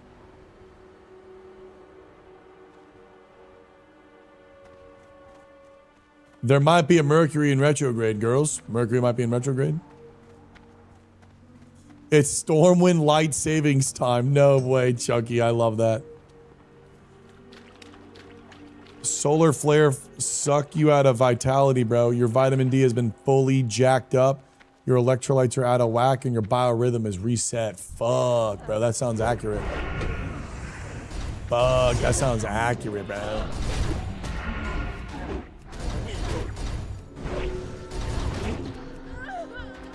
Yeah, man, it's just been weird, bro.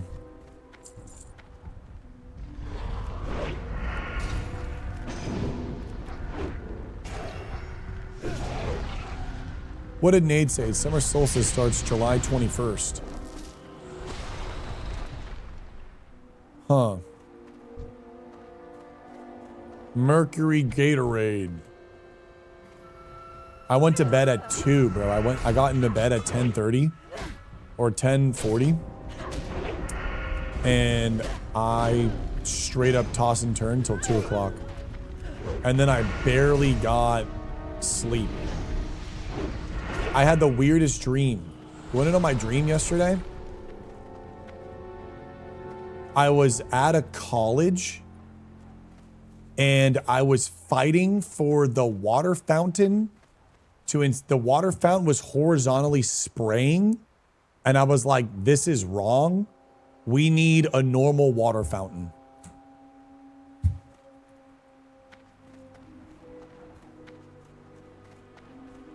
What the fuck is that, bro? Czar's watching the vid on stream. Let's go. Hold on, I want to watch this. I always love his reacts.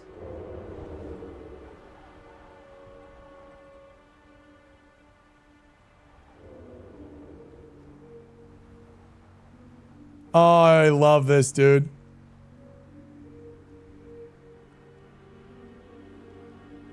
A little too loud. It was aura. It was aura. Okay, we cut the intel bit.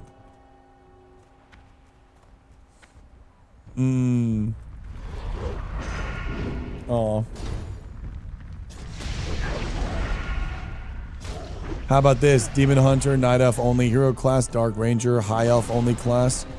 It's the only High Elves that play Horde. High Elves on Horde? Wouldn't it make more sense to have High Elves on, Where's the Demon Blood? Who drops the Demon Blood?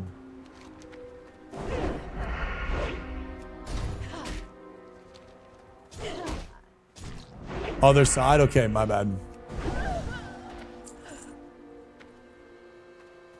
Look at this brand up called Lemmy. I take Lemmy sleep. I don't want to take anything like that, DJ. I always have good sleep. I'm just simply saying I apologize for being more tired today.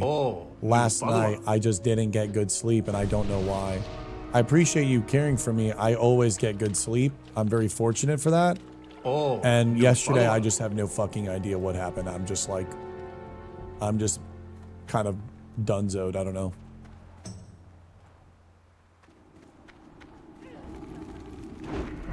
Kuro, you just got glad today?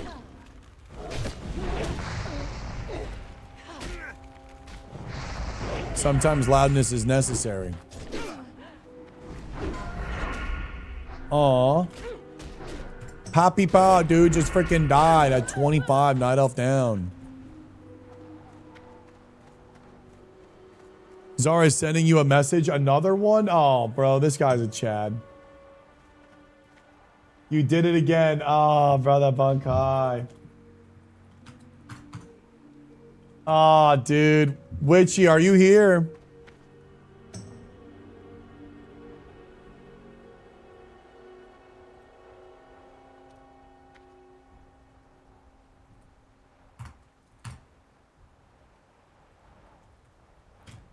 He said, yo, you did it again. The new upload is Super Cinema. Okay, careful. There's like an elite somewhere, right? Where do we want to go? Yeah, big bunkers. Shot you a DM. Appreciate it. Yeah, I'll check it out later. Bro, I had the weirdest dream. I was dreaming I was raiding in a legendary sword drop, but I won it. But since I was a druid, I couldn't equip it. So I gave it to someone else. You're a better man than me. You're a better man than me. Aw, NG. It's amazing seeing the love you have for the game of the RPG and the Bunkai, the love that you have for the followers. Not gonna lie, I was pissed when you left Guild Wars 2. That was the game that I loved. Yeah, I know. I mean, I did really enjoy Guild Wars 2. If Guild Wars had a few changes, I think it really would, you know, it'd be able to bring some run for the money. But I could not continue playing it. It takes care of us little elves, my little leaves. All of my little leaves. I haven't really been doing that much guild stuff because I've been leveling. I've been feeling the itch of re-rolling, I'm not gonna lie. Sometimes I feel like it's more fun to just kind of go back to being level 10 and running around and doing migrations.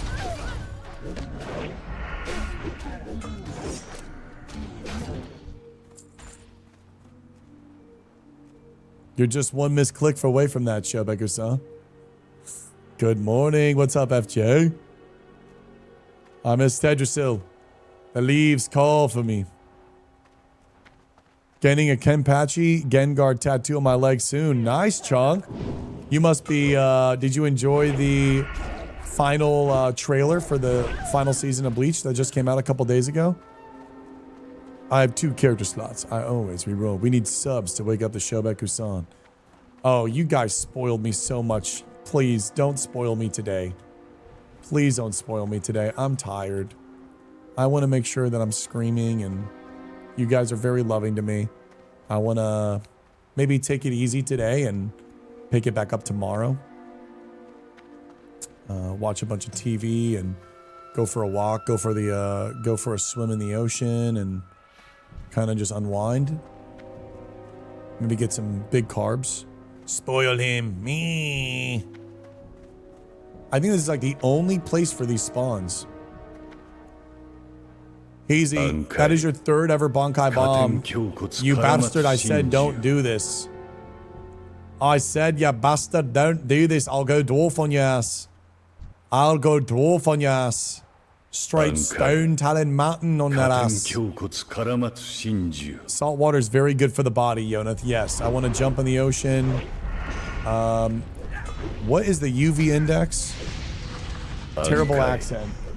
加点 UV 胸骨 index. 絡まつ真珠 Oh my god, it's at an 11. It's a 10.9 extreme right now. 暗海 It is a very cozy vibe, Joe. Shobek, this human loved the video. Aw. Aw. Thank you, Mansar. I was yapping. 暗海 Let me know 加 if 点 you 胸 need 骨 any help. 絡まつ真珠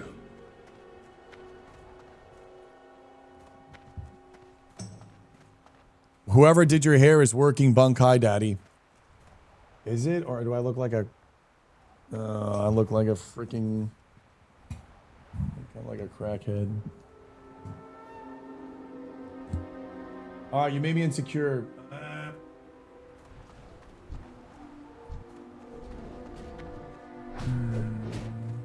Show motherfucking bake, brother. I hope you're doing well. I'm doing amazing today. I really am.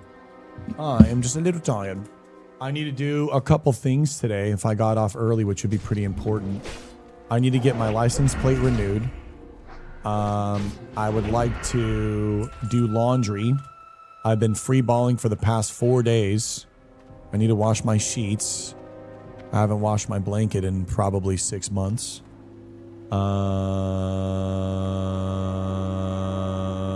Clean up my closet, do a lot of laundry. It got so bad, my mom sent me a cleaning service that would come pick up your bed sheets and wash them for you.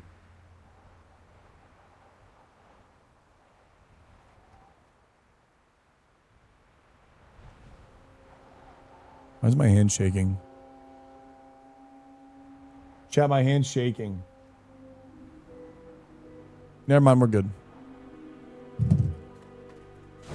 Sounds like $100 a month right there. Little coffee shakes. This did have an espresso in it.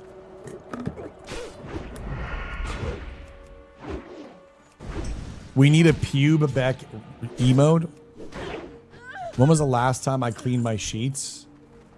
I'm not gonna lie, bro. I'm gonna keep it a buck, like straight up TMI type shit. I definitely walked into my bedroom this morning, and I was like, I need to do my laundry. I need to wash my sheets. Like I'm kind of nervous that might even like seep into the mattress. We can't have that. How many times have I worn my pants? I've worn the same pants so many times that I don't think it's a good idea for me to not wear any pants in the bed. So I'd rather keep the stinkies on,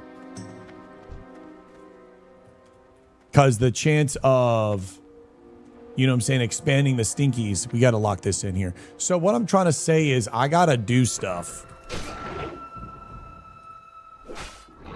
Brother, you're gross. Guys, I'm just fishing for content. I'm not actually like this. Oh, new follower.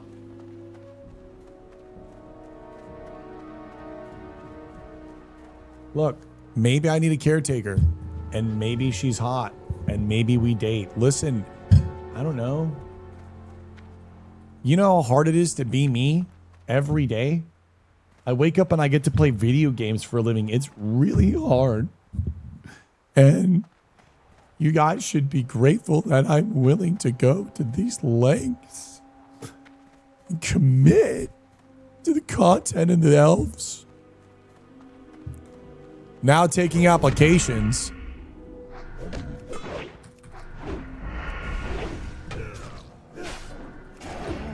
Nice, Chunky. The final trailer got you on the goosebumps. Fun card. Technically, I wouldn't trust you as a WoW streamer if you had freshy, clean sheets. This is true. Chat. It's definitely not a cult.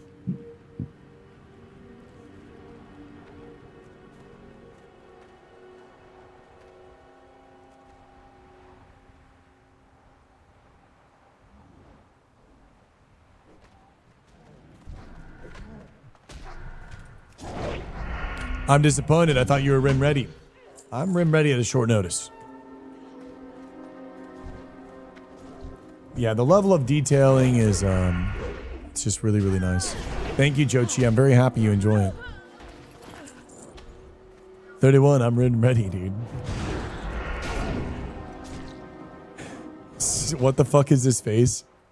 So this face was my face that I made, but E morphed my face and turned this shit into this. This is actually my face, by the way. She just morphed my shit into some demonic fucking Granbeck thing. This circle of skeletons are the last of the Bunkai babes that got infections from the dirty blankets and pink eyes from the fart pillow. Bro, what the fuck is this, dude? We gotta lock in. You dirty little night elf, man. Listen, adds character, bro. At least I'm comfortable enough to share my private life with y'all. I feel like I'd rather have a stream where I can be transparent than have a stream where I can't be who I am. And am I like this all the time? No.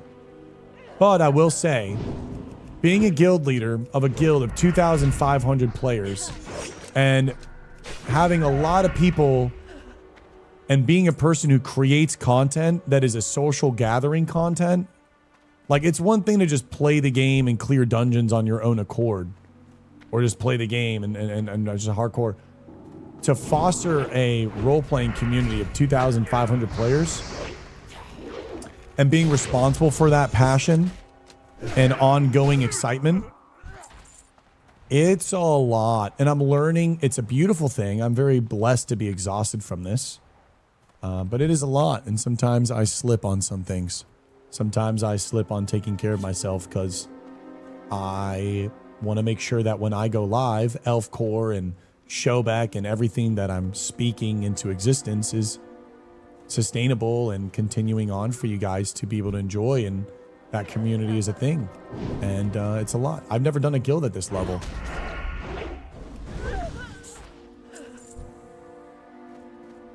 Don't let anyone tell you they don't do the same. I think everyone is holding on. I'm just simply saying this is my first playthrough of doing something at this magnitude, and as of late, I have been neglecting. I've been going through a little bit of a self-neglect arc.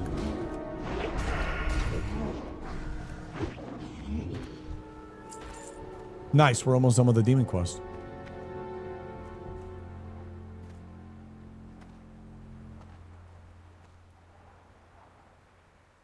Do you do a run for CG for the boys? Get out of here. Let a migration or a raid? Maybe. I think once I'm done with this quest, I might call it actually a little bit early. I think it'd be a bad idea to nap, or would it be a good idea to nap? I think it'd be a bad idea to nap.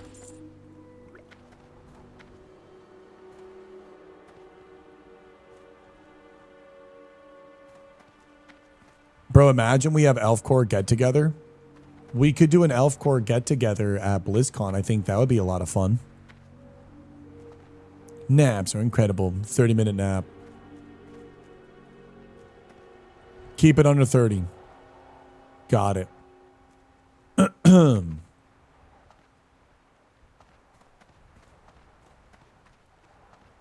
Put me on the Zoom call because I'll be at home.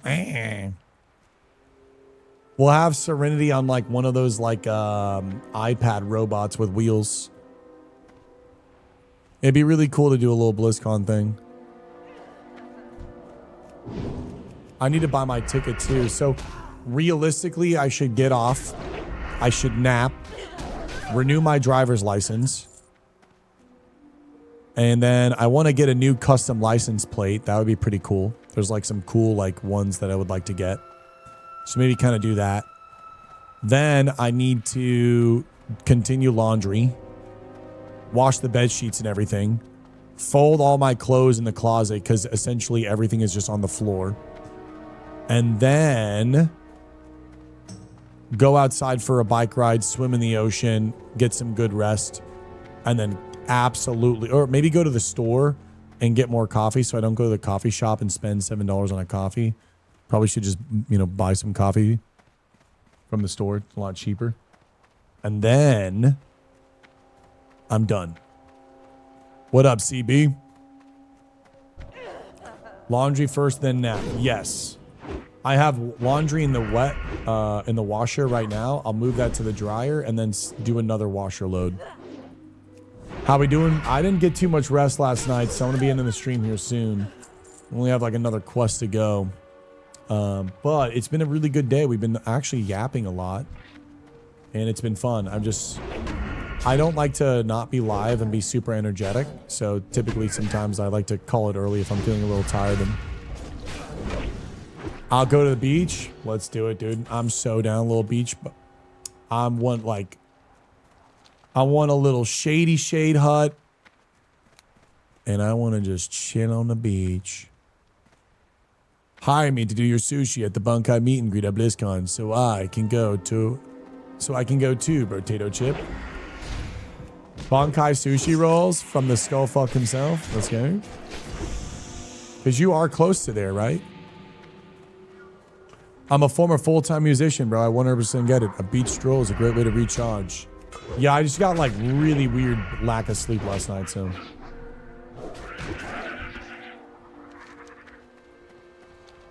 Iron. Whoa, whoa, whoa, whoa, whoa, whoa, whoa, whoa, whoa, whoa, whoa. I gotta get this iron.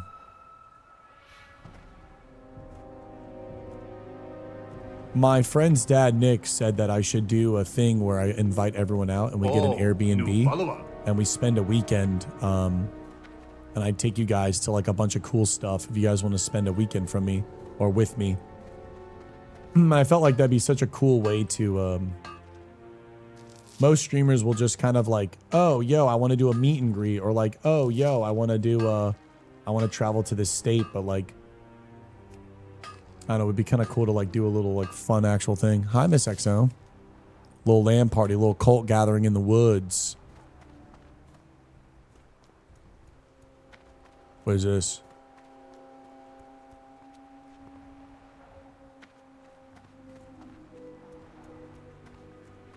Yeah, maybe I'm just crashing off the coffee. Who knows?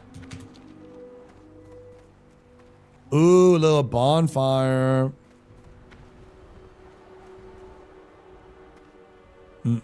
Okay, so I'm going to turn this quest in, boys, and then I'm going to dip out. I'm going to go do a bunch of stuff today and get some more rest so I can come back tomorrow strong.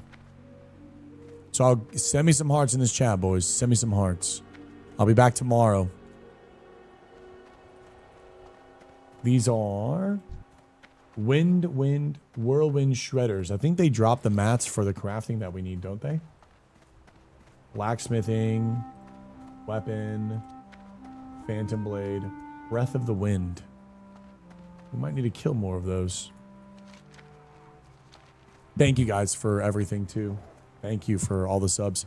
Yeah, I'm just gonna go and unwind, recharge. I'm gonna get a big old meal in me, some ground beef and rice, and I'm gonna watch some You Better Call Saul, do a little nap, do a little bike ride, a little beach swimming, do a little responsibility, get the license plates and stuff like that done, wash my sheets so they don't stink, and dial in. CB, thank you for a sub on the way out.